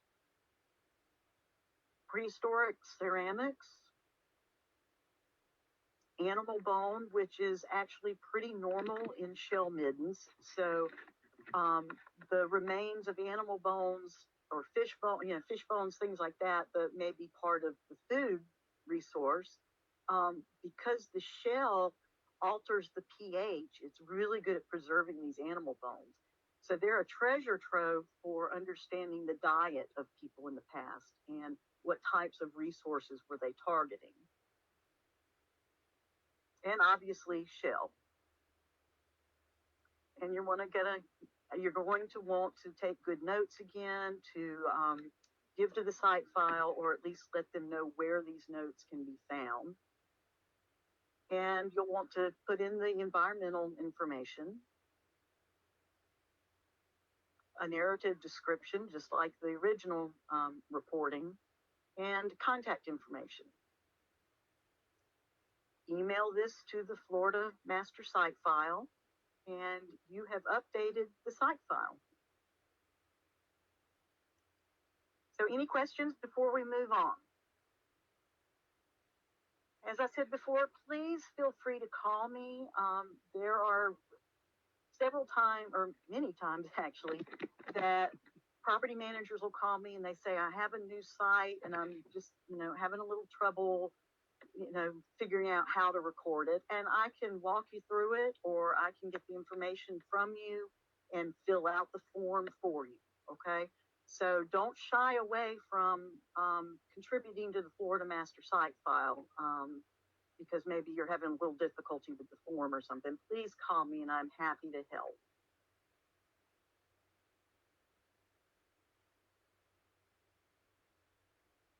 Okay, I don't see any additional questions. So we are going to move on to compliance and review. Like I said, this training, all of this, the culmination of this is your ability to navigate the compliance and review system, to use the matrix to make decisions about what should and shouldn't go through compliance and review, and also learn how to monitor for archaeological resources.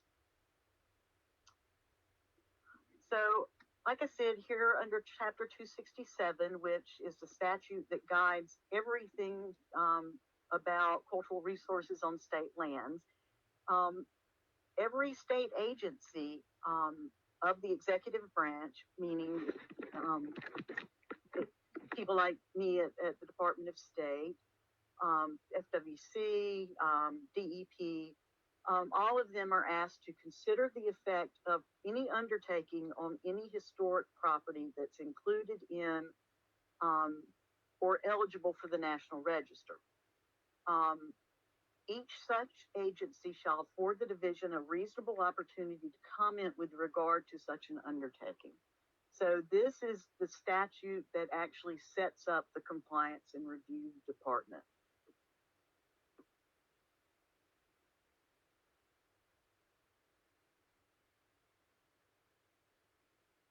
Also, we want to make sure that timely steps are taken to determine that no feasible and prudent alternative to the proposed demolition or alteration exists.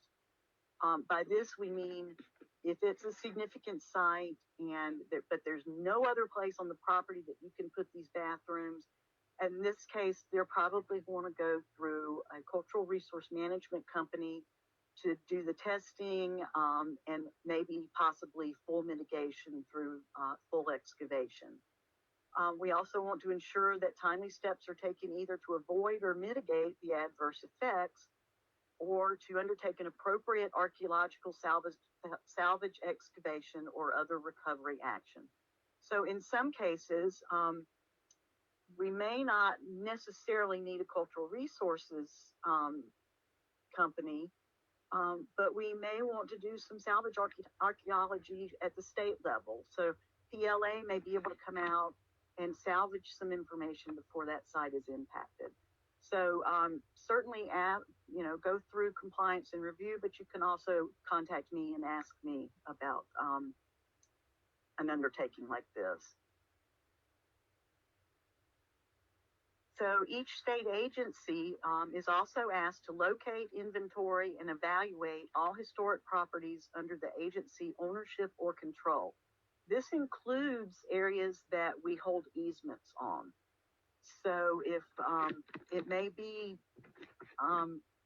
Jack Brown's private property, but he's given an easement so that cultural resources on that property can be protected, that will automatically put that property in the category of state controlled and thus part of the jurisdiction of Chapter 267. So what you're going to do is, first thing you're going to want to do is start thinking about this really early in the process. Sometimes it takes a little time to do everything that needs to be done to get authorization to actually start breaking ground on projects. Also, we only have one person who does all of the state properties. So sometimes it may take her a little longer to get back to you than it would if we had several employees in that position. So you're going to want to submit this particular form, which I'm going to show you how to fill out, to State Lands Compliance at digos.myflorida.com. That is a dedicated email that can only be used by state land property managers and staff to get the compliance and review process underway. So what you're going to want to do is fill out the project consultation form and send it in. You would like to send in with it a clear aerial image map of the area that's going to be impacted, GPS coordinates, photographs of the area, your construction plans for that area, and any project number you have or funding source. So is your agency funding it, or is this money coming from a grant? And any anticipated permitting that's going to be necessary for this. So you're going to fill out this form here and send it in to compliance and review. You don't need to mail it. You can send it to this particular email address. You're going to put your name, address, email so that they know how to contact you. Do you want the response letter emailed to you, or do you prefer us to mail it to you? The management area. So what is the name of your property? Township, range, section, the county, all of that information should go on there. And any project name. So for instance, Lafayette Forest bathroom project, something like that. And then write up a short description of what that project entails. Any additional information that you feel is pertinent, wow, I'm having trouble with that word, to this project, you're going to want to write that on this as well. It's pretty straightforward form, but if you have any questions at all, Jennifer Tobias is your representative, and she will be happy to talk with you and help you, guide you through this process if necessary.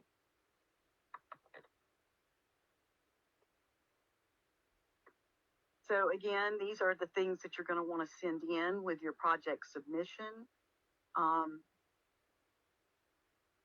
The most important thing to this is going to be the locational information, though, because they will be able to look at the Florida Master Site file and see if there is already site reported in that area. And then using some of the other information you give, the aerial imagery, the photographs, will help them determine if this might be a high probability area for impacting cultural resources. So any heavy ground disturbing projects, like here you see they're trenching to put in some piping in this particular area.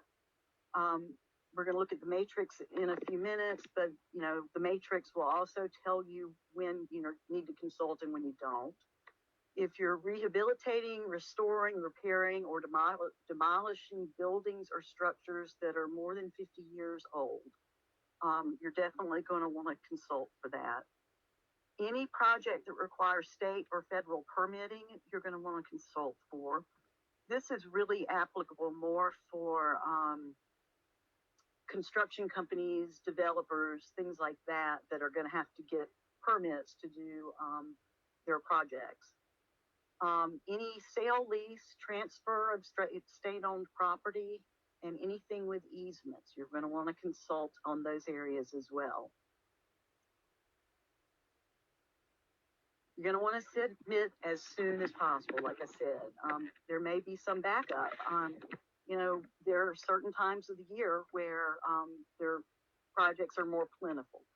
So, anything that's planned for the next fiscal year that you know about, go ahead and send everything that you can to compliance so they can get going on that. Any projects that are shown in your management plans, you're going to want to get that sent in as soon as possible.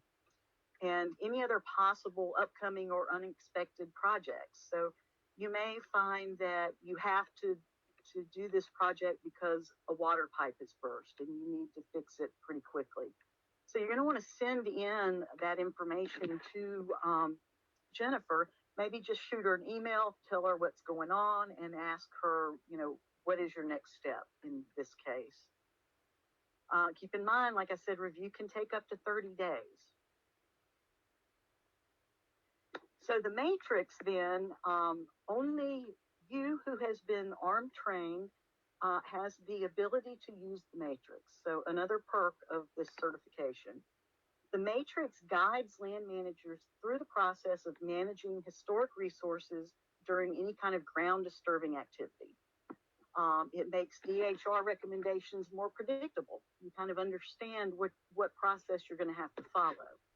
It also eliminates the formal DHR review process for some projects. For instance, minor disturbances like putting in a bike rack, or if you have areas that have already had a cultural resource assessment survey or CRAS, that you know there are no sites there.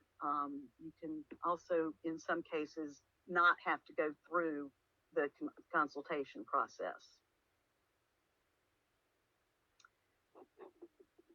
So even just regular ground disturbing activities by land managers can damage archaeological resources. So putting in post holes, especially for a fence where you're going to be putting in a series of post holes in a particular configuration, different types of projects create different types of impacts.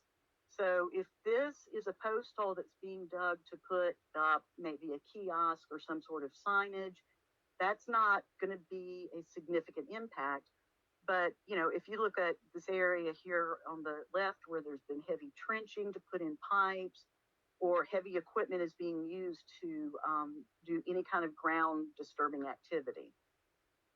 It also helps to balance money, cultural resource protection, time, and necessary projects on state lands. So here is the matrix. It's pretty straightforward. So if you look across the top, it's going to ask you, are there known sites? Are there unsurveyed areas or areas where you do not have a CRAS? Or if it's a surveyed area and you know there are no sites, then on this axis, major or minor disturbance. So for instance, if you know you're going to be doing a major disturbance and it's had a CRAS in the past, and it says there's no site, but that CRAS may be 10 years old, or not, you know, there's not a more recent survey that's been done, you're going to want to consult DHR on that and ask their opinion on whether you need to do a new survey, or they may say in that case, just monitor. But you need to consult with them on that particular project. Let's say it's minor disturbance. You're digging one post hole and it's an unsurveyed area, but you're pretty sure there's not going to be a site there. Or if it has had a cultural resource assessment survey recently and you know there's no site, you don't need to go through the compliance and review process. You need to monitor it yourself, or someone on your staff that is ARM trained needs to do the monitoring for you. So that saves you a significant amount of paperwork and time, and certainly money, because you're not having to hire a professional to come in and do the monitoring. So we're going to go through this step by step. You're going to determine the amount of ground disturbance. Is it major or minor? And you're going to look up and see, has there been a recent cultural resource assessment survey or CRAS done on the location? So keep in mind, if PLA has come in and done a reconnaissance level survey, that does not replace a CRAS. A CRAS is when you have a CRM company comes in and they do systematic shovel testing on a grid to see if there are sites and to bound any sites that may be there. Then step 3, you're going to check the matrix. So the matrix may tell you, based on what you find out in step, or determine in step 1 and 2, whether you need to just monitor, in which case you will submit the monitoring form that I'm going to show you. This lets them know in compliance and review that this particular project was monitored and what the results of that monitoring are. But let's say the matrix says you need to consult. Then you're going to want to submit the compliance and review consultation form with all of the backup information that's necessary for it. So how do you determine if a disturbance is minor or major? Well, think about it. Like I said, one post hole is going to be considered minor. If there's little or no new ground disturbance, so for instance, you're planting some annual flowers in a flower bed, that's going to be little or no new disturbance. If the disturbance is less than 6 inches deep, with the exception of, like I said, isolated post holes, then you don't need to worry about that. That's going to be a minor disturbance. And if it's less than 1 acre in extent, it's going to be pretty minor unless you're digging pretty deep down below 6 inches. Major disturbance would be heavy or any new ground disturbance. So as an example, if you are maintaining an existing fire break, that would be considered minor. If you're putting in a new fire break, that would be considered major. So like I said, minor disturbances can be post holes, maintenance of landscaping, existing fire lanes, installation of fire rings at campsites maybe, fireplaces, grills, that sort of thing. Installation of equipment, structures, or racks that require little subsurface disturbance, like bike racks, garbage bins, lifeguard stands, etc. And maintenance of existing drainage swells, septic tanks, etc. Those places have already been disturbed. So if you've got to do maintenance on an existing septic tank, that's going to be considered minor. Major, however, is any kind of trenching for utility lines or water lines. If you're doing landscaping and planting that's new, and particularly if you're putting in bushes or trees where you're having to dig larger holes. Also initial roller chopping and mechanized exotic plant removal. You're definitely going to want to consider that a major disturbance. Movement of large amounts of earth for terracing, concrete slab installation, foundation repair or stabilization, animal burials. Obviously, if you're burying a squirrel, that's probably not going to be a big deal. But if you're burying a deer or something of that larger size, you're going to have to dig a larger hole.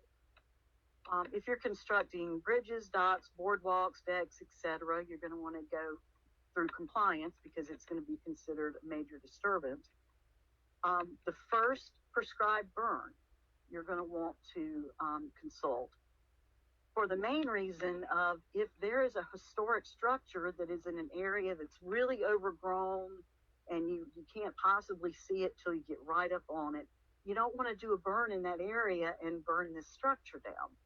So you're definitely going to want to consult, and probably they will ask you to monitor. So you're going to want to just walk the area and look for any kind of cultural resources or historic resources that you may see. New fire line construction, like I said, is going to be considered major. For prescribed burns, if it has already been burned before, you probably don't need to do anything but just monitor, because any damage that would have been done has already been done anyway. And hopefully prior to the initial prescribed burn, you've already surveyed the area, at least done a walkover of it.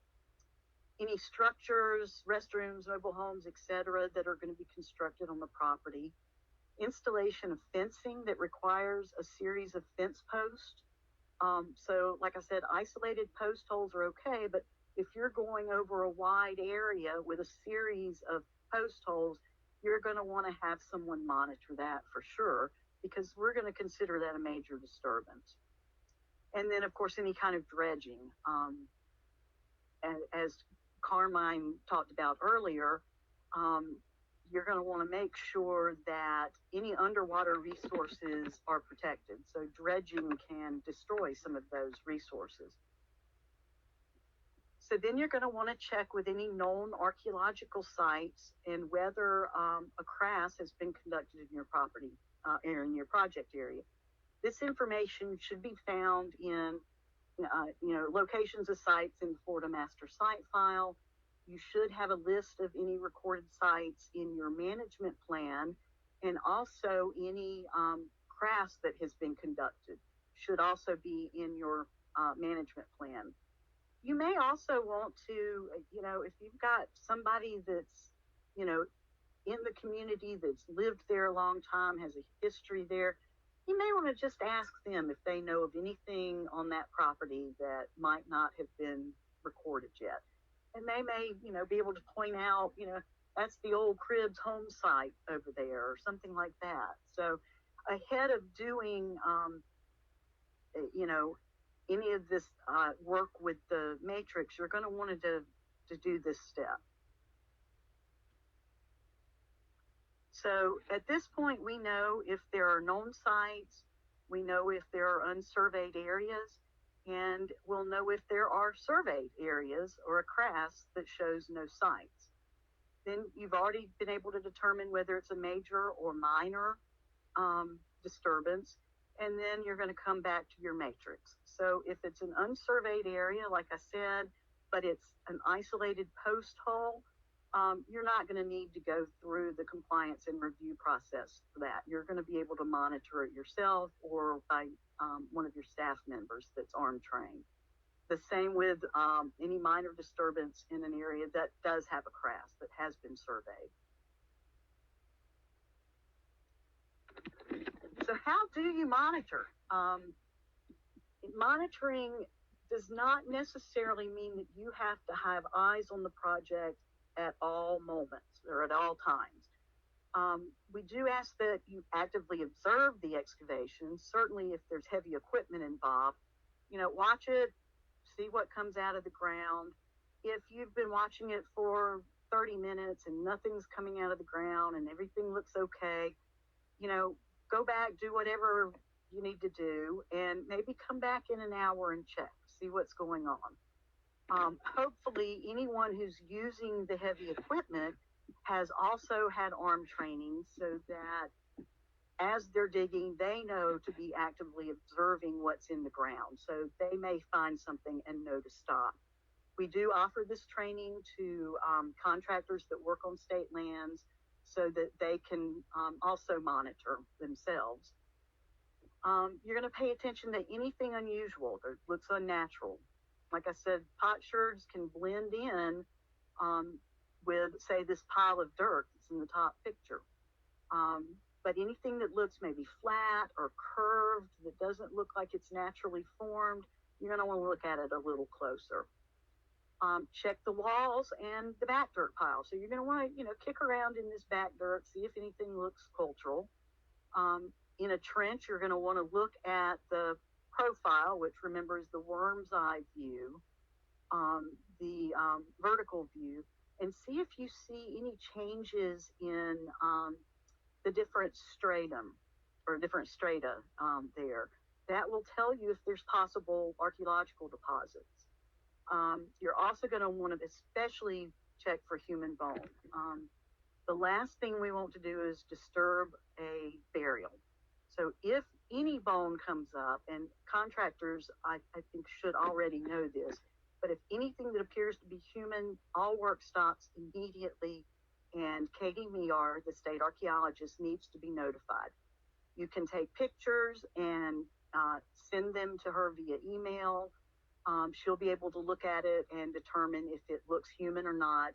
And if it doesn't look human, she'll tell you to go ahead and keep going. If it does look human, she will probably tell you to stop.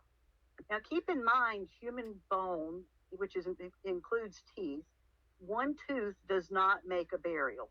People lose teeth all the time. But people normally don't lose part of their backbone or a rib, right, randomly. So if you find anything other than teeth, or if you find more than one tooth, that's when you're going to want to consult with Katie.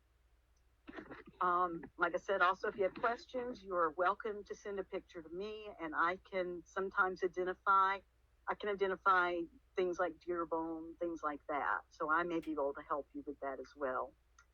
If there are artifacts that come up, do not collect them. You're going to want to leave them in place, or, if you stop working that location because there's cultural resources, you're going to want to just put them back in, if you're going to backfill the hole, and put those back in there with it. But do please take pictures and note the location of any artifacts that are found. So again, when to pause construction. If you find 3 or more artifacts in the process, if you find human bone or suspected human bone, you're going to want to stop and consult. Or if you find what's called a feature. Remember, we talked about features earlier. They're going to show up as basically just dark stains in the soil. So if you look at this particular picture, you can see this very faint outline of what looks kind of like a roundish or maybe rectangular structure. These are the post holes, right? So if you start seeing series of features that look like post holes, or large features that may have been pits that were dug, you're going to want to stop, because that's going to be evidence for an archaeological site. So it's really all about awareness. You want to know what's on your property. You want to do all of your due diligence to make sure that you're doing everything you can not to impact cultural resources. You're going to want to understand what type of property you have. Is it maybe a tree island in the Everglades, which it's a pretty good bet will have archaeological resources on them? Is it on a bluff adjacent to a stream, which is also going to be a high probability area? Is it commonly traversed, or is it remote? Has the damage already been done? For instance, is the septic tank already present? Has the fire break already been put in? And what other factors do you have to consider? Things like I said, has a crash been done? Is it a low probability area? But I will say, even in low probability areas, sometimes a crash is still warranted. If you'll remember Bill talking about the the pond burial site, that's in a low-lying area that would have been considered low probability. When in fact what happened was, when they were using a backhoe to dig out this area to do some construction, and the person that was operating the backhoe saw what he thought were boulders coming out, and it turns out they were the skulls of some of these burials. So it's not necessarily always 100% correct that this is a low probability area has no resources, right? So you want to look at that too, and keep in mind that some of these sites may be in areas where you wouldn't expect them. So your project is done, you've monitored it yourself, or one of your staff members has monitored it. So the only thing left to do now is to turn in the monitoring results form to the compliance and review department. So here you're just going to fill out your name, the management area, the name of the park or management area, what county is it in, what was the project name or what activities, bathroom installation, that sort of thing. Why was this particular strategy chosen? Did compliance and review tell you that you could simply monitor, or did you refer to the matrix and found that the condition that it dictates is simple monitoring? Then you're going to want to say who the monitor was. Was it you? Was it one of your staff? Give location information. Were there artifacts encountered? Hopefully, you're going to say no.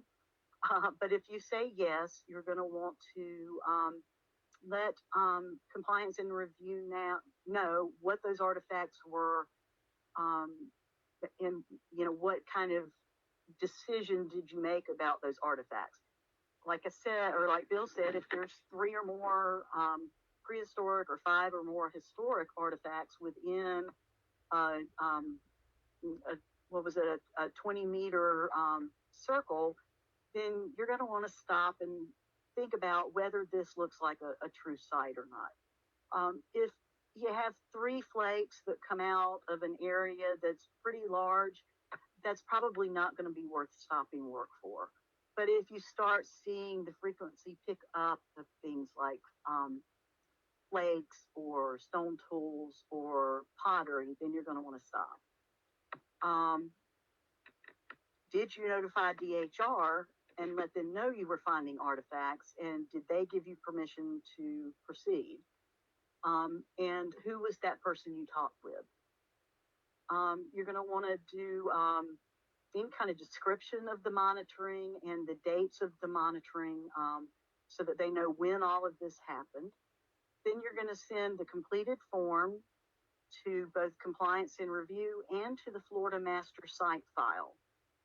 This will help both of these entities track what's been done on particular sites and particular properties. You can send a project map. It could be one of the USGS topographic maps, or it can be any kind of map. If you have a GIS map, something like that. Again, submit it to the compliance and review department. Are there any questions on this?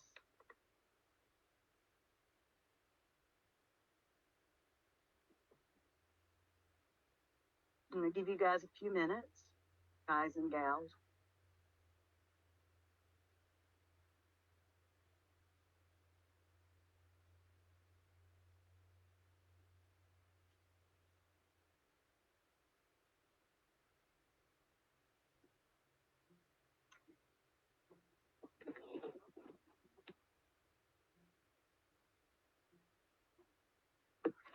Okay. I have one message that says that you did not get a confirmation email. The system uses the email address that you provided when you registered. So you may want to email me and let me know that you were here for the training, but you did not receive the materials for some reason. And I can make sure I get your correct email address and get that sent out to you. All right, moving on. We have new training requirements for ARMS certification. During COVID and continuing through the pandemic, we are only doing classes by webinars. We will start doing in-person classes, hopefully in 2023, barring, any more pandemic bad news. We also are going to start having what we call refresher courses. These are going to be 4-hour webinars that are just going to update you on basically the last 2 units that we just covered. Types of sites and ways to monitor those sites, ways to assess them, and update you on any changes to the matrix and any, new procedures that are going to be required. So you are now ARMS certified. Congratulations, everyone. Pat yourself on the back for lasting through this seminar. But you need to, after 5 years, you need to take the refresher or the half-day webinar to keep your certification. After 10 years, you will need to do another full-day webinar or the 2-day in-person training when that resumes. That way, you're up to date on everything. You know what's changed. I've had people tell me they took ARM training 20 years ago. Well, 20 years ago, we were teaching property managers how to do shovel tests. we don't do that anymore. We don't ask you to do shovel tests. So it's important to keep your training up to date because things do change over time. So like I said, it's been a lot of information for just one day. But remember, DHR is here to help. Our sole mission in life is to help protect cultural resources on state lands. So that is our job, is to help you. I've sent you a contact sheet with that packet of information. Again, if you did not get that packet, please let me know so that I can get it to the proper email address. If you attended this seminar but under someone else's sign-in, please email, let me know you were here so that I can make sure you get your certificate. State parks, don't forget about Bill Stanton. He is an invaluable resource for you on state parks. So definitely contact him if you have any questions or need assistance. And what's next? Go forth and protect and preserve cultural resources on your properties and keep in touch with me.